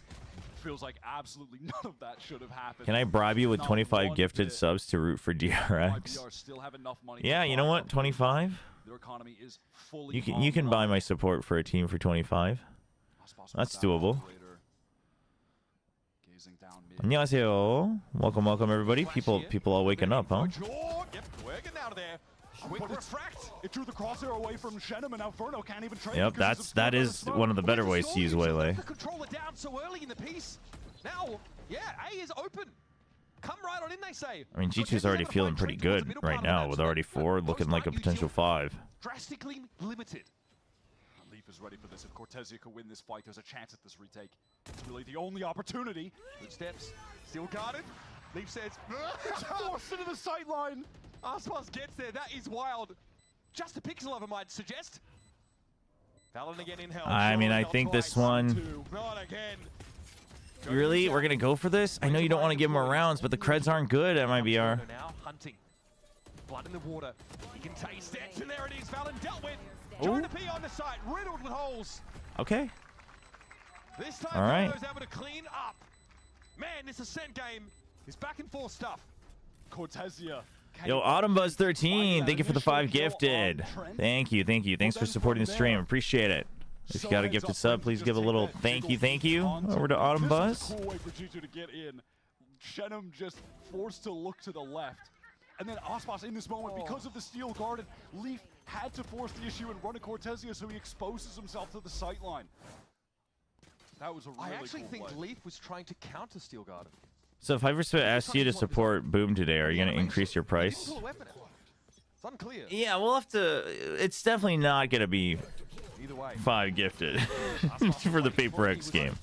We're gonna have to reevaluate here. I mean, we've got offers for 25 for DRX. I mean, On that shot. Jaw to get away. Defenders still in strong positions though. Jaw and a stinger. Stingers for everybody. Steel Garden now for Leaf. Held onto it the previous round. Arzine trying to back away. Caught up. dude, it's just turning into a mess. And Jaw gets 2. Pushing out towards CT, but wrong weapon in hand apparently. That is haphazard The to say stingers. the least. Throws his life away. 2 players 2v3. with stingers remaining for G2. Leaf is trying to close the distance. Was there no weapon on lane? An angle that he can play nice and Sticking with close. stingers? Both G2 players are just completely separated from each other right now. It looks like they want to try and get into a position where they can swing off of each other. I guess not. Aspars into main. This is awkward for Leaf. Yeah, the positions are rough. I mean, Leaf. Oh, boy. Oh, he picked up, but it was a judge. Getting ahead of that Verno. Util, paranoia doesn't seem to matter. Oh, they line up. Aspars, though, low health. Vernon has got himself an upgrade. Looking for the clutch. Aspars has a stinger. No. No. Oh, the smoke dies out just in time, dude. Valen. He's regained. He's regained. The 1v2, if that wasn't enough for you. Oh my gosh. As well. Just within a 3-round span, picks up the judge that was dropped, gets in the dark cover. That is so cheeky. He times it out perfectly. Bruno's been insane lately. Oh, for sure. For sure. We were talking earlier. I think probably my favorite story of Stage 1 has to be the Verno story, for sure. The redemption. Sleeves up all across MIBR. Fraud now in their ears. It's important to take Josh Ortiz had a very stressful day, but I mean at this point, same with Fraud. On a map like Ascent, that is such a huge boon. And MIBR now have a round where they have an L command to work with. That could be pretty important to stunt those fast hits that G2 might look to play off. Again, the pace is definitely more up-tempo than the Yoru comp on split. It certainly has been. That Waylay, a big factor in that. I don't think they thought about the judge being picked up. I think you assumed it was still Stinger because no one else had died on site. And you only had the op coming in from main. I mean, yeah, you could have actually just ignored the smoke. That is true, objectively speaking. Could have had the op watch the smoke and then wrap around. But I guess you just thought, you know, 2v1 against the Stinger, we can do this. But the way they jumped in, because, like, Verno jumped in diagonally, which made them line up. It was kind of rough. Up to the races. Straight past the one way. Disrespected as G2 know. Got a real gun advantage here. Artisan suppressed 4. Caught by that 0 point. They're still going for it. Armageddon could be a bit of a wrinkle in the plan, though. Move out of the way. Not quite Oh no. What is this disrespect to MIBR? They've done nothing to deserve it. And this one blows up in G2's face. I love the confidence from MIBR to just let all of these ults loose. They know that was an ult round. Low HP. It's just a matter of cleaning this up. It feels like it's a matter of time until something connects onto him, and Cortezia on the flank makes light. Damn, dude. Remaining G2 player. What's this vertical stream? Vertical is the way to go these days. They're in a best of 5. So people can just do a quick check-in on their phones. EMEA and Americas both have vertical streams. And 5. I mean, I suppose it helps when you get 2 kills with your abilities on that round. Armageddon used. Nice! And the missiles were put in the corners that it would have forced players into. Yeah, a timeout here for sure. Now Josh, it was like, boys, what was that? The immediate timeout is pretty funny. Again, like let's dial it back a little bit. They're obviously on a gun round. MIBR sheriffs. They walk past the one-way, disrespect it. Okay, fair enough. They want pace, but they walk straight into the Teo trap. Verno is always playing that off angle on the A side. He's there somewhere. You know, honestly, the vertical streams are kind of cool. I mean, yeah, they are kind of cool.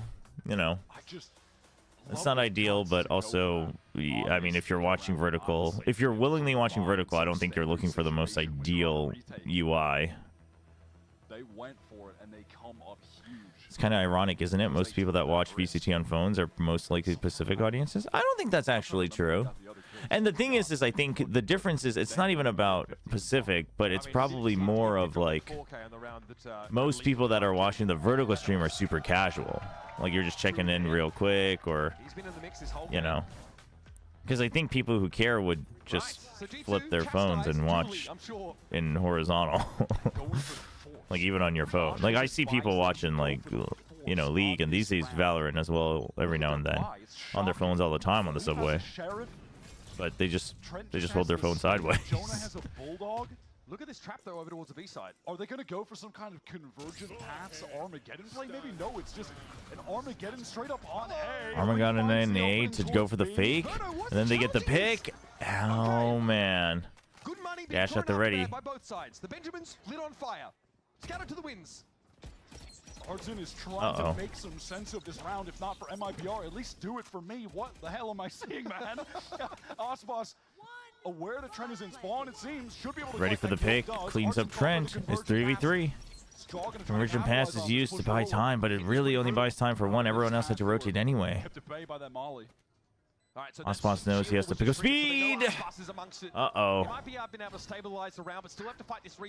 Okay, the saturate doesn't hit. Okay, this time they flash the smoke. Oh, big pop flash. Huge nearsighted, and Shenham with a nice double. Rather the paranoia. I don't know if I want to see the replays of this round. I might just want to move on. Yeah. Bizarre opening across the board. I don't know if I want to see the replays of this round. That's crazy. Yeah, I suppose we must. Okay, I changed my mind. I do want to see what happened again. Trap play here. The Leaf takes this fight against Cortez. He's forced out with a share. Oh, wait, do they have the caster cams on the whole time on vertical stream? That I don't like. Not for like every match. You know, a match here and there is fine, but dude, I would hate it if I was told that every single cast I do, the camera's on like the whole time. All right, G2. They've cobbled together what they can after forcing that round. Okay, just a pretty standard fast hit here. This time, Jaw's going to have that back up if they try and go in. He does dash over towards Market. Enough time to get the gun up. It is a stinger, though. It's not going to refract, staying committed to that logs position. Oh, that's dude, where'd he get him? An opening, that's the op removed. Oh, shoot. The tempo's fast. And there's the last layer of defense cleared from that side. But here's the thing. I'm still not convinced that this is because it's the Waylay. Exciting. I feel like it's just because it's Jog and G2. High octane sequence of plays. We'll have a low octane death But awaiting him. one thing is it's where you can start the execute from. Because you have Tejo, Waylay, and then even KO, you can start from further behind but have the same speedy impact as a Jet would. Dude, what in the world is that? So like that part I guess still lives on, but position on lane was just way too open for players that were going to be swinging out from main. Eyes towards the future. MIBR must win this map. G2 get 6 attack side rounds. So much. the cast cam is up for all regions. Well, Pacific doesn't have a vertical stream though, right? I think Pacific they like record a map every now and then to put up caster reactions if there's good rounds on social media. And like that's okay, but caster cam being on the whole time you're casting, I don't know. Like there's two reasons I don't like it. One, I think even as a viewer experience, it's cool because it's unique, it's novel. The moment you're showing it every time, it's not that cool anymore. Because also like not every match is equal. So some matches it's like, but then there's that other thing of like now like when you're casting like. The whole point of casting is that you're focusing on what you're delivering with your voice. The moment that you have to care about how you look and like people might be judging what you're doing, right? Like, let's say like you're looking up data, but like let's say the game's boring and people are like, oh, like they're not paying attention. You know what I mean? Like it's just like it just opens up so many doors that you don't need to, right? But like doing it for a grand finals or something is cool. Like yeah, like you want that moment, etc. But in fact, it's like almost cooler if you just do it edited anyway. But that's my take. I think having it on all the time for like multiple matches every time is just the wrong way to go about it, because I think it's an easy way to like you think it's low-hanging fruit, but then you pick all the fruit and then it's gone. At what cost? Even that final round was a bizarre half buy. I mean, it was a full force rather, with some bad guns that they win. A strange half of Valorant has left us at 6-6. With MIBR's hopes of making it to the grand finals hanging in the balance of whether or not they can win this map. G2 trying to make another grand Okay, when DRX play either Paperworks or Boom in the next round, I'll gift again for you to back tier. All right, we'll see. I mean, they got to get through Talon first. The series, you're fatigued. strung out. Sometimes all that remains. Imagine you're casting on a clip of you digging the living hell out of your boogers. I mean, there's like stuff like that too, and like I don't know. Like it should be more of a get a look behind the scenes type of unique experience rather than like, hey, here it is. How much is that going to matter? MIBR. Some pretty complex pistol rounds in the past. This one is very straightforward. Let's go to A. Let's set up. Let's get a plant. Let's hold. Got those thorns to delay any players coming back in heaven too early from G2. Ospas is weak. Dash across from Jaw. Sky's gotten played a couple times by a couple double duelist comps on split.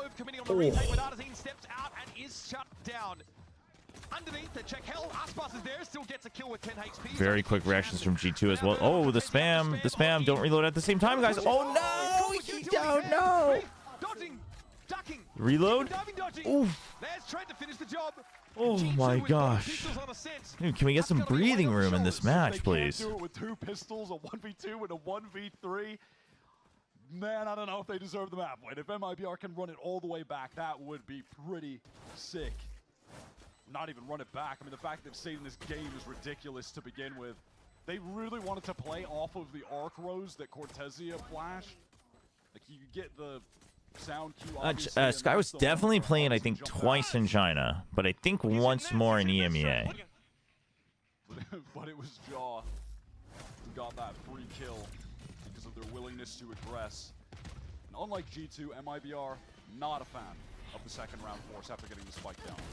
Get to the side though, Valen there to meet them. Lee gets a hand on it as well. 3 quick ones. Then Cortesia's reeling. Forced to look on. Paranoid. And very dead.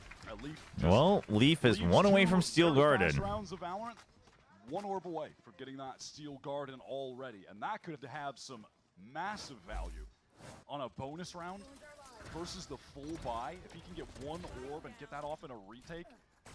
This isn't looking like G2 anymore. G2 really said... G2 really said, oh, everybody thinks we're boring? Fine, here you go. Here's your Valorant brain rot. Shot back up to the top of the scoreboard. Yeah. 20 and 9. This stretch of games from him has been outrageous. I mean, Leaf was the star player, in my eyes, of the G2 kickoff run, and I think he might be putting up crazier numbers than he was during that kickoff run. It's not just nonchalance. He's giggling like a schoolchild. He's having fun. Yep. Can you blame him? I mean, I don't know if it's a long series, I'll be stressed, but I'm glad he has the room to enjoy himself a bit. MIBR kind of cooling things off with the better weapons. But you've been pushed away from getting info on B main. You're 1 way from getting info on A main. The shear wall is not tripped in mid. So really, the most dangerous part is tree, which G2 is somewhat poised for, aren't they? And they'll even push out main because they reckon, dude, it's so good. So they know that that is the most dangerous. Okay, well. Okay, they do trade it. Yeah. All right. Whew. Okay, I was about to look like an idiot, but they still trade it.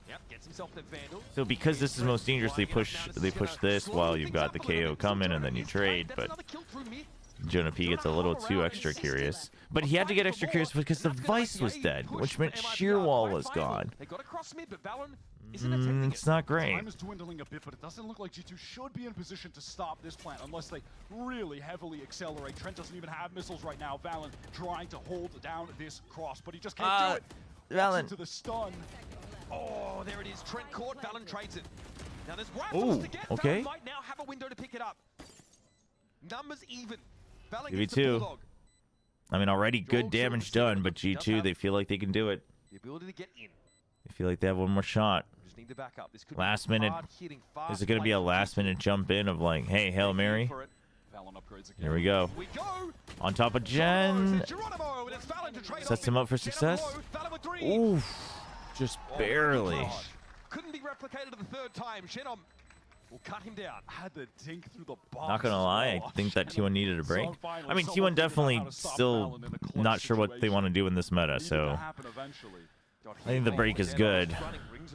But, you know, to be fair, if they had gone all the way to Toronto, then he'd still have like 2.5 weeks. So. Yeah. Absurd. Absolutely absurd. MIBR barely. Valen's been so lucky in this map. To be fair, he was very unlucky on split, so I'm okay. I'm okay with him balancing it out. I'm okay with the Valorant universe balancing out the luck factor of Valen. He's got the outlaw. So even though it was a losing round, G2 knock MIBR down a peg such that they can make some of these concessions and still have impact in the round. That is to say, the outlaw is online for almost everybody on MIBR. Dude, MIBR, they do need to calm down. The thing is like, G2's comp is so hard to break through. You have Vice, you got Waylay, and then you've got the usual Omen KO. You got Tejo, Salvos, the drone. The double up here in tree is going to be tough to break for MIBR. Apparently from Sliggy and Anders, Toronto will be Tejo nerf and Sunset is back. Okay, so maybe Anders got an update on it. Maybe they were told yesterday. That's crazy. Because even just until before the game yesterday, Anders was saying that he thinks it wouldn't be. Earthly Delight is brought down. Spike down A. G2 put a stop to this. All on Shenum to go and save. That's his only option. The unwillingness to play Waylay Double Duelist is probably because people want to play Tejo. Because if you play the Double Duelist, I mean, you're either playing like no Sentinel or single Initiator. And I mean, you can play solo Tejo, but I think people don't really want to do that. On that tight angle, and then the jiggle peek from Jaw. I mean, that's just a miserable way to lose two players. It's giving right? It's just the quick calculation of like, if I have to sacrifice that much to try to make Waylay work with a Double Duelist comp, is it really worth it? And given the VCT schedule, the real bigger question is yeah, there might be an answer, but is it worth my time? Is probably where it comes from. A B hit is coming, or B split rather. Now this might look like a pretty innocuous timeout, but this round 17, round 18 especially. When's the new Tejo patch played? So apparently, well, so the speculation was that there's definitely time for them to say that it's going to be used at Toronto. There were some people saying it might not be. I think until yesterday, right before their match, Anders on G2 was telling us in chat that he thinks it isn't being applied, but now apparently he is saying that that and Sunset in the map pool is being applied. So Fracture out. And apparently Sliggy is saying the same thing. So that must be what the coaches were told like yesterday. Which I mean, I don't like it, but listen, that keeps the consistency with the live servers. So like I'm okay with that because that exists. I'm okay with it. I understand it, but I mean, I don't know. Not a huge fan of it. Get back into this. Try and get us to Fracture. Try and get to map 5. Just because it's such a big meta shift, you know what I mean? Trent deals with Shenum, does take a face full of damage. Cutting the attackers down by one. Aspas is also very low as he tries to get on in. One shot would be enough. What the? Nice bob and weave. Not one shot hit there from Valen. That's rough. Jonah, though, still tucked here. Steel Garden now comes into play. Oh, the pop flash. Aspas is so low. He took so much damage jumping in. Right click though, or do you saw him. Pretty well here, but he's in trouble. Guardian now back online. Up against it though now, hindered out by that Saturate. He's too slow. Brings him down into 2 on 1. Lightning does the strike. That Saturate was good. And there it is, that's a 3-round gap, well and truly opened up. G2 are playing with serious confidence. I love the way that they're flooding back into the site there together, taking the fights together. It does feel like the momentum has fully gone to G2, doesn't it?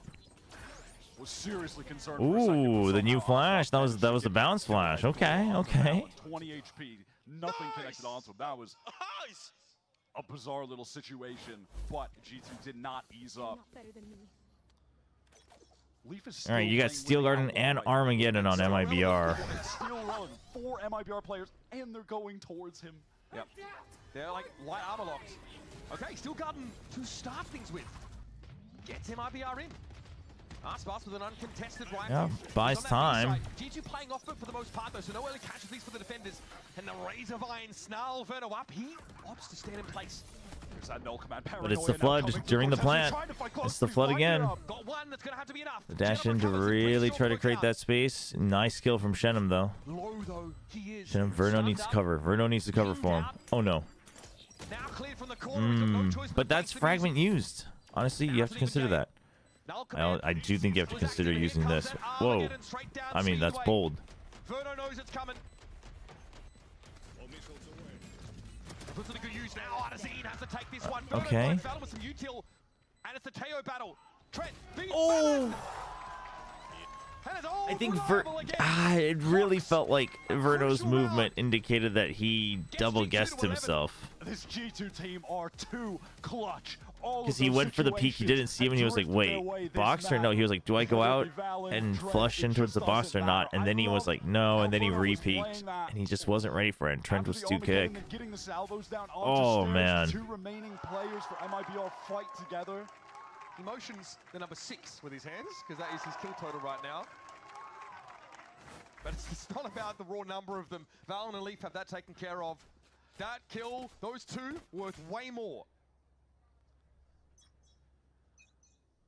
And now G2 are in prime position to close out this map. MIBR are forcing into this because they got the spike down, but that's resulted in Artsin just having the stinger. He is not. But yeah, but Artsin has no command. He can be the shield. So you're really looking at drone used. G2 has barely survives the cross. He has been fantastic with this ultimate. He's gotten so many crucial kills. G2 has Armageddon though. It looks like Leaf might have been affected, so that shield wall gap's been nullified for now. Valen coming from all the way behind from attacker spawn. Jumped by MIBR. They're in the site, but Artizine is down. He didn't have a good weapon for it. He was looking for something. Only 10 HP though. Scary engagement against Valen. Can he actually win this out? No, Valen. Headshot connects. 4-on-3 advantage retake for G2 to get to match point. This might be the last final steps. Paranoia. We didn't pair that with the Armageddon. Okay, they just want to force him all the way into backside. There's the salvos. They are just corralling them into the corner, man. Giacomo over for the vision, but oh. I mean, it gets a little dicey, but I actually like the execute. You're throwing bodies at the problem, but you are just trying to trade one for one for one for one. G2 team, they are not slowing down. They are way too clutch. MIBR did so much right, and it just did not matter.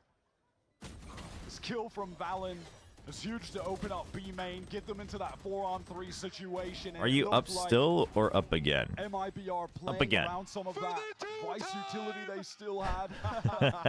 Would have been enough. What a round. What a crucial one. MIBR. Last chance saloon for the hope of Brazil. Last chance? Five chances for G2 though. They got the spike down. They're getting the loss. I mean, that's rough. They've got to do it without the final boss himself. Oh my gosh. He wants to peek out. He caught a glimpse. Now, is it a snake you cut the head off or a hydra? Does another one grow back? Shen gets tagged. It's a double. Oh, he isolates him. He isolates him. That's huge, dude. That first one tap is massive. He gets traded, but it's a 3v3. Oh, but you do have Waylay ult. The Waylay ult could be big here. The Waylay ult. Oh.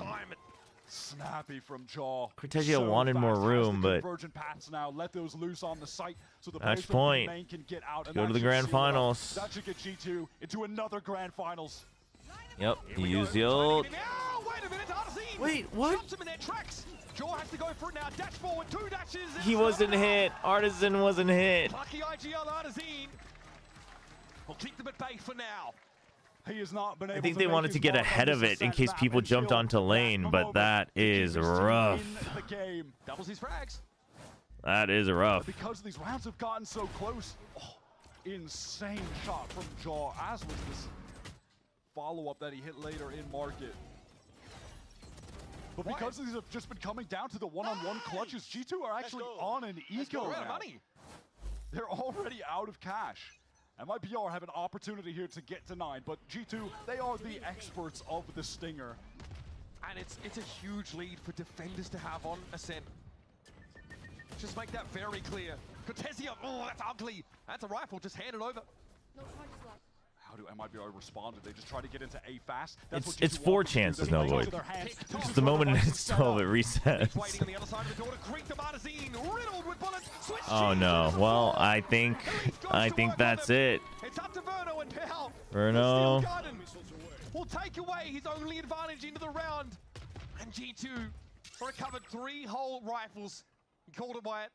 The masters of these thrifties, the Stinger buys. And Verno again. Like so Oh, that's... I mean, I'm so excited for this MIBR team, but... G2... Special delivery backside is there. Leap is low. Dealt with Verno. Finds it, but he's suppressed now. Valen swings Ooh, GG. Well played. Well played, G2. Well played. And it's only just begun for G2. They're headed off to the finals to try and get revenge against Sentinels, the only America's team. Yeah, G2 Stinger just hits different. They play fast and loose with the Stinger. They know how to use it. No, still a good match, though. I know it ended up being a little snowballing towards the end here, but overall a good match.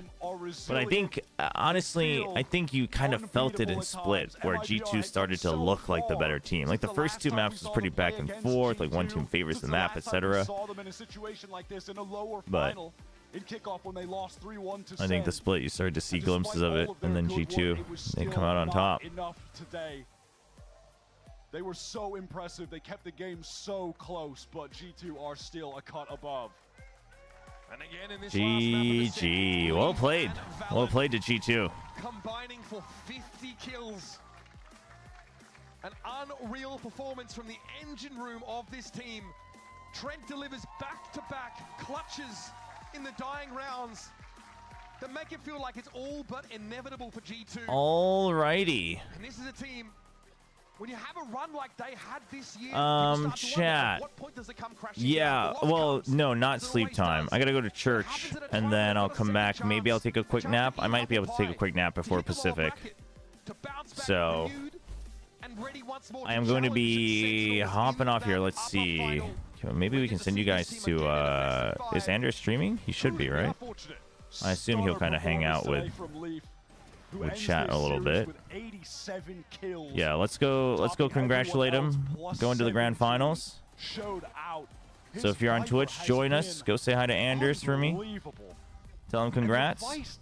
The setups that he's running, the way he's maneuvering the map, and beautiful to watch.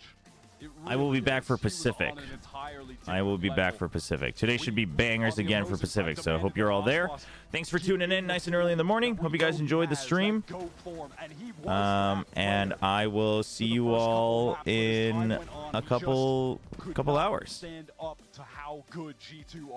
Catch you guys later. Thanks for all the subs as well. Appreciate it early on in the morning.